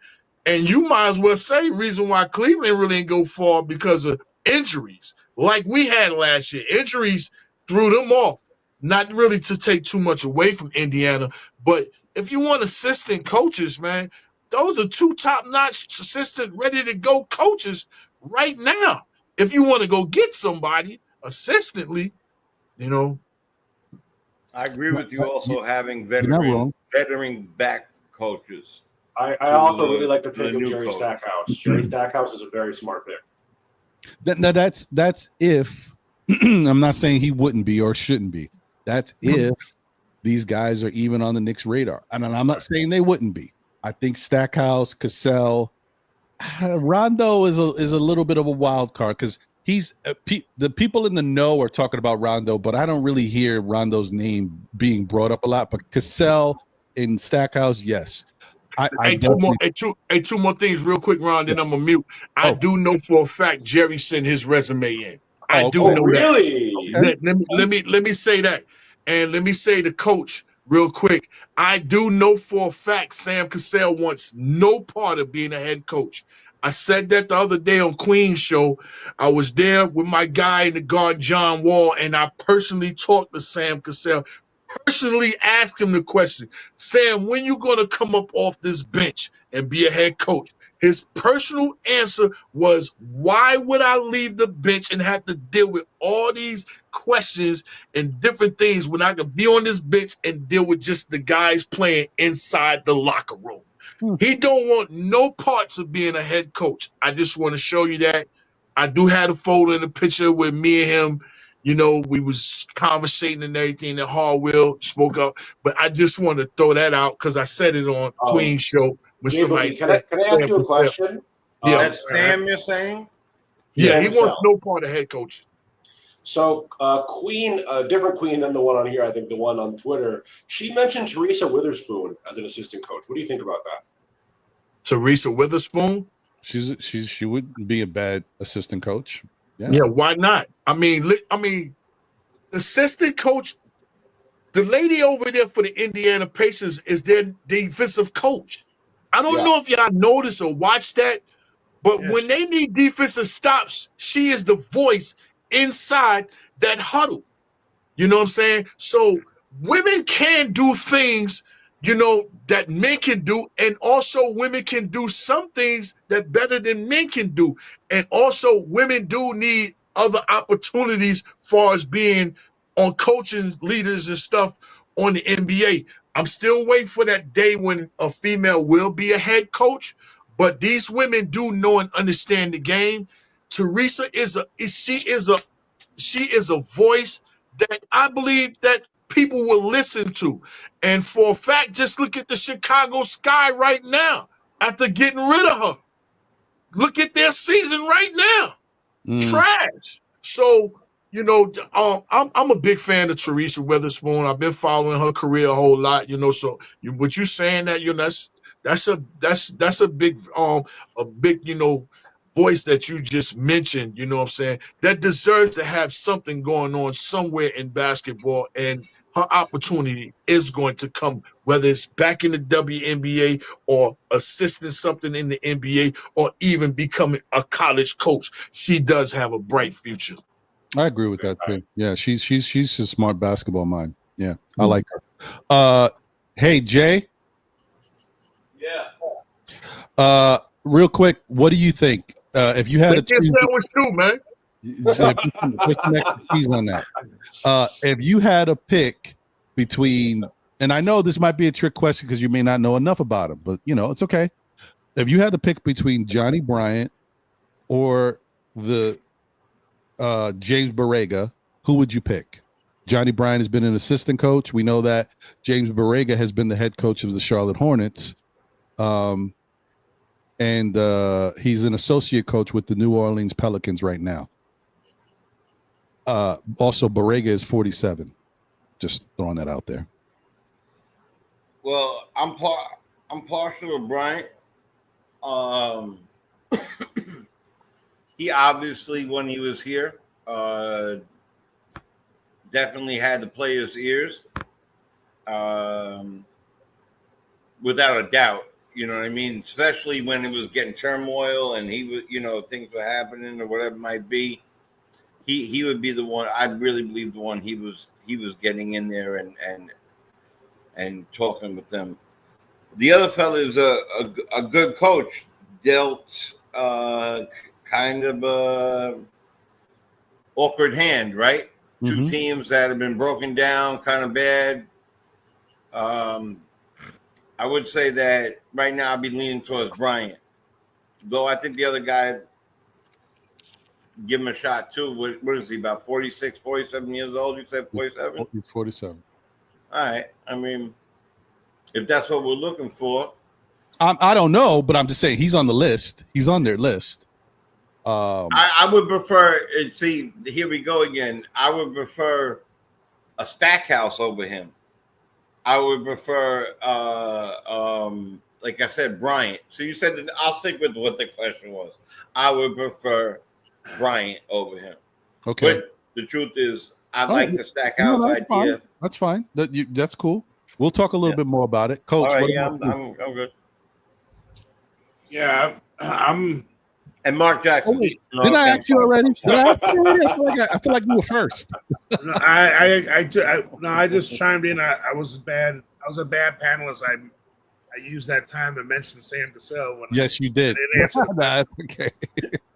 No, but to be honest with you, my first knee-jerk reaction, without thinking of anybody else, when we first fired Thibs, the first name that popped in my head was Johnny Bryant.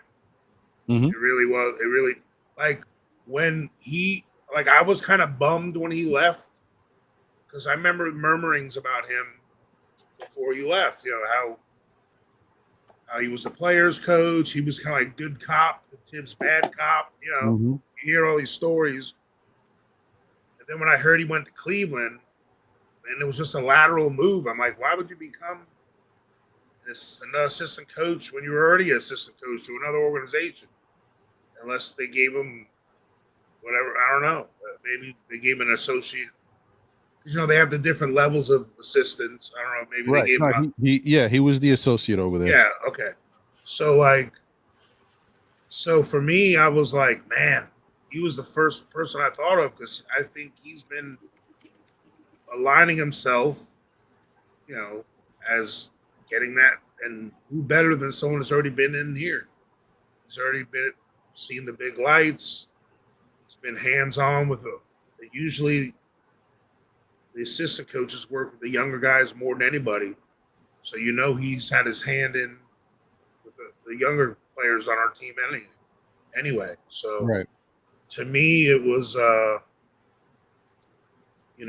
it was him. So long story short, that's my answer. No, I hear you. And I was with you too. I mean, obviously, until got a little bit more time to kind of look at what's going on and who they like.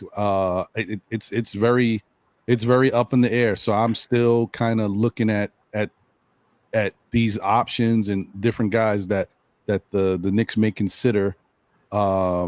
It's interesting, and they're gonna do their due diligence. So we're waiting and seeing Right. who all shakes out, who it becomes. But what I do want to say about James Borrega that I find it's very interesting. I mean, in his coaching career, he's still a pretty young man, 47 years old.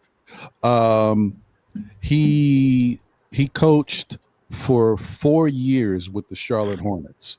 Right, his first year, he was 39-43. Second year, 23-42.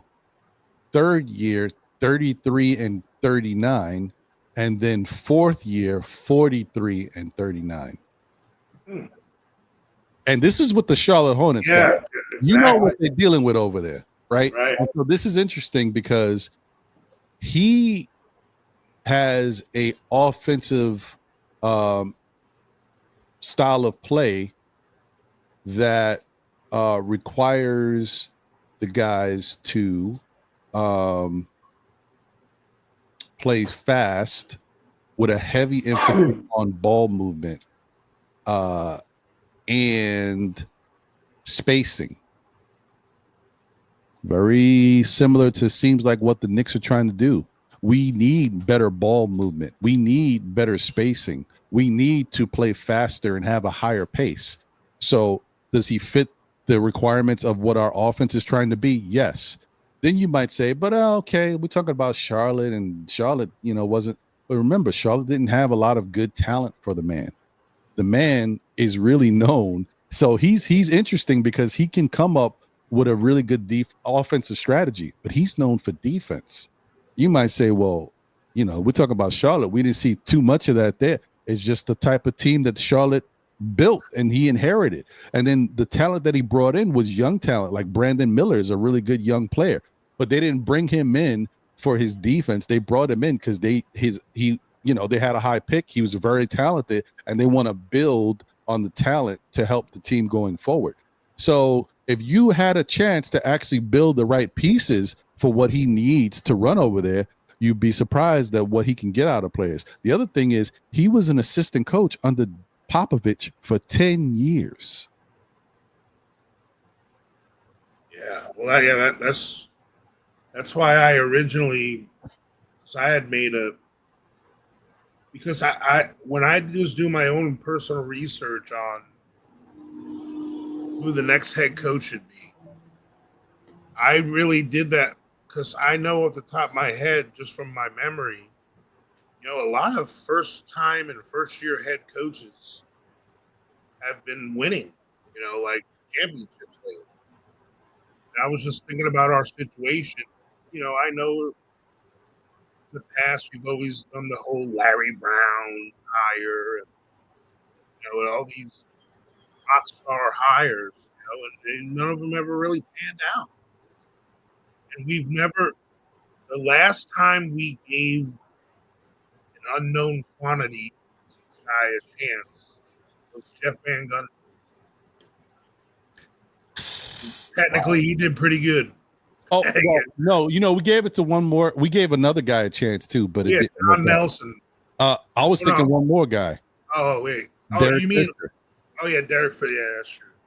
We gave him a shot. Kurt Rambis had coached with the Lakers, but we gave Derek Fisher a shot out the gate. And I technically we might have given we gave what's his face too, and that was terrible. Fizdale. That was terrible.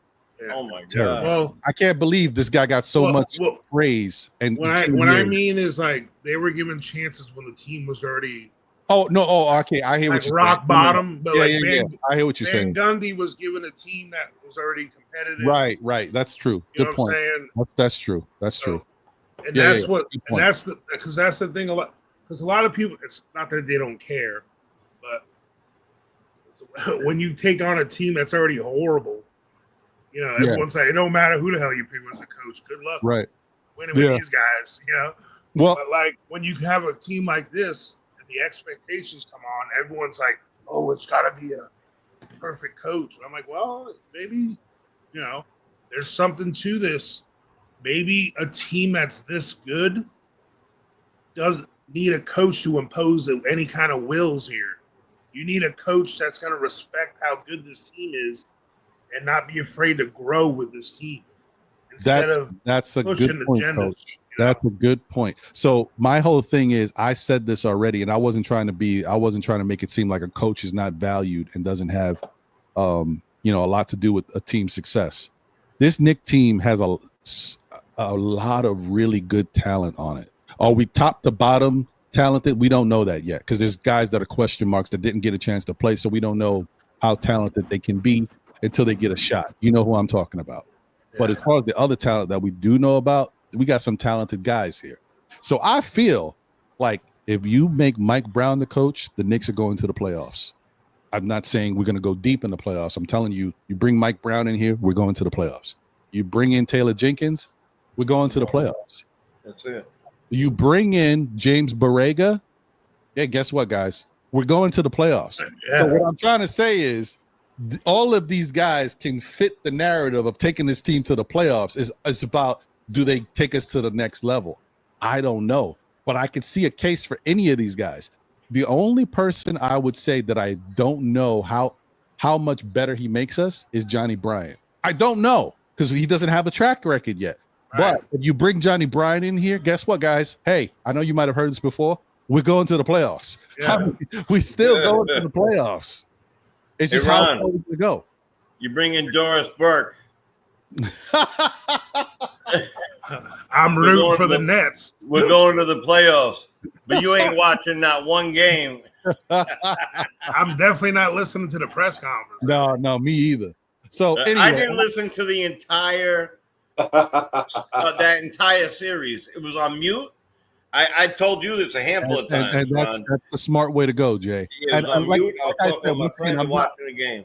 I'm not downplaying the coach's impact on what they can do here. I'm just telling you that this Knicks team is good enough now that any coach you bring in here that's competent and understands how to play basketball is going to get this particular team to the playoffs.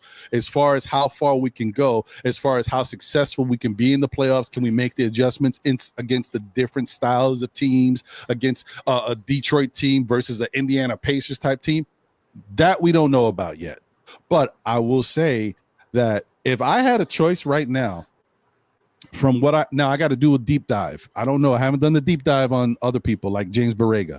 But if I had to pick between Mike Brown, Taylor Jenkins, Borrega, and Johnny Bryant, I'm taking Borrega because I see what Borrega can do with that Charlotte Hornet team that doesn't have a lot of talent. Offensively, his offensive style is getting praised for the type of stuff he's implemented over there for offense. And I already know that he's a decent defensive coach. He just don't have the horses. So I'm like, he's young. He hasn't really got a fair shot to do things with a good roster, but he has all these principles that people around the league respect. And also, you know, sometimes it says you pays to look at this stuff. When you look at the coaching odds, you know, the betters, he's high on the list of coaching odds to be a Knicks coach.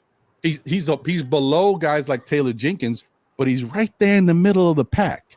And so he's like 30 or 4. Yeah, he's very interesting to me. So I just wanted to put He's that out. tall. I like tall head coaches. I don't know. I mean, You know, that's the thing, He's Ron. like 6'5". That's the thing that I'm real scared that this organization is going to miss out. I want a coach that can be better than where the talent is supposed to get us to. Point blank. I hear you. You know, listening to what you're saying, you know, with them coaches you named out, every time you said we're going to the playoffs, we're going to the playoffs, we're going to the playoffs. Okay, that means that's on the strength of the talent. This team already know where they can be and where they're supposed to be. We got, in case people forgot, we got 2 All-NBA players on this team this season. We got 2. One was an NBA starter. We got 2 all-star players on this team. Point blank.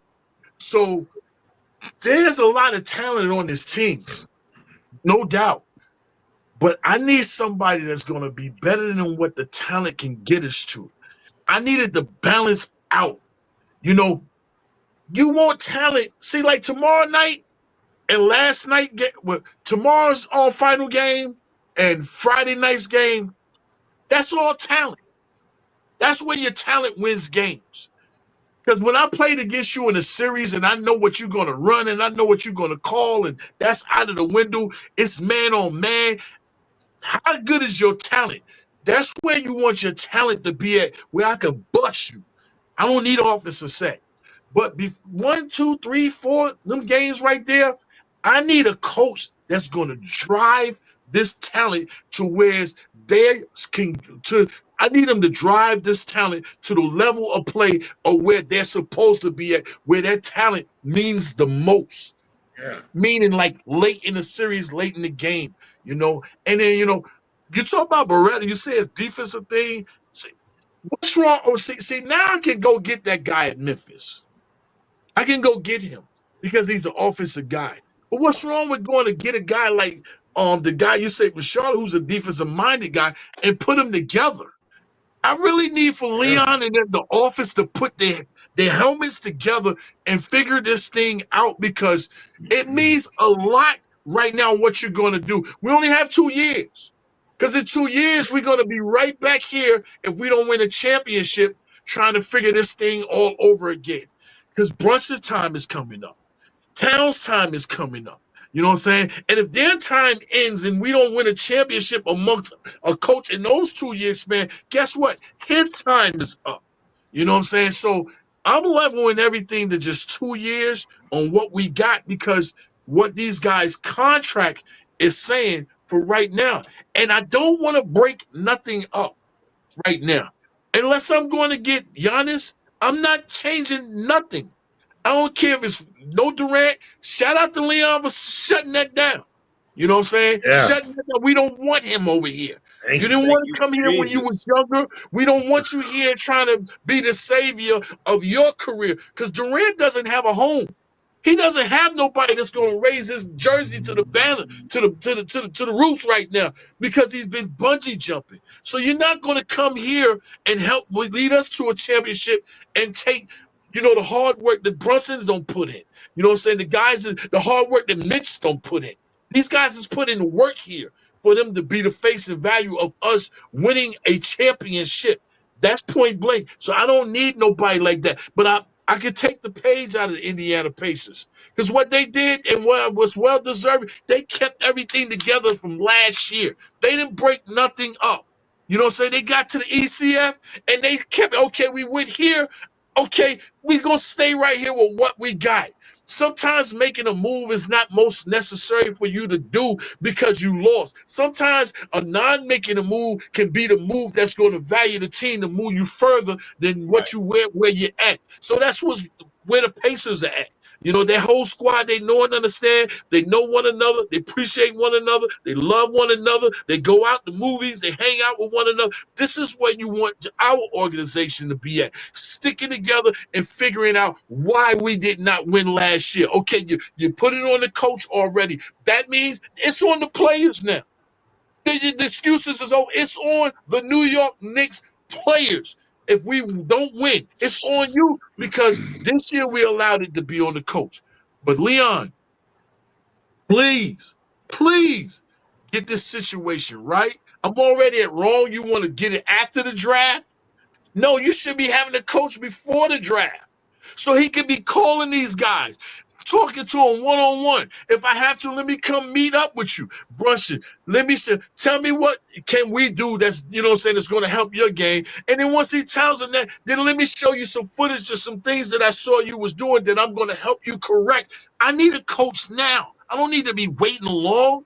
So, you know, I'm already at fault with that. You know, they want to wait till after the draft. You know what I'm saying? Our time is now. Every day that goes by right now is a wasted time, a wasted day, a wasted moment for us to not be trying to get a championship for 2025 and 2026, man. Y'all know I got to go on a rant, man. But my little one, say hi to the script. Say hi to everybody. Come over here and say hi. There go Ron. There go Coach. There go Jay. There go come say hi. Hi. Hey, Tell them who our team is. The Knicks. That's there right. you go. Hey, Oh, man, right. you do know So it. that's You're the that's smartest my, girl I know. when she comes in busting the office, that means it's time for Boogie to Yeah, That's time for right. Boogie That's to Boogie. I have the same thing when mine sticks the head in there. I know it's over. It's time for Boogie to Boogie. Yep. God bless you. You tell them. You tell them. And I also have a loose tooth. It's okay. We all had it at one point. Good for That's you. right. Oh, you about to? Under You have that a loose pillow. tooth? You said? She said loose tooth. Yeah. Oh, you about to make some money? Uh-huh. You about to make She some knows money? You're right about that. But God Yeah. bless you guys, man. I love y'all, man. Keep doing what God you're bless doing, you, man. Appreciate y'all guys more than anything. Shout out to the chat because the chat need to know without the chat, without the fan base, there's no Knicks, there's no YouTubes, there's no Twitter, there's no basketball team. So all those that never come up when the offer is for you to come up here on the show and you don't come up here, just know you being in the chat is just most as important as us guys that be up here on the screen. Love you. Everybody have a great weekend. I'm enjoying Game 7 tomorrow. You know what I'm saying? I'm an East guy. I'm rooting for the Pacers. You know what I'm saying? Bring them over here and win it. Bring it back to the East because I'm sick of them saying all the time, "You're the West. It's the hardest route." Yeah, but the West the hardest route. But this will give us back-to-back championships over the West. So shout out to the Pacers. Shout out to Ron. Amazing show you always doing. Shout out to the Nick, great Nick content players. Shout out to the chat. Shout out to the organization. And make sure you don't allow this summer to go by without you doing something with your loved ones. Salute, salute, salute. 3 capital S's. Bless life, health, happiness to everybody. Anybody going through anything, we don't pray that you go through it. We pray that you get through it. Amen to All right, that, my brother. Boogie. Amen to Hey, that. Boogie. No Thank doubt. you. And blessings to you, princess. Appreciate it. And call me, Ron. I got something to conversate with you about. Okay. Got That's you, brother. funny. I was gonna say the Bye. same thing to you, Buggy. I was gonna say the same thing to you. No All right, doubt, man. man. You got it, Bye. brother. Bye. So that's that's my thing, guys. I don't know if Borrega would be the guy. I don't know. Listen, up until this point, Taylor Jenkins was the guy on my list. I was like, if it's not Johnny Bryant, if this is like, depending on who they open it up to, Taylor Jenkins is somebody that I think should be in high consideration. And I'm not saying he's a bad way to go. I'm just telling you, there's something about James Borrega that has piqued my interest. I'm learning more about him as days go by, and I'm understanding that he's been schooled by some of the best, and he has these principles, but he has just not been able to show it because of the talent that he's been afforded. So I look at that like, hey, lightning in a bottle. You catch somebody that has all the principles, but just hasn't had the type of team to really, imagine a guy like James Borrega studying over Popovich that is really known as a defensive coach, but hasn't had the talent. And then you giving him Mikal Bridges, OG Anunoby, you know what I mean? Deuce McBride, Josh Hart to some extent on defense. Then he's getting Jalen Brunson and Karl Anthony Towns. Like, whew, I don't know, guys. And he is not an ISO ball type of guy. He's a motion offense type of guy. Already that intrigued me. Already that said to me, we can get ball movement again and get everybody involved and stop being so stagnant and predictable. Yeah. So that's just something I want. I'll be happy just to have a fresh new voice, man, and someone that's willing to try different things. That's all I want. I want to see 1,000 different lineups next year. Try everything. It doesn't even have to be a friggin' everyone's so that's not everyone. There's a lot of people that are dead set on it's got to be this perfect guy with the perfect resume. And I'm not saying like just got to wing it, but sometimes you can overcoach, man. Like sometimes you just got to get the hell out of their way, let them play. True. Like true. I think that the next coach has to be much more of a collaborative process between not just the coach and the players, but also the assistant coaching staff. Right. Like most of your coaching needs to be done in the offseason and in the preseason. You set the table for your season and you make little adjustments and adaptations as the season goes try along. stuff. Throw stuff out there in the regular season. And then when the playoffs, like you exhaust all these different lineups and you see who you have, who you can count on in different scenarios against like some teams are really good at rebounding. So you might need a group of players that are good against those kind of teams. You got to be adaptable. That's why when these two teams that are in the finals right now have showed the blueprint. Like this big three crap and this whole playing outdated. One or two, like it's not a thing anymore. Yeah, it's like we're blessed. Phoenix. Right. Look at like all the last few big threes and big twos and stuff have done nothing lately. Yeah. I mean, look at the Clippers tried it recently, didn't do nothing. Durant's not. Yeah. Well, they didn't have a third, really. Right. Yeah. I mean, look at this shit. I mean, Doncic and LeBron couldn't win. No, they didn't even. I mean, that just shows. I mean, I know they made a trade mid-season, but and they made some good moves too. They made some really good moves to help that team get better, and it still wasn't enough because it takes more than you gotta have the right. It's just like when you dance with someone. Like, it's nice to have at least one person that's really good at dancing. You can lead the other person. This is like couples dancing. It's not a thing much anymore. Do ballroom or whatever. But if two people can dance, I mean, that's just even better. So it's not like everyone has to be an expert. Sure is. Like it's good to have. You just every team that's ever won championships. It's a makeup of all different levels of. There's guys that are really great at everything. There's guys that are really good at a couple things. There's real high energy guys. There's the guys that keep people chill. Like that's what makes teams what they are, And you can't. You got to just have a team like you. You got to be able to present a different look, like because each series is different. Like. We can't play the Celtics. We couldn't play the Pacers the same way we played the Celtics. We couldn't play Detroit the same way. Like that's why one of the demises of the guy that just left us.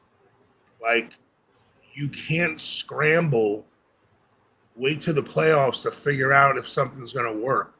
That's not when you start experimenting. You got to know throughout the season through trial and error which lineups have worked and which ones haven't, which guys you can count on for if you're down and need some buckets, some threes or something.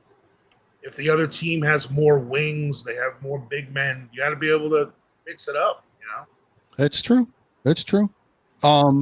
Let me just appreciate you, Keith, as always, man. I'm glad you're enjoying the show. Thank you for sticking around. I know this has been a long one, should I say. Let me do this real quick, just, and I apologize. This wasn't the way I saw it going, but what I'm going to always try to do is continue to keep a flow going on the show, depending on the way the conversation is going and who we have, on the panel. I just feel like it's smarter to do that because the bottom line is to put together the best possible show that we can.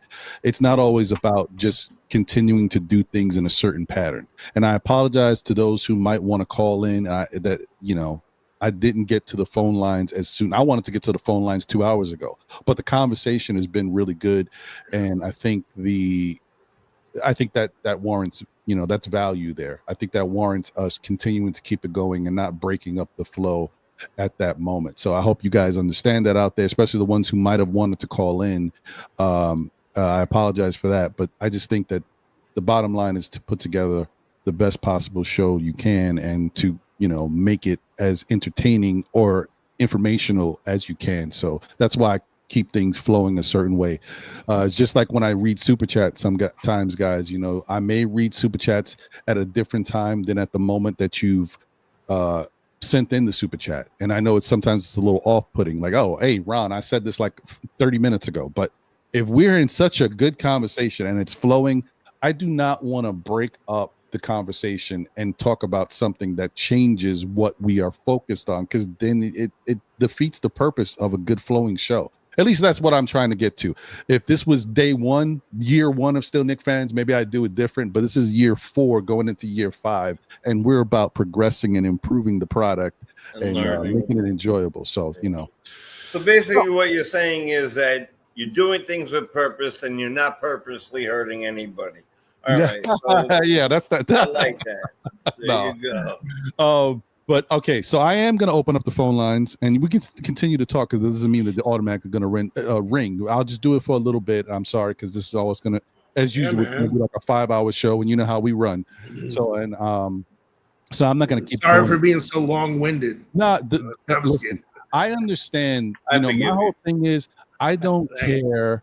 As long as I can still do the show and flow, I don't care how long it takes for you to drive home your point. As long as your point is a good one and it makes sense, that keeps the conversation going, I don't care. But appreciate it. And you know, when I do need to kind of move on, I'll jump in. I just do what I Yeah. have to do. So it is what it is. It's fine. I wouldn't take it personal. Yeah, no, it's good. So Tell me, shut up, coach. I gotta hate move when on you to do this. that, Ron. I hate it. You good.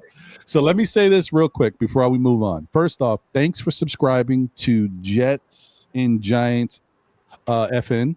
Appreciate you. Shout out to Stream Elements for letting me know about that. Okay. And then shout out to my guy once again. Guys, I hope you guys appreciate it. He doesn't have to do it, and it's benefiting. It's really benefiting everybody, benefiting me the most because it's allowing you guys to be members, and obviously driving me to put membership content out there, so that you get something out of the experience. Shout out to Crim's dad once again for gifting 5 memberships. Strong Island, New York, you are now a member of the SKF Army. Rudy Cisneros, you are a member of the SKF Army. Above the Rim 111.5, you are a member of the SKF Army. And one of my day one buddies actually knows me as a kid. We were in kindergarten together. Shout out to Steven Torres, you are a member of the SKF Army. Shout out to Greg Perry, you are a member of the SKF Army. And let's just stop there. Oh no, we can't stop there because then he did it again. Shout out to Crim's dad once again. Another 5 memberships. JJ in the building, you are a member of the SKF Army. Razor Rays, you are a member of the SKF Army. JJP NYC, hey, I haven't seen him in the chat in a minute, but he's usually here. Shout out to you, you're a member of the SKF Army. Jason Paul is a member of the SKF Army. And 336 Boston. That's interesting. I don't think I've even seen you in the chat, but shout out to you, Boston. Okay, salute to you. All right, you know how the StreamYard thing. Wow, that's a deep one. Okay. Oh man. Okay. All right. Listen, shout out to Crim's dad, man. I appreciate you, bro. Like you really don't have to do this, man, but I appreciate you not only helping me and the channel, but also doing this for others as well to get them more involved with the channel. I mean, that's like the gift that keeps on giving. So definitely appreciate you, bro. Thanks for doing that. Okay, so let me do this real quick. You guys know what it is. Just in case if anybody wants to call in, I want to give you a couple minutes to get your calls in as we go along, because I know it's this has been a really full show, and I didn't even get to the player stuff. I'll save it. It's okay. There's a Monday show coming. That's all right. I think we needed to spend a lot of time on this coaching stuff because there's a lot going on here. So yeah, if you want to call in, now is the time. You know what it is. You know how we do.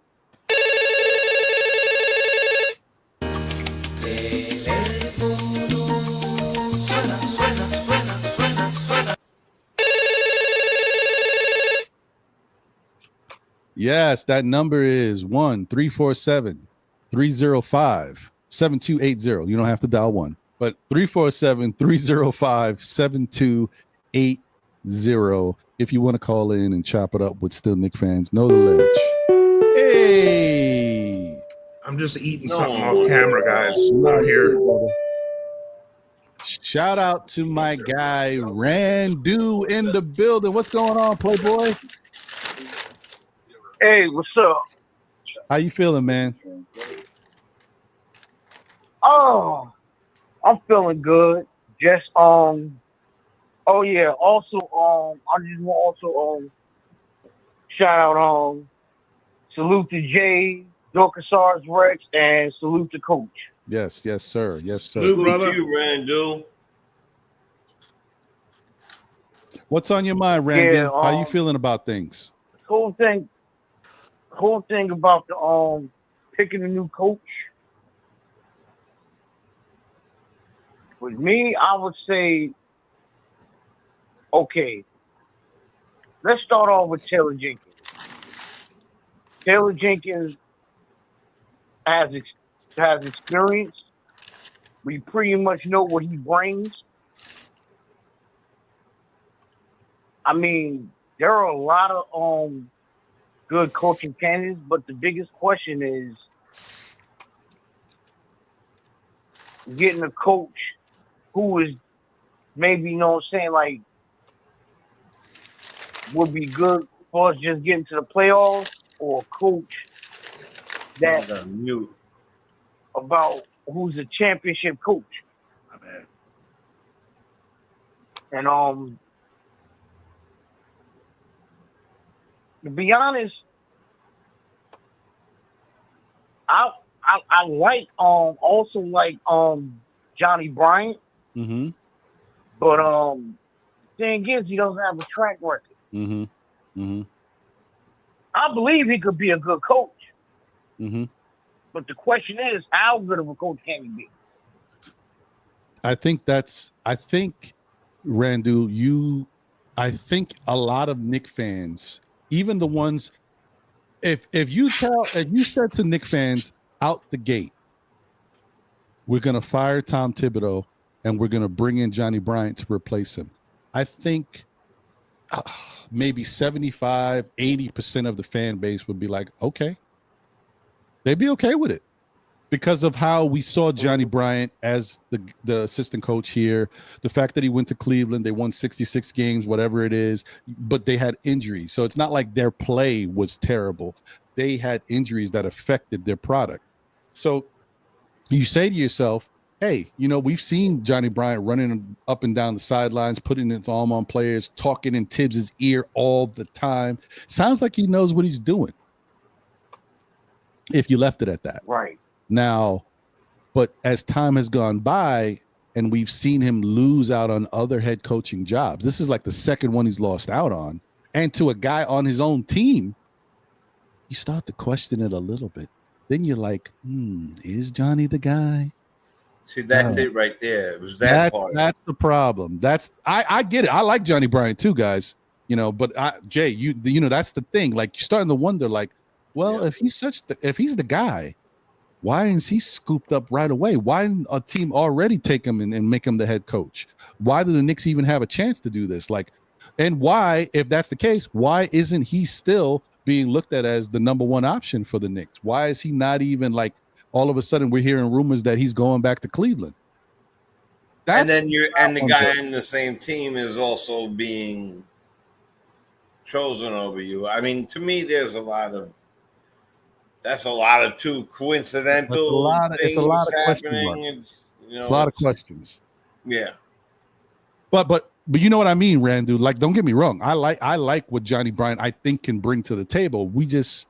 I don't know if it's enough. And when you fire a coach like Thibs, the next coach, yes, should we put a lot of pressure on that person to do exactly what Thibs did? No, that's not fair. But that person better come in and be able to take, because you got rid of Thibs for a reason. That person's supposed to come in and be able to take you where Thibs couldn't take you. So, right. Also, I want to mention is that when we do pick a head coach, I just hope that Leon Rose just bringing players that he want to bring in, as opposed to working, like, talking it over with the coach and asking him, like, what players do he need for their system. Mm-hmm. Yeah.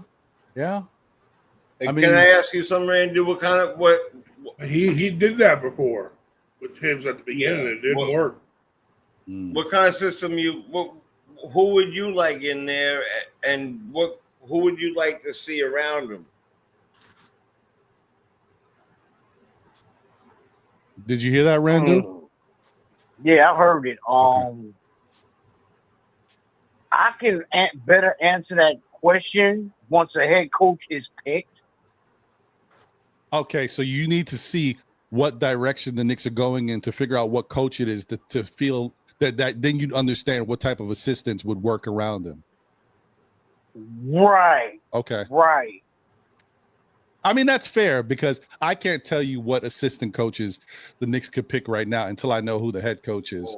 Because then you see, I mean, look at what happened with Taylor Jenkins. Well, shouldn't the head coach pick his assistants? He should. 100%. That's by the way, question actually was who did he want in there, and then who would he want around him? I got you. That was the question. So Okay. yes, I 100%.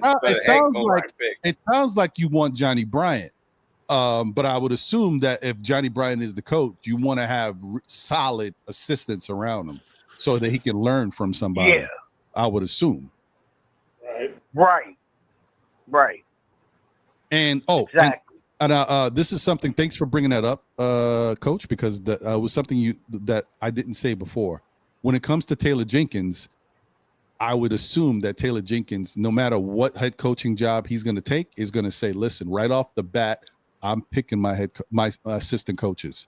You know, I was in a situation, they made me fire my assistant coaches, and it led to a season where now my job was on the line and I had to be let go. So if you bring in me here, I'm picking my assistant coaches. If anybody's going to say that, I think Taylor's definitely saying really, whoever the head coach is that they pick, I hope that the head coach picks their assistants, no matter who they pick as the head coach. It could be a mix.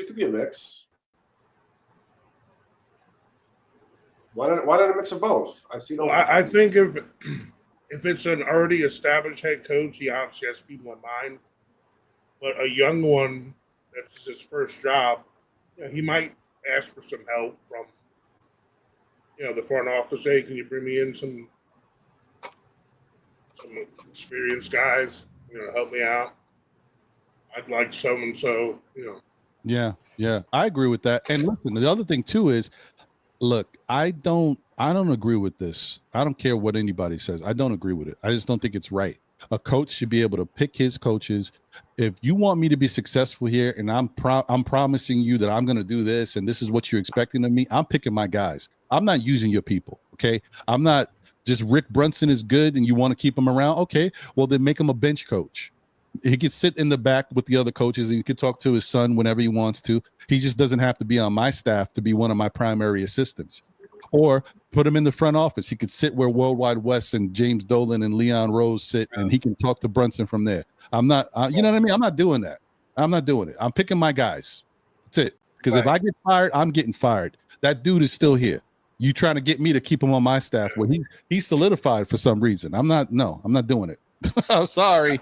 Right. I mean, I think. Let me tell you something right now. If that happened and then he gets booted, Brunson's game might change completely. Brunson's thoughts might change completely. It seems to me that he's the type of guy that has his own mind, his own thoughts, and whatever. It's far different than the Lonzo Ball type of situation, but still. We all have that one thing. You might not get along with your mama, but you say something about my mama, we're fighting, right? Right. I'm fighting with my mother, but if you said it, I'm fighting you. Right. So you never know. You never know. No, I hear you. And listen. First off, I don't want to say negative things that don't make no sense when there's nothing proving to say that that's the case. I believe Brunson is a very smart, still very young basketball player that is he's super professional. He's one of the most professional people on this team, and that's the reason why he got the C on his jersey. But if you're telling me that you're worried that he's not going to be able to function because we're firing his dad from the staff, then we got to think a little bit more bigger problems if that's the case. So I'm not worried about that. And like I said, if he say Daddy Brunson, Rick Brunson is a calming influence on the team, and all the players really like him, even though we heard something about a little rumbling that may not be the case, but say it is the case, and he is a very good influence on the guys, and is one of the people that actually might help with development. Say that's the case. Then just give him another type of style coach, another type of coaching gig on the bench, and he will be around the team. there's plenty of ways to keep somebody around the organization if you want. Look at Steve Mills. Nobody talks about him, but he's somewhere in Madison Square Gardens, so Right. Where is he? yeah, he's somewhere you'll never see him, but he's making his money and he's still talking and chopping it up with Dolan and probably going to Dolan's guitar events and to his gigs and traveling to Vegas. Isaiah Thomas. With Isaiah Thomas. Ron, I think you mean JD and the Straight Shot. That's who I meant. There you go. That's who I meant. I do hope they bring in some capacity. I think it would be amazing if Patrick Ewing came in as a big man coach. I thought he was already doing something like that. No? Well, Patrick Ewing actually is a coach. I forgot what his title. I mean, no, he's not a coach. He's a player personnel type guy. On the Knicks. He's on the Knicks. No, I know, but he's a player person. He's not on the coaching staff. He's in the front office. He can sit by the team, but he's a front office player. Dude, this is a point that I also kind of don't understand is because there's so many people, if you think about the collective world of New York basketball knowledge, like even from street ball players all the way up to I don't know what level, but like that is so much knowledge, like to leverage some of that for the assistant coaching staff is like no other team has something like that, Mm-hmm. Well, and look at it like this. Our big man coach, and I want to get back to Randu. Sorry, Randu. Give me 1 second. Our big man coach is Mark Bryant, right? But look, Mitchell Robinson had it for the time he's played. He looks great out there, right? He's worked with Mark Bryant. Cat has worked with Mark Bryant, but what Mark Bryant can't do, he can't keep Cat's hands to himself. He can't stop Cat from lunging, right? He can't stop Cat from moving. No, realistically, Cat's always going to make bad fouls and always going to. You know what I mean? Defense. No, I know, but so Mark Bryant has been working with Cat and telling him what to do. So the same Mark Bryant has been working with Ariel Huck-Porty, and people like what Ariel Huck-Porty has done. So Mark Bryant is probably doing his job. You know what I mean? And he's much better at it than Othello Harrington, in my opinion. So I think we're okay with that. I think Patrick Ewing is there. He's also working with the guys when he can in practices, even though he's not a coach. He's still giving his opinion and his know-how. So it's. I think the Knicks are being smart about what they're doing. It's working out in that regard. We just need a little bit more fine-tuning with this roster. But back to Randu. Randu, any final words, my guy? Anything else you wanted to say? Oh, one more thing. Also, I want to talk about Mikal Bridges. Okay. Now, what it is that Mikal is looking for what, a max extension? That's what. Look, I want to say this once again. It appears that Mikal is looking for a max extension, but as we go with this New York Knicks news, not everything is always true. This is what's being said, and then 2 weeks later we find out, Mikal gave the Knicks a homeboy discount and he took less money. Like, we don't know what's going on, but that's what's being said, Randu, that he wants the max. Well, the thing is, if that's true, we ain't gonna be able to afford Bridges. Oh, I agree. Not he's only a good player, but he's not paying that money. Yeah, we would have to trade Bridges. I agree. So, I mean, are you concerned that you don't want to trade Bridges, or are you like, well, if that's the case, we got to trade him? To be honest, I wouldn't be opposed to doing it. Mm-hmm. Me neither, Randu. Because $39 million is so much. It's a lot. Yeah, but because, still, okay. I wouldn't be opposed. There are rumors about Triple J coming to New York. I would love him in New York, but there's a problem with that. Mm-hmm. His contract is going to be up next year. He's due for an extension. He's also expensive. You can't play Bridges. Ain't no way in hell we going to be able to play Triple J. Because he's going to demand a lot of money. Yeah.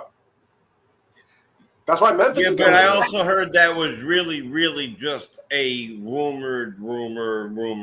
Like it wasn't. It was something. It was clickbait more than it was a rumor. If he's leaving Memphis, bro, he wants it back. First off, no one officially has said it, and media's Memphis or anybody from there, that camp has said that they want to trade Triple J or that they will be trading Triple J. Somehow this came out of somewhere. I think it's Clutch Points, but it is what it is. What I do know that was said apparently is that Memphis is trying to trade Santi Aldama, whatever his name is. How do you say it? Alver, yeah. I can't do it either, but I know I think you had it right. Whatever. They're trying to trade him to make room so that they can offer JJJ an extension. So just because they traded Bane doesn't mean they want to get rid of Morant or that they're trying to get rid of Jaren Jackson Jr. They actually want to keep Jaren Jackson Jr. And if I was them, I would want to keep him too. He's a guy who can score 20 points.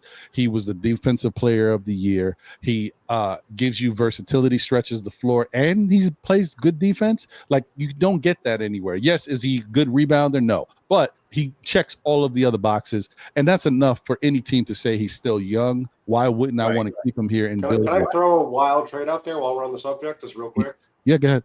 I would love, if possible, still all respect to Mitchell Robinson, but he's not always the healthiest. Mitchell Robinson to the Grizzlies for Zach Edey and Jay Huff. It's asset positive, and he's not a better rebounder, but he's a way better free throw shooter, and he's also taller and younger. So, that gives you a backup center too in Huff. Exactly. Yeah, no, that'd be great. I don't think that they would do it. I don't think they would do it. But I think that I would love that, but I don't think they'd do it. Can they really say no to Mitchell Robinson right now, though? Yes. I mean, I don't know. It depends on what they feel like they need. Because remember, they already have bigs, and you're talking about taking their bigs. So right now, bigs is not a need for them. No, but I'm saying that they have a reason that Mitchell Robinson feels like I would elevate their team playing as good as he is. It makes sense in Tennessee. And Zach Edey, I mean, you don't know what you're going to get exactly with him, but a big, true, proper big man. Now the Knicks go from a somewhat small team to like a colossal team. To me, it sounds awesome. I mean, yeah, he was. I'm sorry. Go ahead, Ron. No. I was going to say it does. No. Go ahead. Jay. Okay. Look, I've been thinking about all sorts of trades. Actually, I have a whole book. I'm not going to go get it, but Edey was actually one of the guys I was looking at. Here's the problem with that. This man was and talking about a true big guy, back to the basketball player, center, the type we all like. On the Knicks, huh? Right put that right in the middle of the Knicks, and maybe develop him more, whatever. He's not looking to take the shine away from anybody else shooting. It's Mitchell-esque, but he's bigger and he's younger. Problem is, he got drafted very early, and they let go of somebody else. I forgot who it was. And he's like kind of like the future. He's part of the keeping of Morant, the keeping of JJJ, is to have Edey right there. So Triple J can do his thing. If they want to compete this year, it's the same for us, but I feel like just Zach Edey's availability matters more for us than for them. But they can't really say no to Mitchell Robinson playing as good as he is. He would be a force, and I feel like it makes sense. Like in Memphis, Mitchell Robinson, he makes more sense than him in New York. Don't you? Maybe so. It's just about like what's the trajectory of your team and what style of play do you want?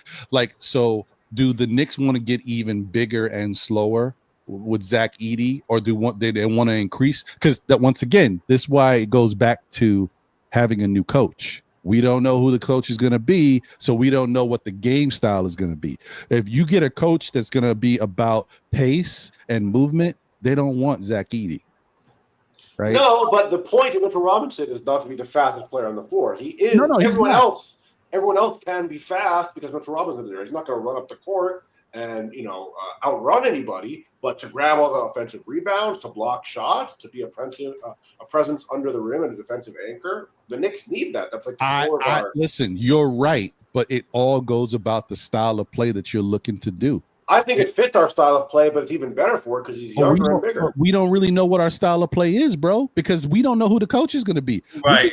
I'm about to say everything has changed at that point too, Rex. And I don't see them doing it. I'm sorry. He's too valuable for them, right? He's too valuable for them, right? I think he's too much of a player that has upside for them right now. Right. That is on a rookie contract that you don't get rid of that. It's about this right here. Yeah, when his time is up and the money is about to hit, that's when you start to see when guys start moving. Okay, can I throw another maybe plausible one? I will say this, Rex, before you say that next one. J-Hub? Right, if we worded it with Mitch, the time would be now because of what he did in the playoffs. That's what I'm saying. Yeah, you want to get bang for your buck. If you were gonna move Mitch, of course he's not gonna look any better than he has looked right now. He looks really good. Exactly, and you could package him with Bridges because it was the worst he looked, and that would make it the best move. Anyway, go ahead. Well, neither here nor there. But anyway, I don't want to get in. I don't want to get into the trade stuff right now. Okay, sorry. Right. It's gonna be another show, believe me, and that'll be a 4-hour show by itself. I know 45 hours, perfect. 45 hours, I love it. All right, well, Randu, listen, man, I appreciate the call, brother. We'll see what happens with Macau. I don't know if we're gonna have to move him. It all depends. Like I said, I feel like it depends on money. It depends on what he's gonna be willing to do.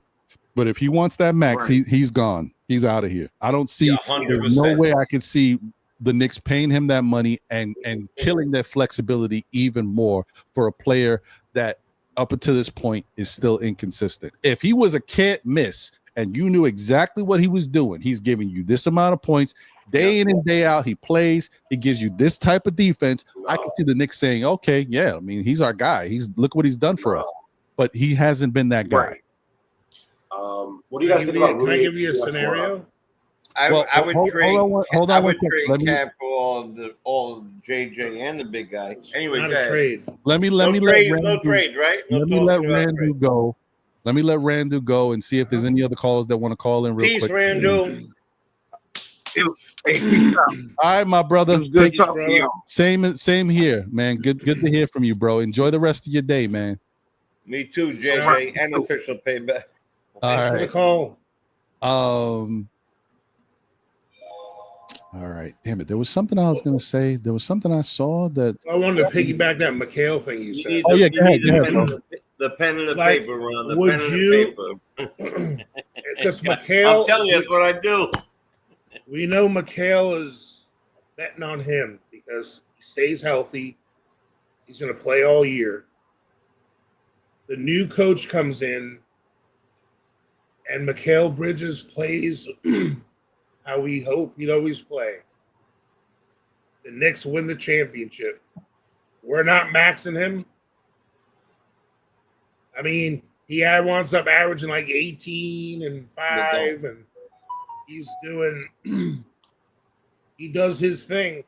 But because he's our guy, we're allowed to overpay. We're allowed to go over the cap, sign him. So yeah, it's gonna put us on the second apron. It sucks.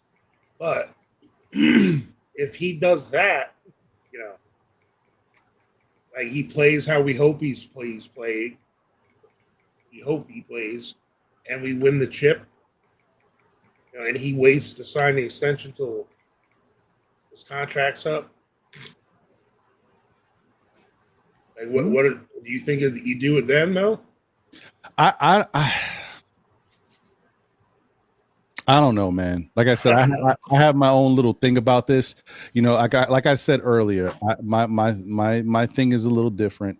I just feel like the Knicks may not do too much, and they may just try to kind of build out and put some piece, whatever they can with the money they got around this team. And if the team don't look that great going into the trade deadline, I just think that they'll try to flip Mikal and Mitch and get those aspiring contracts and use that money at the end of the next offseason to go bring in who they really want. 100%, Ron. That's what I think they'll do. I think this is a wait and see type of situation with this team, and they're gonna do that rather than putting themselves in a position where they just get rid of guys because the other thing is, you know, you don't know what you're going to get yet, and you don't want to give up on somebody too soon. And I know that's crazy when I'm talking about a person like Mitch, because he's been here for so many years. But if for example, you know, this training staff has really worked miracles and got Mitch to a good weight for himself, got him on a better health regimen, and we can finally start to reap the benefits of having Mitch on this team. I think the Knicks want to see a little bit of that through. You know what I mean? I think they want to give him that opportunity. Plus, they've already given him the money. He's under contract. I think they just want to. I think they really want to just see if they can just, because we were so close, guys. Like a couple things changed a little different. We get a little bit more production off the bench, however it may be, and we might be talking about us OKC right now. With that weird.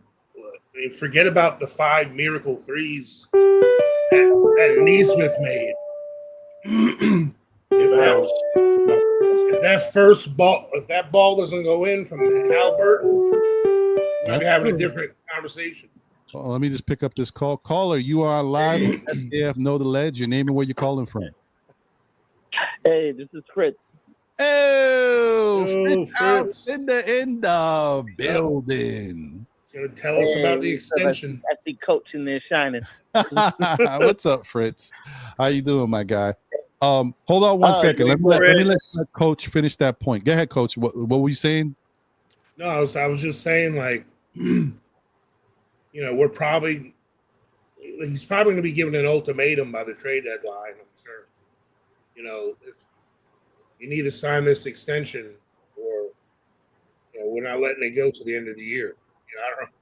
We put that kind of pressure on a player that's playing for us right now, mid-season. You know what I mean? Right. It's like, when do you put? And Fritz is the perfect caller to ask. You know, with his economy show knowledge, maybe he'll have some more insight. Is that going to be a before the season push or a by the trade deadline push? Right. Well, shout out to real quick. Shout out to Buzzer Beater. Shout out to Bodega Wi-Fi, the official payback. Shout out to all you guys in the chat. Appreciate y'all. Thank you for being here. Shout out to Craig in the building. What up, Craig? Leon Mitchell here. Salute to you. Thank you for being here. Anybody that I might have missed, you know, the show is going. So, but I appreciate you being here and rocking with us. Thank you guys for being here. All right, Fritz, what's going on, my guy? Appreciate you. That's right. NBA economy is in the building. Yeah, please mention what you said on the thing, please. Anyway, which part? I don't. Yeah, when it comes to Mikal, the Knicks are either going to extend him or trade him soon. So I don't think they're not going to go into the year and see what he does. Like the Knicks don't do question marks. They didn't play that game with Randall. Right. Ain't gonna play it with Mikal. I don't think they're playing it with Mitch for him. With Mitch, here we go. The old Mitch exception, Mitch Hive exceptions. Here it comes. Mitch has his own set of rules. Okay, Mitch is up for an extension too. Yeah, but he's still got another year on the contract, though. So does Mikal. Yeah, but like these teams, we don't really play that anymore. Like, is Mitch worth $20 million a year to you? No, but that's what he's going to ask for. If he's not worth $20 million a year, I mean, I'll give him $15 million. Yeah, I think on the market he's worth $20 million. Yeah, he's elite at something. He's elite at something, and that's what I'm saying. Do we extend that to Mitch as well? That's what I was asking you. Like, that's what he makes now. But when he signed that contract, that's when centers weren't important in the NBA, and that has changed. Right. And we weren't sure if he was a starter or a bench person. True. So I think his price is probably 20. Yeah, So it may be, but I'm not paying it. yeah, we were on the fence. They said, "Oh, should we keep him? He's not really a starter." And then we basically paid him as a really good bench piece. And then we got Hartenstein, and we kind of like, yeah, we kind of like took two halves and put them together.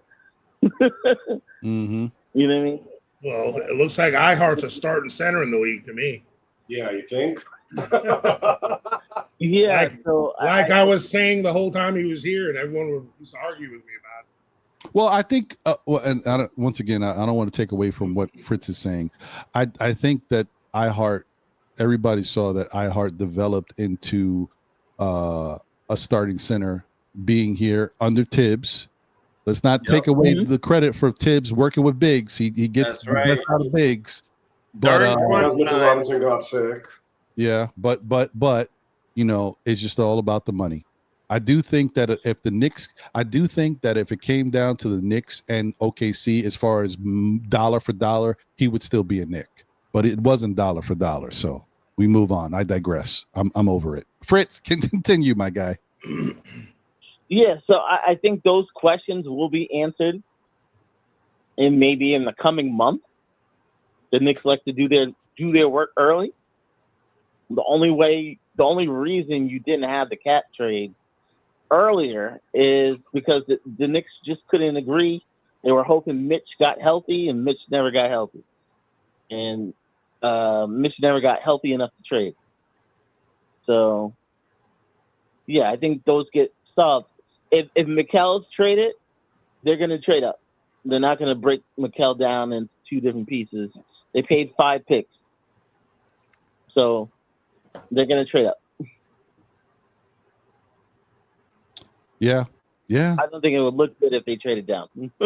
So, and I know you've said this all along. This has been your thing that the Knicks are going to make a move this off season, and that move. So, but to be clear, that move you think is Macau, or is there something else you think is going to happen?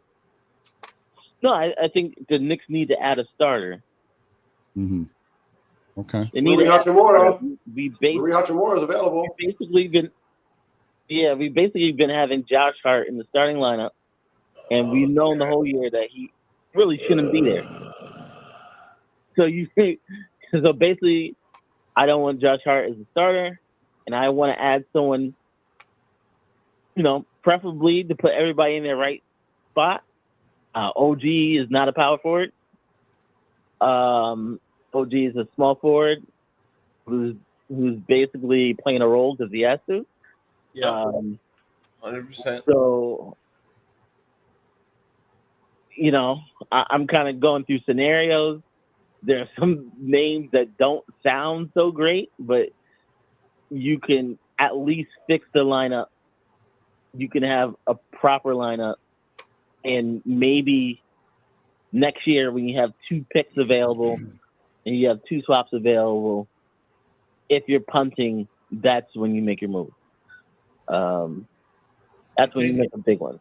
Is Mikhail worth $35 million to you? No way. What do you mean, no way? What are you talking about? $35 million is a lot. No, it is not. It's nothing. You know how low $35 million really is? He's not on a rookie extension. He's going on his 3rd contract. This is when people get typically 50, 60 million. I know. That's what I'm trying to tell. Wait. Are you serious, Coach? You believe that he's worth $35 million to you? In today's, you know how much the salary cap's going up in the next 2 years? $35 million. I'm with all that included. You still believe that he's worth that for you? Okay. That's 20 million less than he can make. Yeah, okay. No, I just want to know. Desmond Bain worth what he paid? Say it again, Chris. Is Desmond Bain worth what he's paid? No. I prefer Bain over Bridges. So, but that's a tough question. Is he worth it? Just so you know, Desmond Bain makes $36 million a year.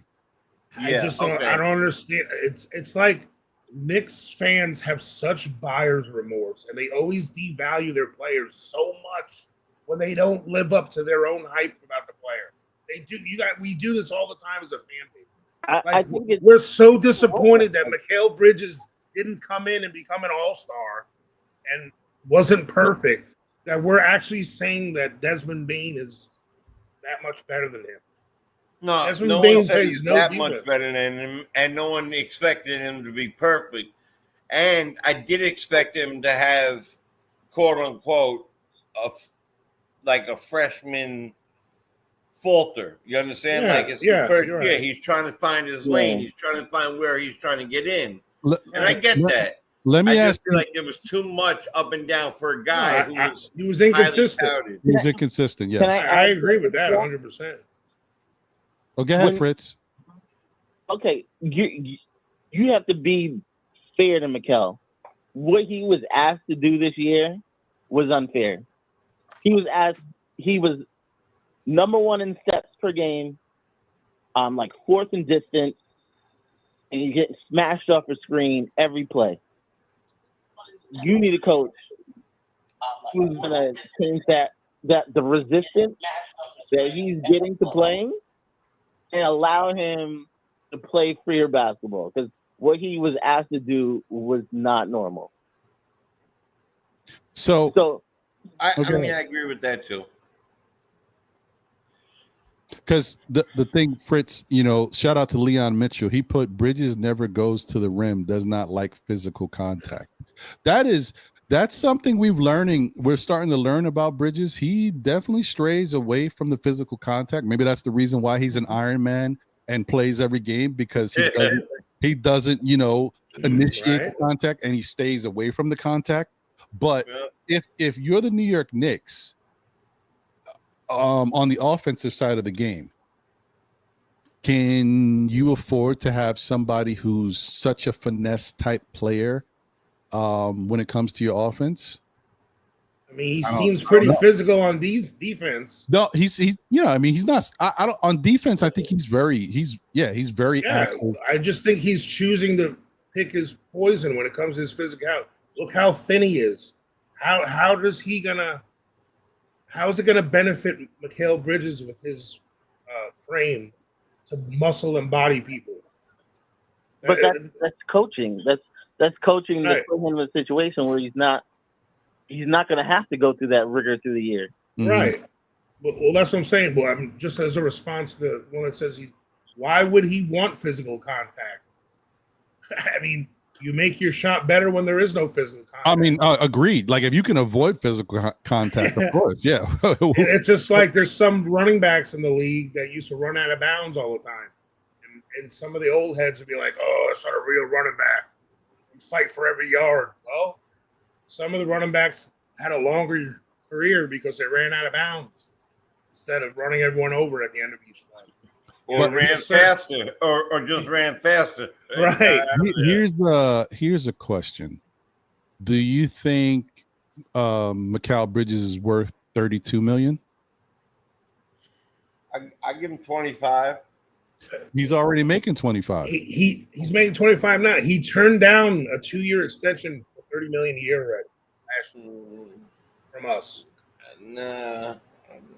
I mean, and it's not because of all that. It doesn't seem like the fit. Play in the NBA? The fit. I don't. Who are you expecting? Well, okay, all right. Hold on. Let me ask you this.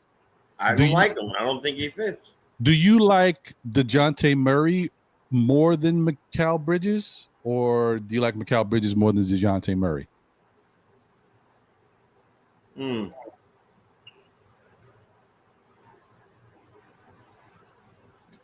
Let me think. Let me think about that. Think about it for a minute, because remember, he makes $31 million. I like Murray better, but I like him better all around as a player. But keep in mind, defensively, right? DeJounte Murray is not a better defender than Mikal Bridges. He has good defensive moments, but the knock on him is he's not as good of a defender as people think he is.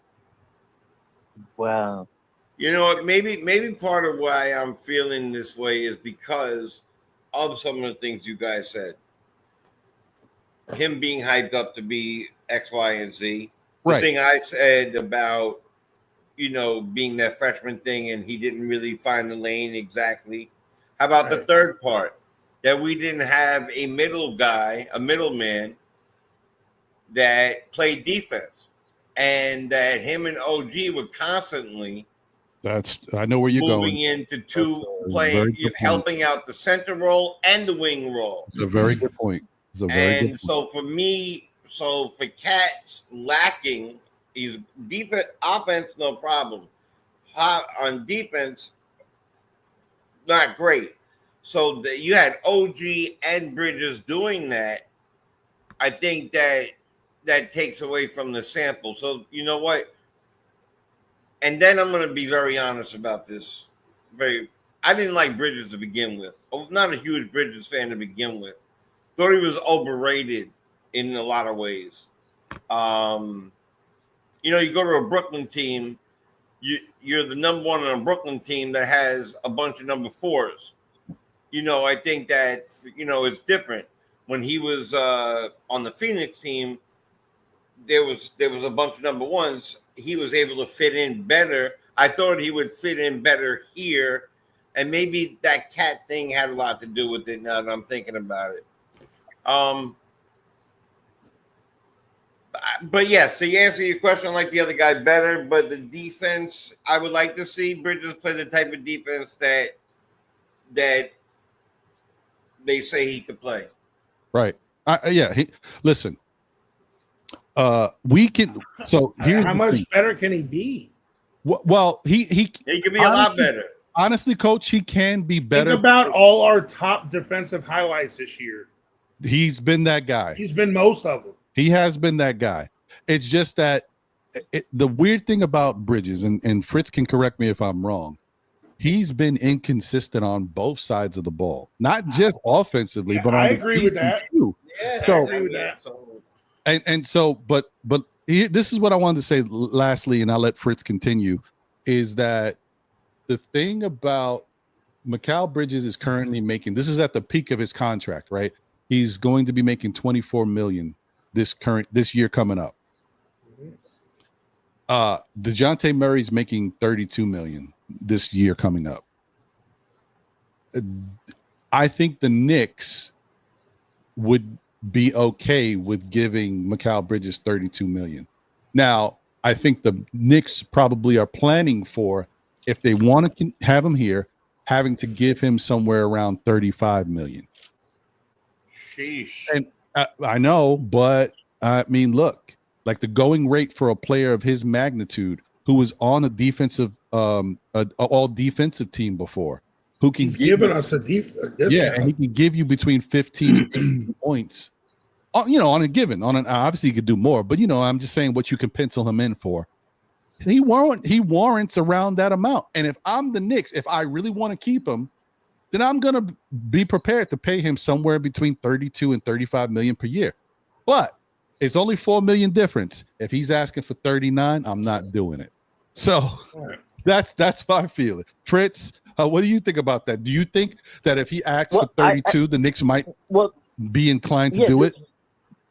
Yeah, this isn't a new conversation. Like the extension question came up last year. They know exactly what he wants last year. So if they ain't gonna do it, he'll get traded this summer. Mm-hmm. If they're not gonna do it, he's getting traded. Well, how much did he want? No, he didn't take. There was an amount he could take last year, but it was less. It was less than what he. They offered him 2 years for $30 million, and he turned it down. Yeah, there was an amount. He's eligible for more this year than he was last year. Yeah. So last year he didn't take it, and so they already know it's over 30. Yeah, he said no. Know exactly what he's looking for. If he's looking for a max and they're not willing to do it, they'll trade him. Yeah. He said no to what Brunson said yes to, right? Basically, early Right. extension. I mean, and in fairness to Bridges, like he has a chance to get a max level extension this year. He has a chance to bet on himself, play out the end of this contract, and get a even bigger max level extension the following year. So when you know you've got two different grades of max level extensions in front of you, I'm not taking that either. I'm gonna hit you with. I might take this one and meet you somewhere here, but I'm not giving up on two opportunities to make even more money to do any organization a favor. So I'm with him on that, but I just hope that he doesn't go for the max. That 39 million is a high number, man. It really handicaps the Knicks. And do I think he'll play better this year? Honestly, I do. I think he'll be more consistent with the team under a new style of coach, and hopefully in better sets, better positioning for him out there on the floor. So, and then we might look at it. We might look at it and say, damn, you know what? It was smarter than to lock him up, because if we waited one more year, he might be out of here. So we'll see. But I think he will be better this year. Like, for instance, Boston has two guys that make what Cat makes. Plus, they're paying Drew Holiday $32.5 million. They're paying Derek White $28 million, and they're paying Porzingis $31 million. So you got to pay for it, guys. Well, I mean that's also the reason why one or two of those guys may be gone. Yeah. Yep. And all those guys are better than Bridges. Whoa. You think Drew Holiday's better than Bridges right now? Maybe not at this point. You know what? At the moment I said it, Coach, I was thinking about Drew. I said Drew Holiday in my mind. I was like, he's the one guy I would say at some point in his career, he surely was better than him No, right he now. definitely was. I mean, a couple years ago, he probably a couple years ago, he most definitely not was. now. I would take Derek White over him right now. Oh yeah, right now I'd take Derek White over him, and I'd throw in Deuce with him. They both could go and for Derek White. I mean, Derek White is a really good player. I like him. Yeah. Fritz. Would you take Trey Murphy the third? Oh, Trey Murphy. Yes, I would take him for I would who, take Trey Murphy. For Bridges. Yeah. Immediately, and I would write up the contract. I don't think they would trade him though. No, and you know what? I would trade Trey Murphy the third too, because you're getting somebody. We're talking about playing around with money. You could get somebody like Bridges at a little cheaper contract for a little while longer. Yep.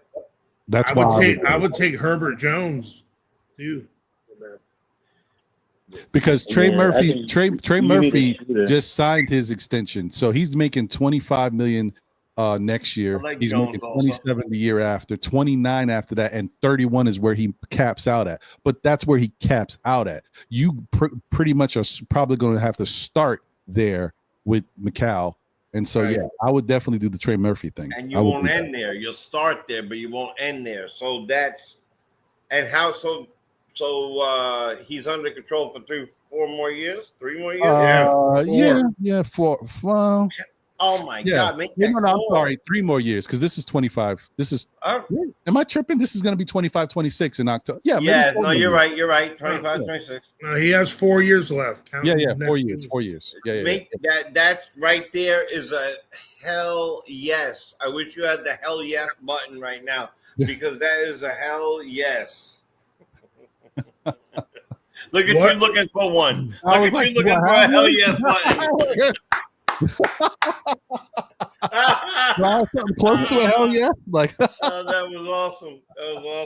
I'm gonna get you one for Christmas. What if they wanted Mitch? No. Dude. No. But how about?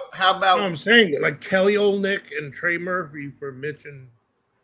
Nah, but so in that case, I feel like let's not let's be fair. Mikal Bridges right now at this moment is technically better a than little Trey bit Murphy. better than Trey Murphy the third. I'm not saying Trey Murphy III won't be better than Mikal Bridges. I'm just telling you right now for what when Mikal Bridges is on, he's a little bit better than Trey Murphy III. So you're already giving them it's a little bit of an upgrade already, right? Then you want to throw in Mitch for what? To get Kelly Olynyk, who is the total opposite of Mitch. Everything that Mitch can do off defensively is like Kelly Olynyk is the offensive version of that. Yeah, and he's not even a great driver to the basket. He's more of a perimeter shooter. I can't see it. What say you, Fritz? What do you think? I only said that just because I didn't want to do a 2-for-1. I think Pelicans are in transition. I think you may have to sweeten it with that, that first that we have, that conditional first, but I think they would do it. And one thing about Mikal is that he's an Iron Man, and Pelicans can't stay healthy. Right. And that's true too. And even Trey Murphy has had some injury issues. I mean, they might not be really huge, and there's something he can get over. But you know how the fan base works, right? Because the fan base is like they're a bunch of statistical Wall Street people. All of a sudden, they're going to look at. I want to see the bottom line numbers. So you mean to tell me that it's going to take me giving up Mikal Bridges and a first for Trey Murphy III? So in essence, it took 6 first-round picks to bring in Trey Murphy III. That's what it's going to look like. That's what people are going to say. And that'll look crazy. That will look crazy. Murphy had 21 points and 5 rebounds. So I would love him in the middle of that lineup. I would love him in that lineup. And he's 6'8". Yep, bigger guy. He plays defense. It's intriguing. And he plays hella defense. So it's a good player. Yeah, good player. I don't know, guys. This is a tough one. This is a tough one on I don't know, man. But I if you had to do it, I still think that you can move Mikal and get yourself 2 pieces that can help the team. And even if, like Fritz says, you might have to sweeten it, but if you sweeten it and get 2 really good, competent pieces that can help your ball club, and one of those could be a starter. Well, then I have to add to this. Then everyone else got to be put on notice too with this. Like, so if you're saying this, then Mitch is under the hot seat the same way as Mikal is. Yeah, Mitch is there. Yeah. So they bet on him in February. They were willing to. They wanted to see if he was going to be healthy. Yeah, because he has only the 1 year left. If he's healthy, that value was going to come back. But they've shown they've been willing to put him in trade. But something that scares me is, God forbid, his worst ability, which is availability, comes back, and we lose that momentum in this last year to get the most out of this possible trade. Then that's all. There's no more to talk about. Well, that's for me. Mitch is a different scenario. With Mitch, I think we do have to wait to the trade deadline to do it. Trade deadline. Because if we mess around and give him an extension before the season, and God forbid something happens to Mitch, then we're stuck. We paid him the extension, and Mitch is out again.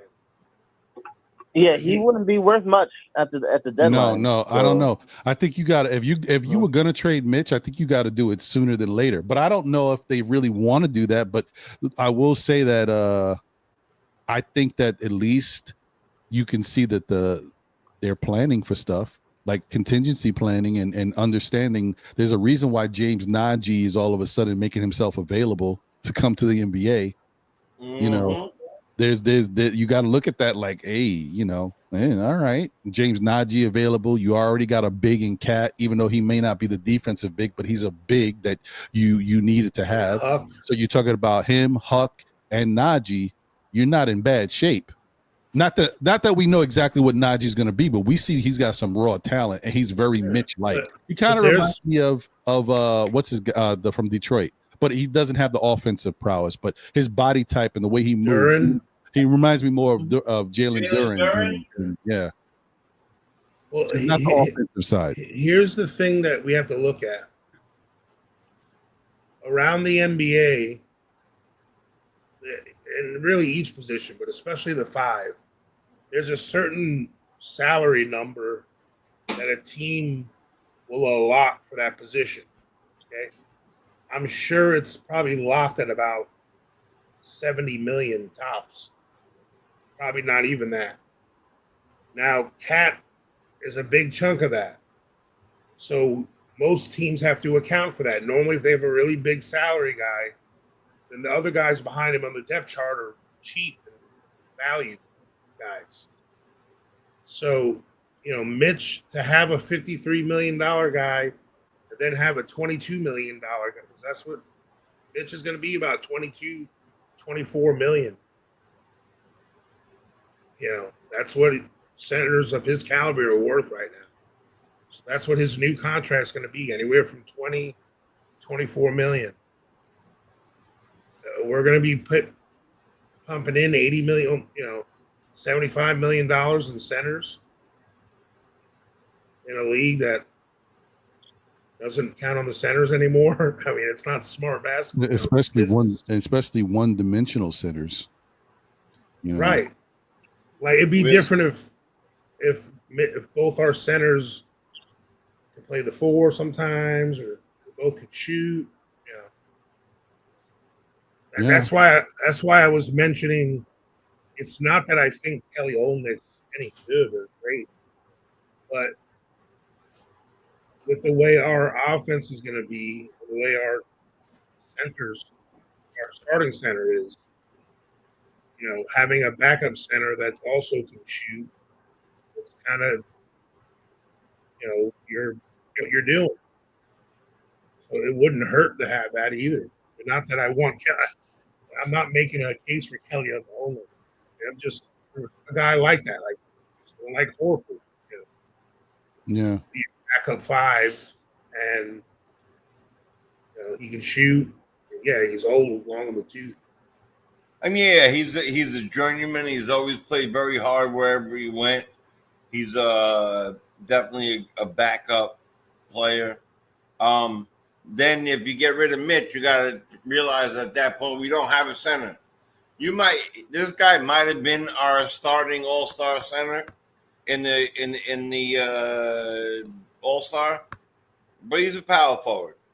So now, put him back into the mix of talking about Cat, back into the mix of being center, or now we're searching again for a back, so that's why I think the Olympic thing is why, we're saying that, because now Cat I don't think he's a power forward. I think he's a center. Well, if he's going to keep going, not if he's to me, if he played the game that he had an excellent year, but he's foul happy, and he has proven to be a really, really, really excellent, if not one of the best shooting big men we've seen. He would do better playing power forward. It's my opinion. They tried that. They tried that in Minnesota. Center around him. He had a worse statistical 2 seasons as a power forward with Gobert. When he's at center, he's at another level. I hear you, Coach. Statistically, yes, maybe his numbers went from 25. All right, Fritz. Hey, thank you for the call, man. Sorry, the guys. Oh, no problem. Sorry, Fritz. So sorry, Fritz. Yeah, but you got the same things we're saying about McHale and everyone else about being misused, and this Cat's one of them too. He wasn't used properly on both ends of the floor. That may be true too. That may be true. I think It they was all Brunson. were in OG, McHale, Yeah. Cat. It was like that. But we had to, out of necessity. No Mitch, no center. You know. No, I think I've seen if Cat's put in the proper defense, like everyone thinks that he's just stands there. Like I've seen him make plenty of plays on defense this year. He's not a great defender. He's had flashes of he knows how to move his feet. He's athletic enough to do it. But you can't ask your center to run around, run to the perimeter, and then switch on somebody, and then drop back coverage, and then fly out to the corner. He's asking centers to do things that he's used to having centers that never have to score. So all they have to do is worry about doing that crap, like Mitch and Noah and Ihart. Yeah, that's true. He's used to having centers. Right. You know what I'm saying? So you can't expect someone to do that on defense. But Mitch did that great and allowed the rest of the team to score. Not everybody has to score. Right.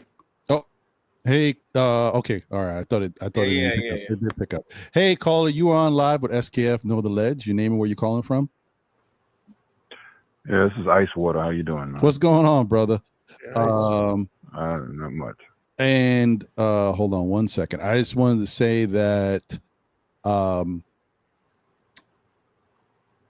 Cat does have the ability to be better on defense. He's shown flashes of it, so that is true. We saw it in the playoffs. And was it game 1 or game 2?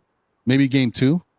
Anyway, maybe it was game 1. One of those games, he had a great game. You guys remember that, right? He was part of the reason why we won the game because of his offense and his defense. Like defense. So it's not like he doesn't have the ability, but I do think that when it comes to defense, he doesn't have his mechanics are not good.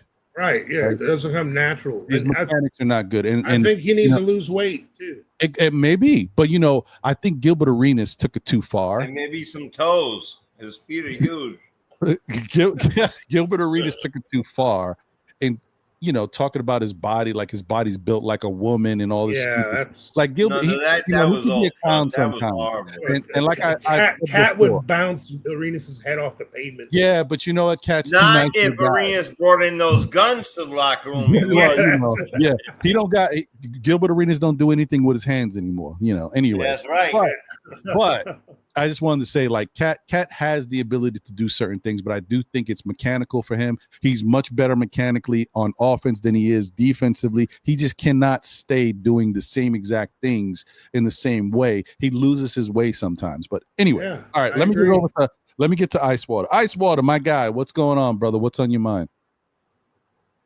Nothing much, man. I just turned on the show a little while ago. Just want to ask you guys,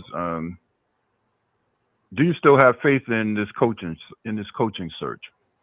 Because I'm kind of skeptical. So how do you guys feel? Well, can I ask why you're skeptical first? Yep. Only because for the past 5 years, this franchise has been, the upper management has been really methodical about how they move, and they've always had a plan when they've done things, and it's always seemed like they've had a plan in place, and this one here just does not seem like it, and it's carried out a little bit too long for me to have fired Thibodeau. And I'm not saying that he shouldn't have been fired, but if you're going to fire him, you should have somebody already in the wings, and it doesn't. This is going on too long without a coach. So I want to know how you guys feel about it, because we can talk about players and free agents and all of that stuff, but we had this conversation earlier. Is a big thing, So how do you guys feel about that? Yeah, Coach. Well, let me see where I start with this. All right. So when you're looking for, I'm trying to. I want to make this sound the right way here. When you're looking for making a big decision like this, you don't want to rush it. Okay. I think they've known that they were probably going to make a change if things didn't change with Thibodeau, and they gave Thibodeau the respect to the end of the playoffs to make some of these changes. So when he didn't follow through on them, they did what they had to do. Now, who's to say they didn't already have in mind who they wanted? It's a bad look to fire somebody after the Eastern Conference Finals who you had for 5 years, and then already have someone in waiting and hiring them immediately. That just shows like shady business to me, you know. So even if they did have an idea, they're not going to show that they had somebody in the waiting. They're going to do their due diligence, and they're going to show that we've exhausted every option. We've turned, left no stones unturned. We've interviewed all the people that they feel are qualified to and deserve to have an interview. And then they make their decision. Technically, this season isn't over yet. It's not. This calendar year season is not over yet. Now, technically, our season's over. But as far as the calendar year, so for me, especially when we're in this situation, and I expressed this a little earlier, I understand the urgency of many fans to feel to hire a coach quickly, but I think it overlooks the critical importance of getting the right coach, especially for a team like us that's like our current financial situation. Like, we need someone that could focus on the internal development, maximizing our current roster, and that's not something that you can just rush and pick. You know what I'm saying? Like, it's like I understand the anxiety's high, but this isn't about Leon Rose and Worldwide West that having a plan B for Thibs. This might be the most important decision of our offseason. So we're looking for someone that for the long term, and as we've seen from recent champions, you don't just win by rushing the hire. You win by getting the right coach. And, sometimes the right coach is the guy, it's his first job, which has happened with Steve Kerr, Tyrone Lue recently, Joe Mazzulla, Nick Nurse. Mm-hmm. All these guys were new to their teams and they won championships. Maybe we have guys that are like that and we're waiting. Well, So, I kind of agree with what you're saying. The only thing is, I don't think it's so much fan anxiety as it is with the Knicks. I mean, you're saying that the season is not over, and that's true, but the Knicks could have waited until the season was over to fire Thibs, and they didn't. They fired him immediately. So if that's where the anxiety comes in, because you made an immediate move. So, if you're saying, well, you need to be methodical and take your time, they could have been methodical and taken their time and still had a coach. They did not have to fire him immediately. Well, you can't just string him along though, and then till you find somebody. And then, that part's not fair. But the other thing you got to think about, let's not forget who Tom Thibodeau is. Tom Thibodeau is maniacal when it comes to coaching and putting his all into this process. So if you do that, if you keep him around and don't, make the move right away, then Tom Thibodeau's going into my draft preparation, what's my game plan for the off season, what's going to be the training. He's going to start putting together different things. Like it's kind of unfair because you know what a coaching junkie he is, and he's going to start getting all of this stuff in play, and he's also going to want to have his hands on the decision making going forward. Rather than have him do all of that, you got to get rid of him now because you don't want him to have a say in all this other stuff. And he's probably had a say in it each year that he's been here. So that's the reason why you make the move. Okay, great. So now you're going to start making a whole bunch of decisions and everything and have no coach. Hire a coach after you've made all of these decisions and everything. Have somebody to come in after you've signed free agents and made all your draft moves and done all the decisions. Now we're going to bring somebody in. And you know what? I swear you make a very good point. And I agree with you that that's not the ideal situation for a lot of coaches to come into. But this is a little unique because in this situation, you're saying, hey, yes, we don't have a lot of money free agency wise. And I'm not saying this is going to take that long because the coach may be here before we actually sign free agents. The draft thing, though, look, we may not have a coach by the time we draft. I'm not saying we will, or it's looking like it might not happen, but we don't know that. They can make a choice. Like it could be tomorrow. It could be in the next week. We don't know. But the Knicks have a first-round pick. It's the 50th pick. It's not a sexy pick. Could you still get talent there? Maybe. That's the first round. Is that a second round pick? No, it's a first round pick. Wait.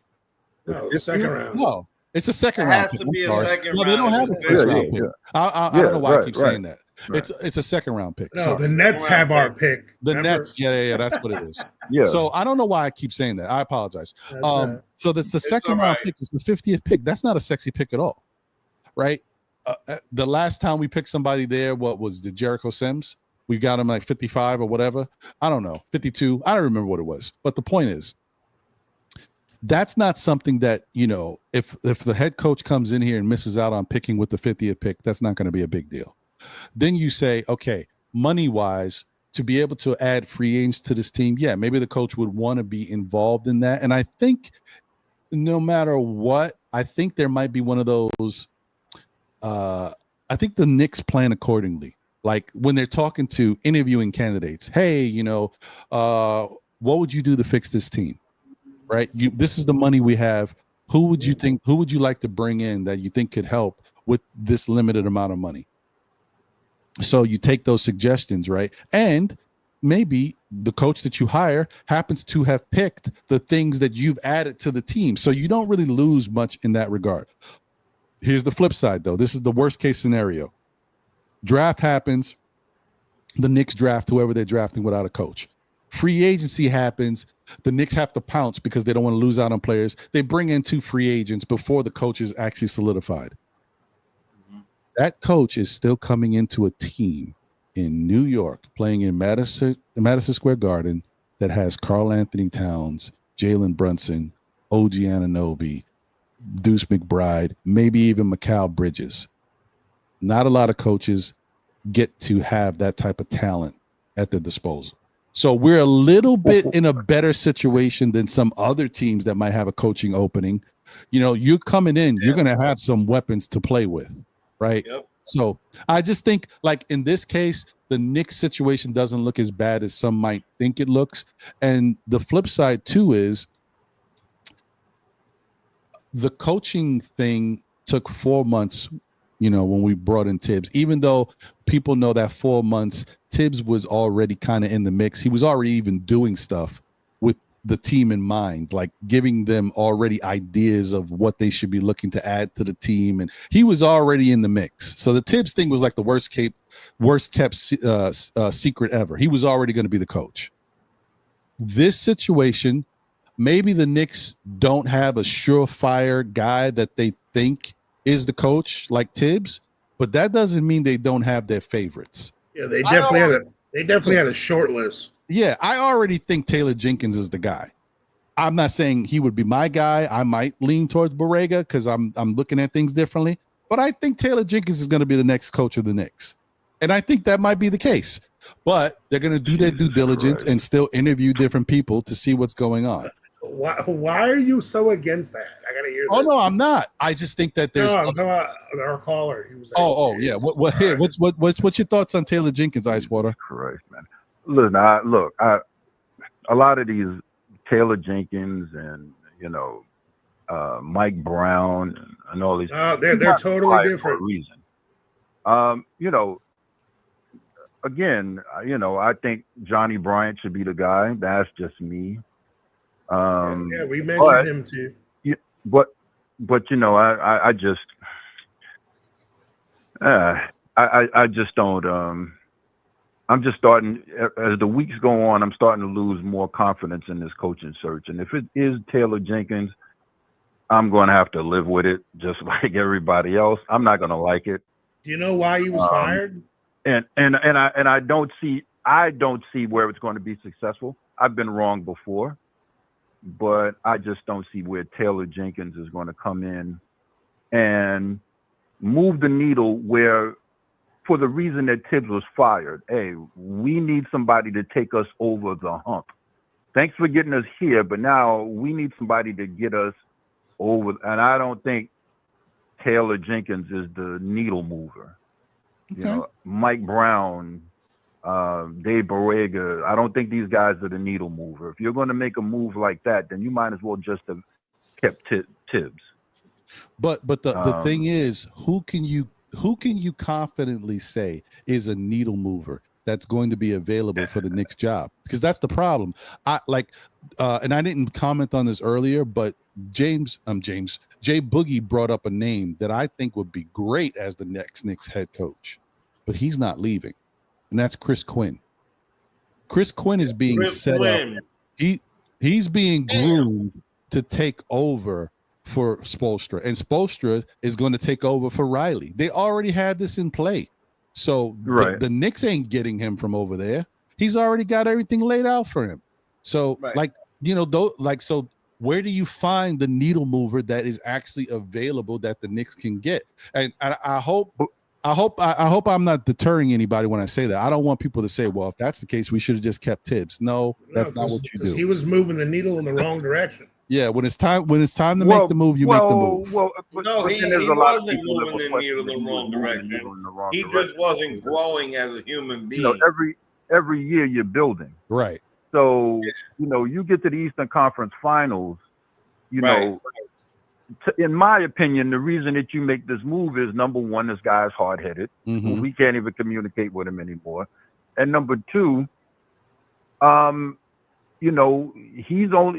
Thibs' track record is he can only get you to a certain point. Right. Well, that's been the rumors, yeah.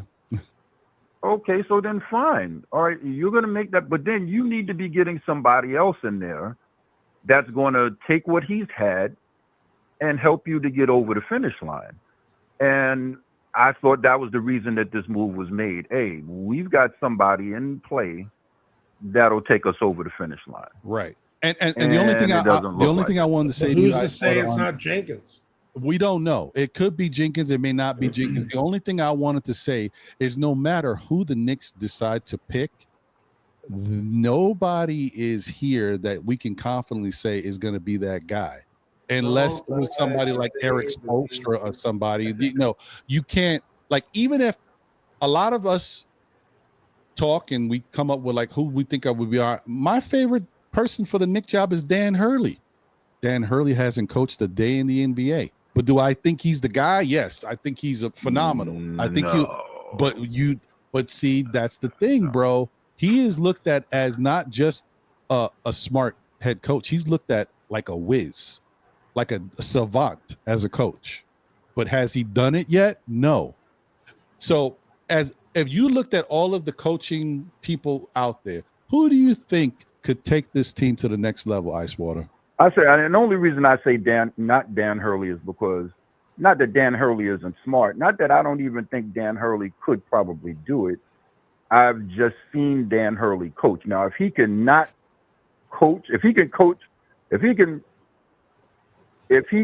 have another style of coaching in the NBA that he does in college, well, okay, then great. But that yelling and screaming at people, I you mean, know, he's I don't know. he's wild. I don't know if he's I don't wild. know how I don't know if he can coach another way. Right. So that's right. the only thing that I'm saying. His style would have to be different. And What do you say about Jenkins being unjust? That I don't know if he can do that. He was unjustifiably fired. Who? Jenkins, he's saying. Jenkins was. Yeah. You know why? Like, he wasn't even. He took a Memphis Grizzlies team who had a whole lot of nothing to the number 2 seed in the Western Conference. Then they took away his coaches, brought in his replacement under his nose. They had 592 man games worth of injuries and suspensions in this season, and they got rid of him. Like, for someone who brought when did the Memphis Grizzlies do anything ever? This guy, in his first coaching gig, became the all-time winningest coach in Grizzlies history. They thanked him by taking all his assistants away. The guy has shown to use his whole roster. He develops young talent. He's a young, modern coach himself. To me, that's something that the Knicks haven't had, and I think it's worth a try. Just if compared to what's out there. I mean, Well, then if you're gonna hire Taylor Jenkins, then you might as well hire Johnny Bryant, because I don't see what the difference is. Wait, who do you say? The same things you're saying with Taylor Jenkins, you can get from Johnny Bryant. No, because if with Taylor Jenkins you have the best of both worlds. He's run a team for 5 years,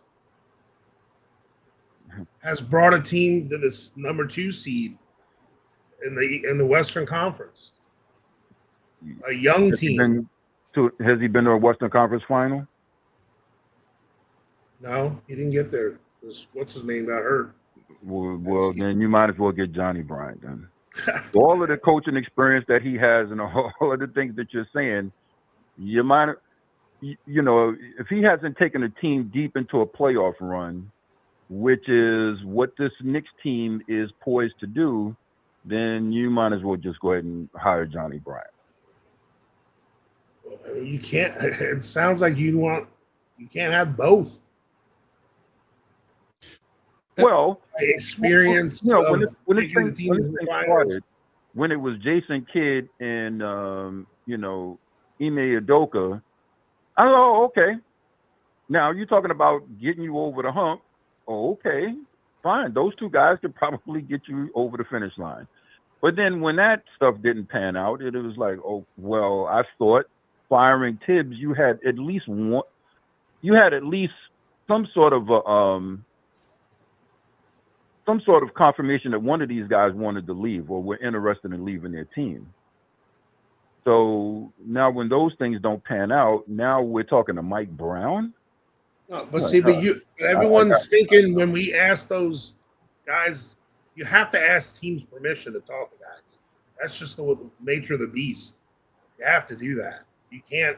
Yeah, but these guys talk. These guys talk to each other. They know who wants to leave and who doesn't. And so, from what I've been hearing, Jason Kidd, it was a mutual interest. Mm-hmm. But the coach can go to the management and say, "Look, I don't want to be here anymore." It's just that simple. Whether I'm under contract or not, we'll give you a first round pick and let us get Jason Kidd.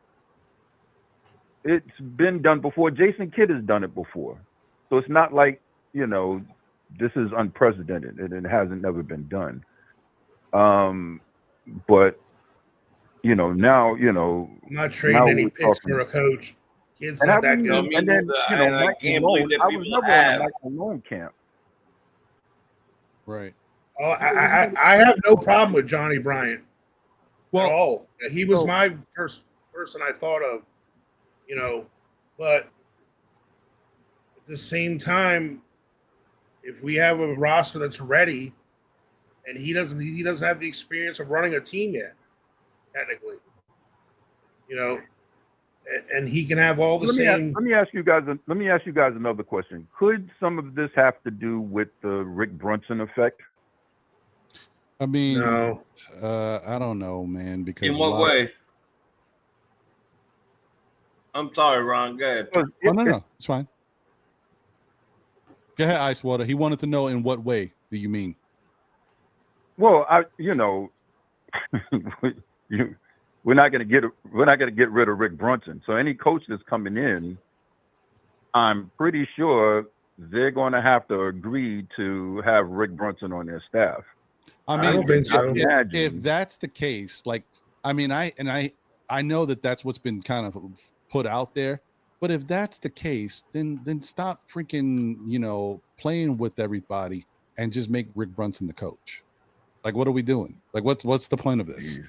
Like, if that's the case, and Rick Brunson has to be a part of it. Why does everyone think Rick Brunson is like Rick Brunson's been tied to Thibs before Jalen Brunson was even playing? But because those are actually rumors that have gone. It's been so much conspiracy theories. Yeah, to the point where they're acting like that the Knicks are just going to go through this coaching period, right? And no one is going to present themselves, and then they're going to wind up giving the job to Rick Brunson. That's the conspiracy. The last person that wants the head coach to be Rick Brunson is Jalen Brunson.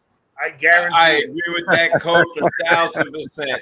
1,000%. Because I know myself. I have friggin'.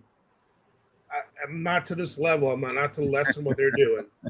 I coached my son in high school. Okay, I'm a high school football coach too, and my son plays college football right now.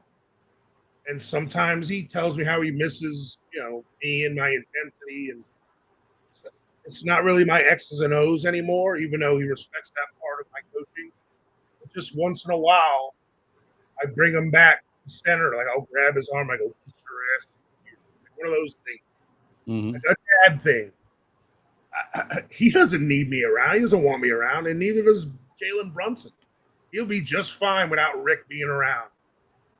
You can tell by the way he talks about him when they do the roommate show with him and Josh talk about him.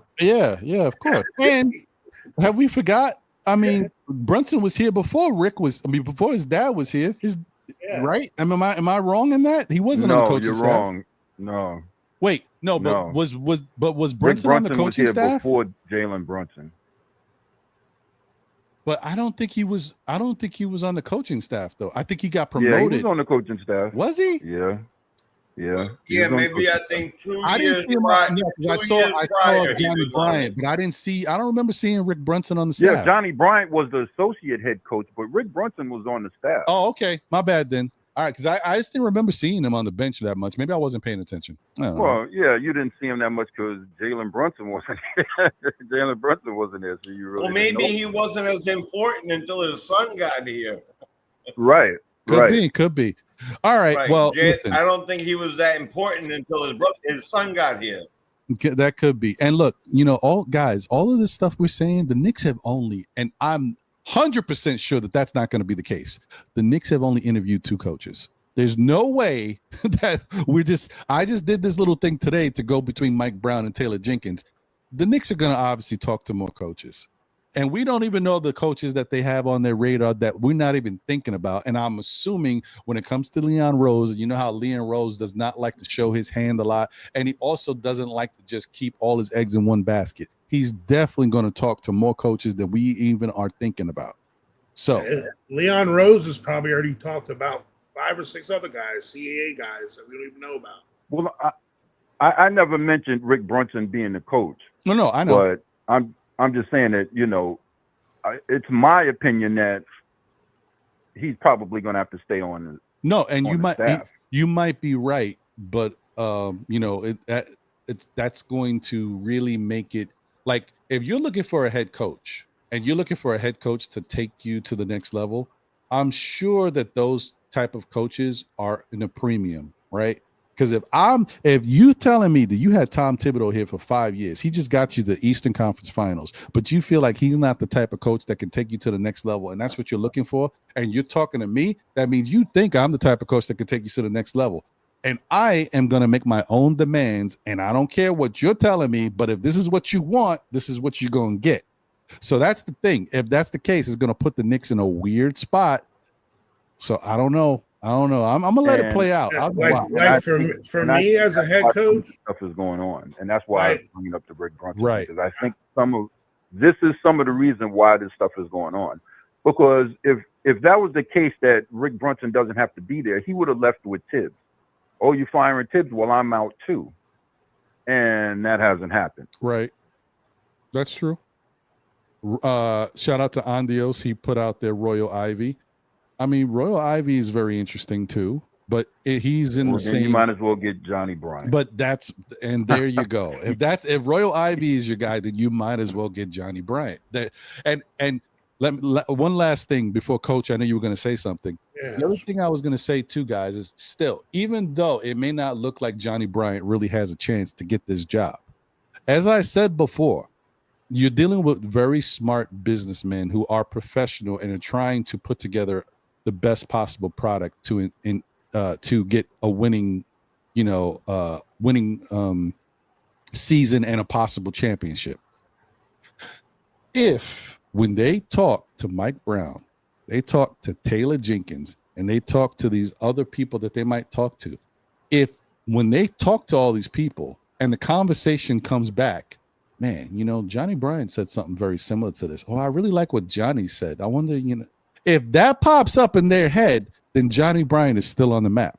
You know what I mean? Because that's the thing. And we keep saying, just because Johnny Bryant hasn't had an official interview doesn't mean he hasn't had an unofficial interview. I mean, right. So. But I agree with what Boogie said earlier, though, about Johnny Bryant. If Johnny Bryant was so great, how come when him and Ott were for the Phoenix job, Ott got it and not Johnny Bryant? I agree. That's what I said too. But I also said that I've said this not today. I said this in a previous show.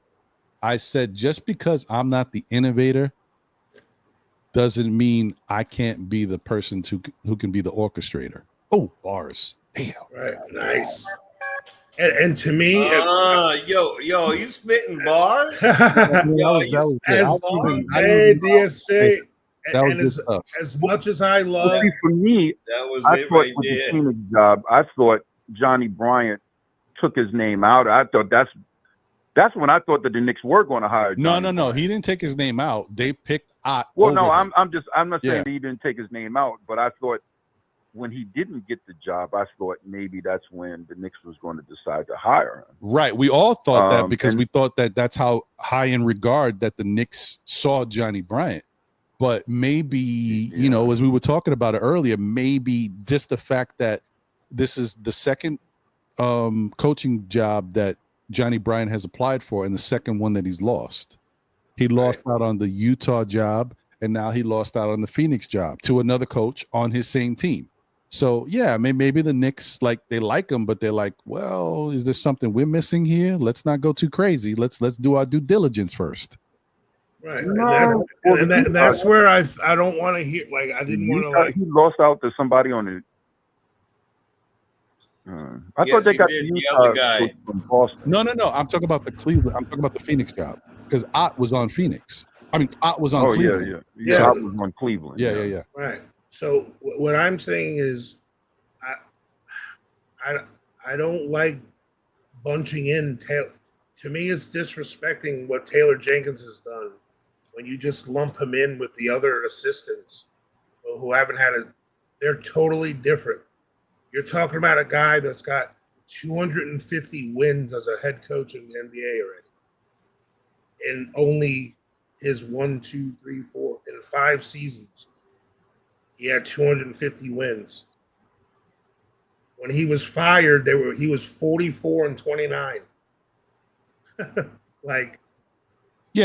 He's not a bad coach. He coached a Memphis Grizzly team to 56 wins, 51 wins. He had a winning record almost every year except the 1 year they had all those injuries. Now, Coach, I know you're making your over 500, though. I'm not super impressed by him. So, do you really think that Taylor Jenkins had control of that Memphis team when he was the coach? No. Well, You have control of it. What do you mean? I think he's trying to basically talk about, the Memphis behaviors, the stuff that was going on. Yes, that is exactly what Okay. I'm talking about. So one player. No. One player who's a Dylan jackass. Brooks. Dylan Brooks, all of the stuff that was going on with the Memphis Grizzlies was under Taylor Jenkins. That was under Come his on, guys. Dylan Brooks is doing the same thing in why Houston. they never advanced in the Western Conference is because of the attitude of the team. Well, okay. So, yes, you are right. And to Coach's point, Dylan Brooks is doing similar things in Houston, but he's not doing the same things. He was a little wilder in Memphis. He was a little wilder. Way wilder. Yeah, and that was part of the reason why he had to get up out of there. But he was a lot wilder. Yeah, in Memphis. A lot wilder. You could say that, and I think we got to be fair. So we don't have a young, wild team for him to. No, we don't. And that may not be the case. Like the same issues that you ran into in Memphis, you're not going to run into with the Knicks, because the Knicks and Leon Rose, they have put together, a different style of man on the team. Like they're different players. They're not as. We don't have any real firecrackers here, so it's a little different with regards to that. So that's something he doesn't have to deal with. And I do want to say, in fairness to anybody, is maybe you learn from a situation. Maybe you go into the situation, you say, you know what, my finger, was a little too loose on the pulse of this team. I let guys get away with way too much. Yeah. And therefore that was my mistake, but I've learned from it. Like maybe he comes to the Knicks and he's not that same type. Like he's a player's coach, but not as lenient. And he's still 40 years old only. He was 35, 36, 37 when that was happening. We thought that with Thibs too. But anyway. Well, I mean, yeah, but I didn't. That's my point, Icewater. Like no matter who you say, who you could think of, we don't know who is the coach that is going to take us to that next level. We know coaches that have taken other teams to the next level. That doesn't mean automatically if they come here, it's going to happen. Only the old official tissue guys like the Pat Rileys, the Phil Jacksons, they got the blueprint. No matter what, right. They can get a team here. But these other guys, we don't know if it's going to translate. Jason Kidd, who I was a real big fan of the Knicks looking into him, but Jason Kidd's system is very isocentric. That's something that most fans want to get away from. They want better ball movement. They want to get guys included in the game a little bit more, so they're not just waiting on the perimeter for an open jump shot. And so, but that is the way Jason Kidd uses his guys a lot. And so I don't, my whole thing is every coach that you could think of that could be the right coach might be the wrong coach. We just don't know. Right. But the thing is it's not about comparing the accolades or the qualifications. It's about the fit and who's right. Like, to me, what's good about Taylor Jenkins is he's willing to use the bench. He's willing to develop the young guys. He's got a modern analytic mind when it comes to working out the best offense for this team. He's open to hearing the players and figuring out what best fits for this team. And these are all things that were shortcomings that Thibs didn't do. We need, whether it's Taylor Jenkins, Johnny Bryant, or I don't care if it's Mickey Mouse, whoever the coach is, as long as they have those traits, play the young guys, develop the young guys, exhaust all your rotations you have on this team, and maximize everyone's best, system, the best offense for this particular group of players. Attributes. Yeah, the best defense we can run with, Brunson and Cat, since we know they have shortcomings. There's way to hide guys and scheme a defense to where we play against their weaknesses and let our better defenders shine, instead of giving Brunson and Cat equal responsibilities and switching and crap. Like Thibs forced our personnel into his system when our personnel didn't fit what he did. And that's what it came down to. Now, was that Leon Rose's fault for not picking the right players? Thibs, whatever.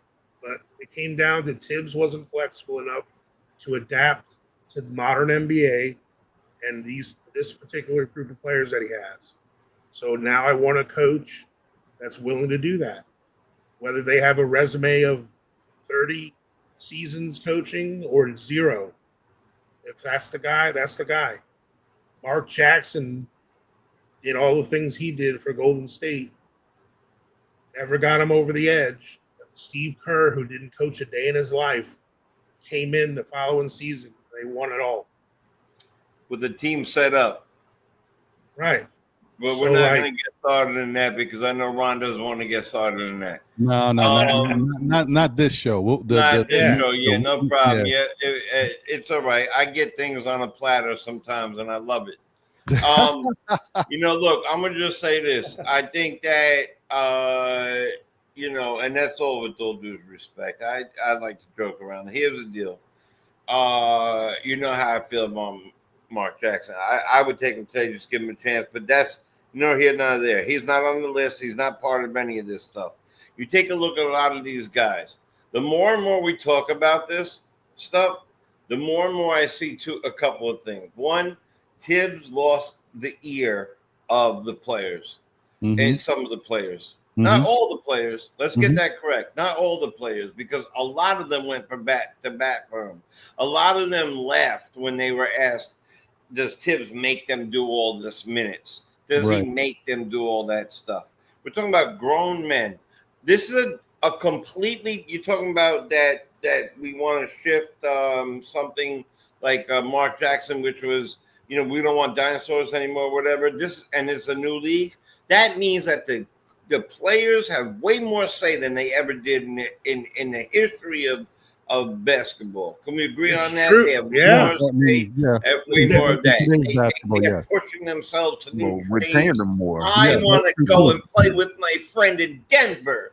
That's how it sounds like that in my head when I hear it like that.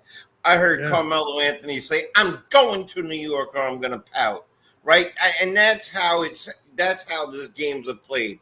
So now you take a guy who had a team that had a bunch of people like that. I'm gonna do what I want to do. I'm gonna act the way I want to act. I'm gonna, two guys who were just out of their mind. I mean, come on, you got to be some sort of special to show a Uzi on Instagram, right? You got to there's got to be, and you are by far one of the best guards in the NBA, athletic wise. To just and this is why I constantly am flipping out about, and I didn't say a lot today because I wanted to really hear the takes. I'm flipping about the curriculums of my kids' school. Teach them how to keep money. Teach them how to be good people. Teach them how to, do resumes. Teach them that. Don't teach them this nonsense. Don't teach them Christopher Columbus. It's not going to be on their resume unless they're going to work for the Museum of Natural History. All right? So, this is what it is. So you put a guy who already has, let's say this guy Jenkins, who already took a team that was filled with divas and maybe worse, and maybe some other players, and he made them better, and he did good. His record is not, even though he has that much wins, is not super outstanding. It's just above 500. It's just above 500. All right. Mike Brown, I think, has been, it's hard to say, but he has a very good regular season average, and he has an over 500 playoff record. I think right now, given right now the fact that we have Coach LeBron for most of that time. Say that again. I mean, he coached LeBron for most of those wins. Right. And right. So exactly. So then, and I'm looking at a lot of these coaches, and apparently on this list, this list is a lot deeper than that. Jenkins happens to be number 2 on the list, Mike Malone was number 1 on the list. Yeah, but the Knicks aren't. Then he's out of Knick contention. The Knicks, Right now, right. Yeah, they don't want to talk to him. Right, I'm just talking about the original list that was made for them. Well, I think Mike Malone doesn't want to. I think Mike Malone, he's tight with Thibs, and I don't think there could be some. Yeah, he is very good friends with Thibs too, and maybe he doesn't want that job after Thibs had it. Birds of a feather. Great point, Ice Water. Great point. So then you have the James Borrego. Yeah, Borrego. Frank Vogel was the 5th person that they wanted to talk to. Oh my God. Hey, listen, Frank Vogel has a winning record and a winning record in the playoffs, and he's won a championship. Yes. So I wanted to mention that really quickly, that the man has a 532 regular season, a 533, and he has that championship that you just said. I'm sorry for repeating you like verbatim there, but just let you know I do my research. No, yeah. Okay. Oh, I'm sorry. I didn't. What do you? Hey, I like it. You should do a podcast. You make me look better. Podcast. You know who else has that type of? Well, no, sorry, I take that back. So a lot of these other guys are. I mean, there was Budenholzer. There was Steve Nash was on this list, right? And believe it or not, you know who else was on this list? Tom Thibodeau. Tom Thibodeau was on this list. God forbid we can't find anybody else. We'll bring Tom Thibodeau back. Well, you know who's interesting. You know who's interesting? That's probably on that list. Yeah, Mike Norrie. Mike Norrie is on the list. Mike Norrie he's an assistant coach with the Minnesota Timberwolves. And apparently he does a great job of analyzing and breaking down the game. So when you talk about wanting to have somebody fresh, a young basketball mind that it gives you new innovative ideas and is a little different from the norm, these are the type of people that you look at and you say, oh, okay, where did Mike Norrie come from?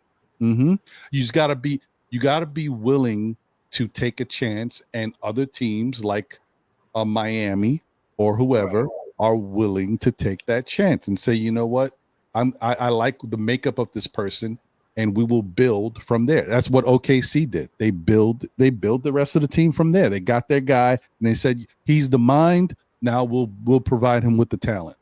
And back in the day, that's exactly how Pat Riley got his job. You know, that's how Pat Riley got his job. Johnny Bryant. Like doing There's all of those attributes that you just mentioned. And he's been in the building before. He's been in the building for 3 years. He knows the players. He knows the front office. You know, he's been in the building already. Oh, you know, you don't have to sell us. We're all. Who are we talking about? You know, I don't. You know, Johnny Bryant. Oh yeah, Bryant's my number one guy after Jack. That's my number one guy. And you know, to one last thing, and I'll let you finish up, Ice Water. The other thing I did want to say, because remember I did say he may not be the innovator, but he can be the orchestrator. The other thing about it too is if you find the right pieces around Johnny Bryant that can help him with the innovation, X's and O's, stuff like that. First off, Johnny Bryant has already been on the Knicks. He's seen the play calls and the stuff that the Knicks like to do. He's already been on Cleveland, who won 66 games this year, healthy until they ran into their other issues. But he's seen the type of things that Ott has drawn up and the type of stuff that Atkinson has implemented. So he knows all this. Like I said, he may not be the innovator, but as long as he can retain the information and bring that to his next job, great. And you find the other people that can be around him to help him implement this stuff. But the other thing I wanted to say too is, because it might get overlooked, you know, coming up with plays and having an idea, a style, a strategy for what you want the team to do is fine. It's all well and dandy if you can get through to your players. But what if part of the reason why Cleveland was so successful this year wasn't just because of Atkinson's voice, which he is good at that. I don't want to take anything away from him, and Ott's plays. But what if it was Johnny Bryant getting through to the guys and making them feel comfortable about how they go about doing the plays, like really driving home the message and putting them in a comfortable position where they bought in? What if Johnny Bryant is the reason they bought in? So that is a skill set and something you can attribute to Johnny Bryant that he might be good at. He might be able to communicate and get through to these guys on the team, so it's not something like it can't work. You just have to build it right. I just want to put that out there. You think it's a coincidence that the Knicks rose up and then also Cleveland did with Bryant being around? I don't think it's a coincidence. No, it's definitely not. It's definitely not. And I want to say something really quick about this. No, maybe you get a Bryant and you put somebody like Mike and Nori on the bench with them. So I want to tell you that I didn't know they did stuff like this, but it says that in 2024, NBA general managers took a survey, and Nori and Sam Cassell were chosen tied as the best assistant coaches in the league. Right? So for further solidifying the case of a raising candidate for head coach, currently leading blah, blah, blah, blah, blah, 15 years as an NBA coach role, right? So that's a lot of time that he's got there. I was going to speak about him earlier, and he had extensive experience, strong player relationships is something that's super important to him, and it looks like he's on the verge of becoming like the next head coach somewhere. So I think I could go for Sam Cassell. No, not Sam. Well, but apparently Sam Cassell. I don't know. Jay Boogie said that he talked to Sam Cassell personally, and Sam Cassell does not care about being a head coach. He likes being in the assistant role. I don't whether or not it's true. That's what Jay Boogie said, that he spoke to him directly when he was at the game. He even took a picture with him, and he asked him that, and that's what he said. So if that's true, then Sam Cassell is not even going to interview. You know what I mean? If that's maybe true. he doesn't want all the BS that comes with it. You know what I mean? All the talking. I'm not discrediting. That's what he said to Boogie. I don't know if Sam Cassell is going to withdraw such a sensitive subject to a random fan. I mean, it could be. I mean, it's true. Yeah. You never know. And anyway, the other thing too is maybe he felt that way at the time, and maybe he doesn't feel that way now. Or maybe he's considered one of the best assistant coaches because he's all in at assistant coach. That's all he wants to be. That's true too. Yeah. Look, I wouldn't be. Look, if you tell me that if outside of Taylor Jenkins, like I'm saying, what if you give the job to Johnny Bryant and make Mike Norrie the assistant? I'm not mad at that either, because you know what? Right. If Johnny Bryant works out, great. But if you see that he doesn't have the pulse of the locker room, and he doesn't necessarily know what the hell he's doing out there, then you fire him, you put Norrie on. You make Mike Norrie the head coach. That's it. You're not going to burn any more bridges than at some point the Johnny Bryant New York Knicks thing was going to go away. You know what I mean? Like, it's still love right now, but at some point it's going to go away eventually. So, well, right here, if they don't, look, fellas, I don't want to tie the phone line. Thanks for taking my call. I appreciate it. No, great talking with you, buddy. Appreciate you, brother. You the last caller anyway, because this is the 6-hour 48-minute mark. I'm out of here. You got to make it to 7 hours now. Stop playing. Yeah, I know, but I'll talk about my favorite ice cream. Lucky 7. Thank you, my fellas. Talk about our favorite Italian dish. Yeah. Pasta fazool. I'm actually. Anyway, I'm not going to talk about it because I'm going to start eating right here, which I've been doing a little bit of, and I'm sorry. Go. Yes. Oh, I'm making something called brajol. I don't know if you know. Brajol. Brajol is a steak that's pounded down thin. Yep. Mm-hmm. And then put about a pound of breadcrumbs and a pound of Romano or Parmigiano mixed inside and roll that puppy up, right? It. Yes, I know what you're. I'm a foodie, man. Don't play around. I know. We should do anyway. Keep it. Still food fans. Right. And then you tie it up, or you put toothpicks in there to keep it that way. Yes. Okay. You cut it. Does this when you cut it? It goes. It's gorgeous. It's gorgeous. All right, Jay be getting down in the kitchen. Okay, Jay. Oh, I do. And the older I get, I find something very funny. I talk about food like I used to talk about ladies when I was 20 and 30. Now I talk about food. I still talk about the ladies the same way, but like it's like, oh, and then it turns like this and it goes like that, and oh my god, I only know, right? And I'm catching myself doing it, and I'm going, damn, bro, it's food. That's they call that food you got porn. problems. Food porn. And then and the Italians, by the way, we do this. Oh, that just freaked me out. Got closer to me. Italians, we when we eat food, we call it nice. Oh, that was nice. You taste nice? Oh, that's nice. That's good. Instead of just good. So that's a nice piece that we have there. And so I'm really excited. I call it sauce. Or we belch. Call it gravy. It's called sauce to me. Yeah. You belch after dinner, it's a compliment to the cook. Hey. Right. That's a big deal. And unbuttoning your pants also is not a bad thing. Yeah. I mean, it's women or men. You like the food. Taking them off at the table is a bad thing, but unbuttoning them is not.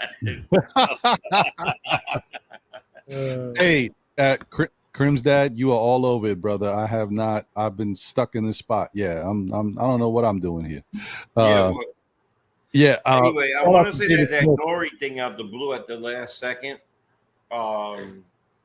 Also, not a bad choice. Not a bad choice at all.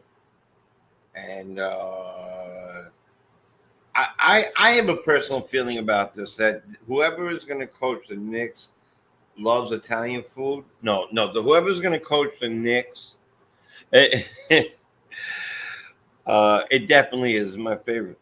I think that they have a semi idea. I don't believe that it would be smart to go into draft and summer league and all these things without having a coach. I think that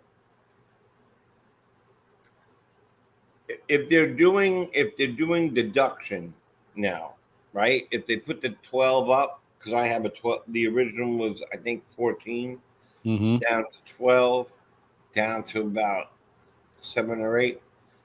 If they have them up there, I want to think that this week we're gonna know. We're gonna know. Maybe 2 weeks, maybe tops, but we're gonna know because it would be ridiculous. They're gonna do it sooner than later. I mean, it may not be this week. I could see it happening within the next 3 weeks, though. I could see it. Couple weeks. Yeah, I could see it happening within the next. I think like about 3 weeks, because the other thing too is, remember, this is why I say like it's people they got to do what they got to do, right? Because it's if you need a job, you're gonna make yourself available. But this is supposed to be the off season too, and early off season. This is when NBA players, coaches, they go on, they take their families on break, like they go somewhere. So sometimes that delays certain things too. That's why I'm giving it a little bit more time. There might be a coach that, hey, he's not here this week, but he'll be back next week. So give it a little. I think about 3 weeks. The Knicks will have their next coach. I'm really more interested to see who the Knicks are gonna be talking to out of the box, like guys that we're not thinking of, like the coach. I said his name last week. My memory's trash sometimes. I'm sorry. Sometimes it's great. I'm gonna send you. Maybe a pen and a pad. Give me I do it now. Smoke with the 5 subjects or like a trapper keeper. I need something. Yep. So. Trapper keeper. I just saw one the other day and I bought it, and my daughter was like, "What the hell?" I said, "It's a trapper keeper. You don't get it. You don't get it." You have a notebook with Velcro on it. Hey, you know what I mean? Like I do. That's how you move. Like the coach that coaches Gonzaga. Nobody's talking about him. I brought him up last week. Remember, like that's a coach nobody's talking about, but he is a very good coach in the college ranks, and somebody that if you're looking for somebody outside of the box, you might talk to him. We don't know if the Knicks is doing that, but I'm just saying, like, who knows where this whole thing is going? The New York also has a very good analytical team, right? Everything that you could think that a good organization has, the Knicks do have, except for a developmental team. A developmental program. Don't ask me why, but I'm sure they're finally going to get that. This is something they said they were going to get, and so they're moving towards being a well-oiled machine. They'll get there. They'll get there eventually.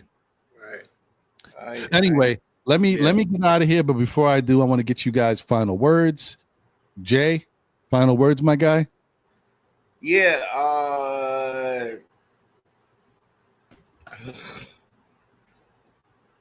I wrote it down. It's about 5 pages. Hold on.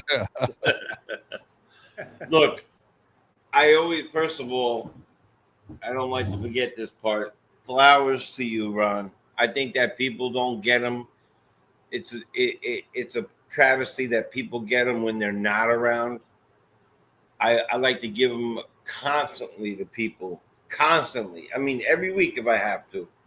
So flowers to you for like really taking this craft seriously, then opening it up to people like me and other people, and also having patience with certain things that, I'm going to give you another flowers. You helped me in that department. I pray a lot, you know how I feel about that, but you've helped me in that department when it comes to certain things. Mm-hmm. As you know, I don't have to say out loud. Mm-hmm. Where like certain things are just doesn't matter. And I think that you do a fantastic job on here. As far as a really fantastic, my favorite show. There's no disrespect to any shows. I think there are a lot of great shows out there. I think that you do a fantastic job of also saying that, promoting them, and I think Andy O's and JJ and a lot of these people are a testament, and L, who does a great job for you. They all deserve the flowers too for being here every week. So saying that before I mention anything about the coaching, hats off to the people that support Ron. Hats off to Ron that he's doing this for us, and hats off to everybody who gets up on here and is courageous. And blessings to everybody. Number two, thank you. Number two, I'm a Knicks fan. I am a semi-pessimist until proven otherwise, because it's tough right now. This man, whether we liked him or not, rose us up every year while he was here, whether you liked him or not. And that was a hard thing for us to go through for many, many decades and years and all sorts of stuff. So I would like to think that they have a sort of idea of what they're going to be doing, because I hope that they put this coach is involved in the draft. And like I said, involved in picking on what he needs to pick. His coach is involved in picking his coaches. I like the Nori one. I like the Bryant one. I even like the guy you said. The Mike Nori guy? Yeah, no, I like Nori one, the European dude. Oh, James Borrega. Yeah. Yeah. So you know what? I'm not stuck to a guy right now, I think is what I'm trying to say. Mm-hmm. I don't know how you feel, but I'm not like completely stuck to one person right now. And I used to be. I got to have that guy. Yeah. No, I mean, as I said, there's a lot of different good candidates out there. And, I'd be happy with Borrega. I'd be happy with Johnny Bryant with the right staff around him. I'd be happy with Mike Nori. I'd be happy with Taylor Jenkins. I mean, listen, as long as the plan is right and you got the right people around to make up for whatever shortcomings someone might have, and everybody goes to the same thing that Paris Duggar put. All that stuff that Paris Duggar put is a blueprint that any coach that comes in here should follow, as well as making sure there's accountability for the players, because that's key, especially when you got star players. You need accountability. These guys can't be running around doing whatever they want and not being held accountable. And that's what teams run into, these coaches run into, because it's not easy to get these type of guys to be on your team. And then when you get them, you cater to them. We can't have that. We trying to cater to winning a championship. That's what we got to do. That's a fact. And I'm gonna say one more thing to pass it off the coach real quick. That's why teams like Boston win championships. That's like why they have cadences. They're quiet on the outside. You know what I mean? They keep things in house. You don't see a lot of these problems. Denver did that for years. You didn't see any problems with any, with that.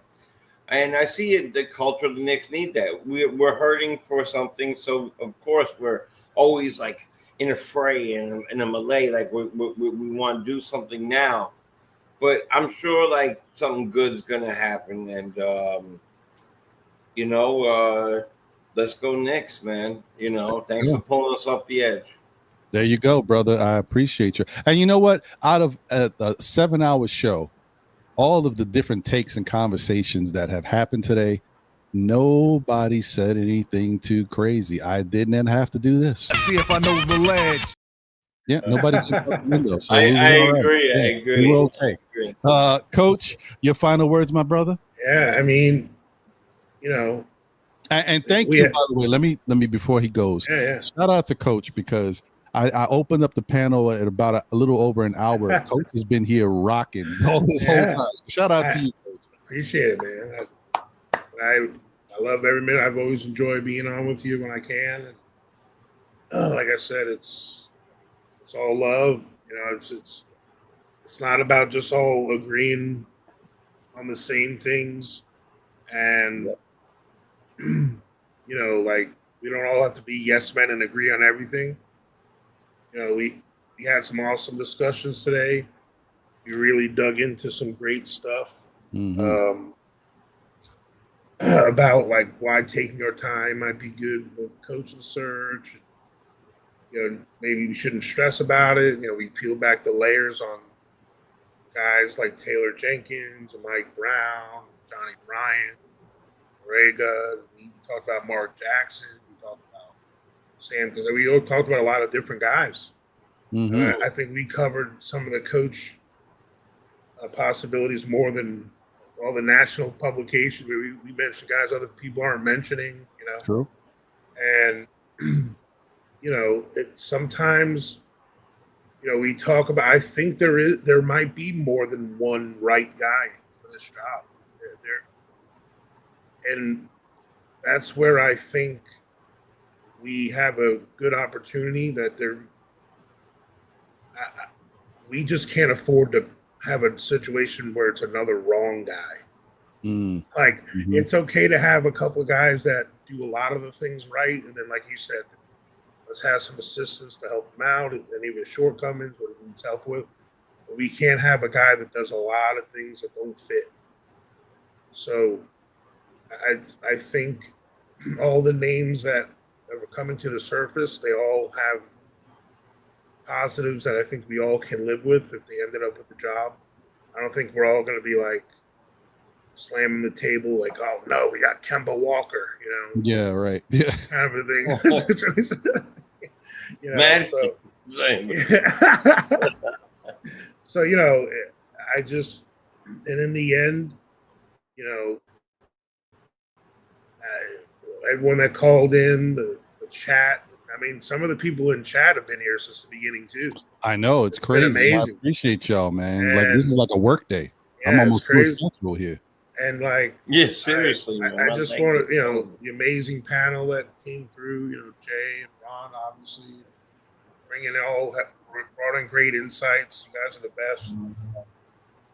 In the end, no matter what decisions the front office makes, no matter who's on the sideline, in the end, we all want the same thing, and that's Knicks success, right?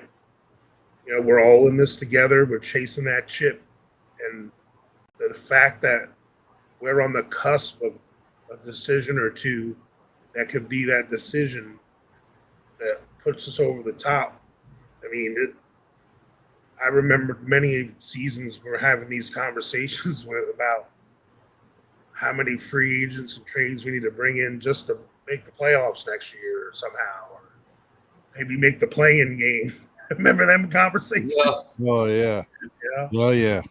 When are they going to play the kids? That kind of stuff.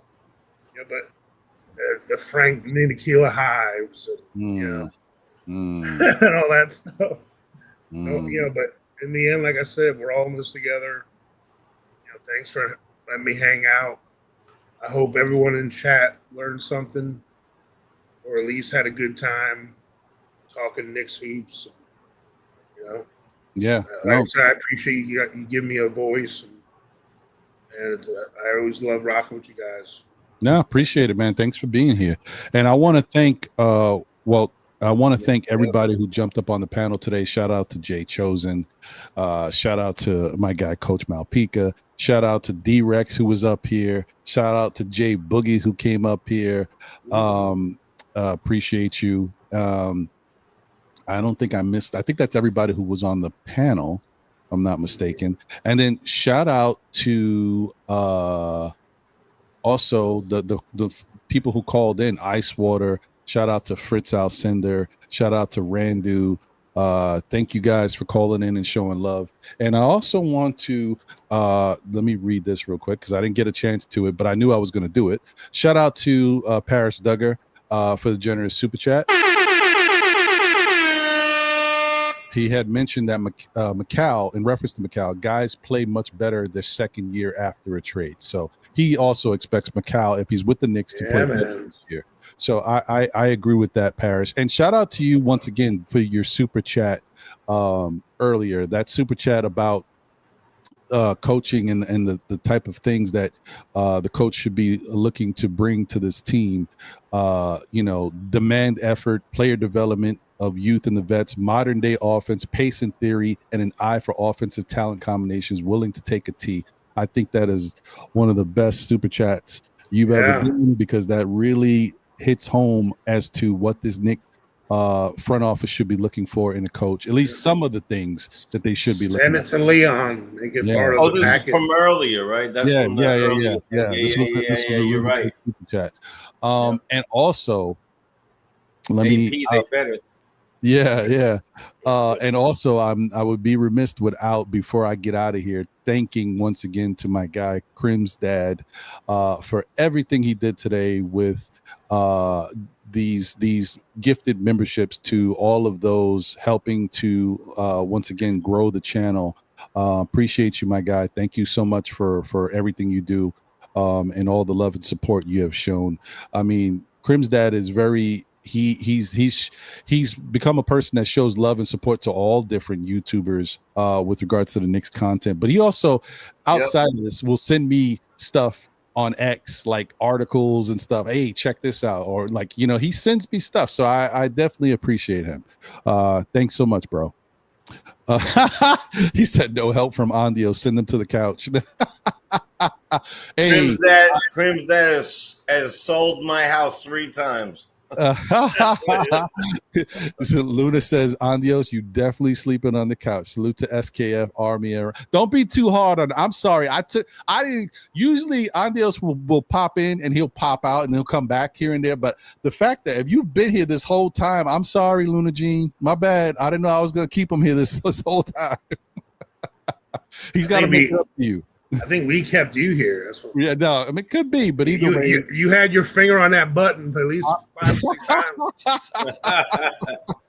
Mets Knicks, you're right, Mets Knicks. Man, I said, I enjoy the time and I enjoy the conversation. It was so good that, like I said, I had other stuff scheduled to talk about on the show, but this coaching deep dive was so good that I just wanted to stay here and really, like, if anybody has any questions about like some of the coaches that we might have gone over, like, just tune into this show and we talked about everything you could talk about with regards to these guys. So I definitely enjoyed this conversation, man. Appreciate you guys once again. And my coaches for 7 hours. Unbelievable. Ron, I'm going to join Andios on the couch. I'm sorry, guys, but I appreciate that you to yourself. Around. I'm going to go in the NBA trade machine and do some mock trades. Well, this is it. David Smith said, "What's the record for Ron's longest show?" Well, here it is. This is it right here. That I'm done. I'm cooking, and I'm not going further than this unless I come out one day and say we're going to do a marathon show, guys. I'm trying to get to this. I'm probably never going to happen. If we win the chip, we need to all do it. If we win the chip, then I would probably do something special where I have a consecutive show with different content creators in the Knicks community come in and out throughout the whole definitely day. Get with Unc on that. We'll definitely. Yeah, I would probably do that. Yeah, if we win the chip, oh yeah, you might see something like that. But hey, man, once again, as I always say, tell a friend who tells a friend who tells another friend. Still, Knicks fans, we'll be back again, whether it be on Saturdays at 11:30 for Know the Ledge, Monday nights at 9 p.m. ish or 9:30 for SKF Weekly. And I know I mentioned that. Yep, I know I mentioned that I was going to do the State of the Game show this week, but the next State of the Game show is probably going to be about the New York Giants. And I have somebody. Well, I got somebody special that I'm lining up for an interview to talk about the Giants.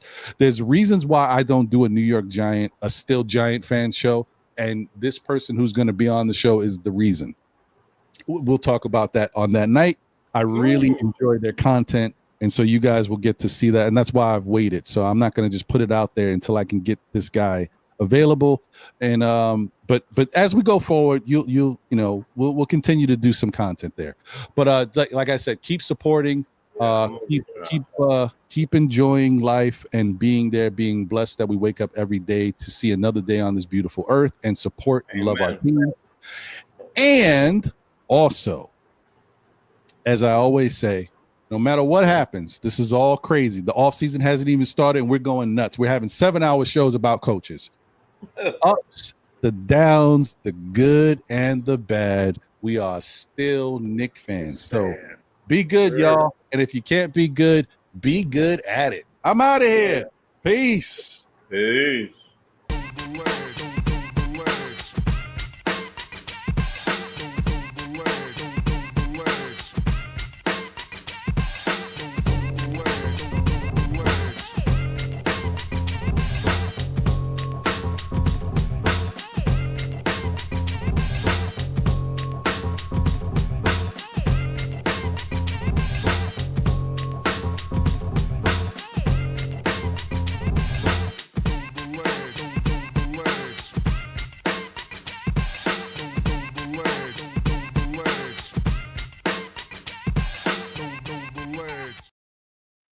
And I was going to just end the show right there like I normally do, but I did not know that news. So happy belated birthday to the one and only Mr. Parrish Duggar. Happy 63rd, my guy. Hope you enjoyed it. Wish you many, many more. Thank you for all the support and everything you've done and do to continue to support the channel. I definitely wish you the best and continue to see bigger and brighter days ahead, man. Take care of yourself. All right, I'll catch y'all. I'm out. Deuces.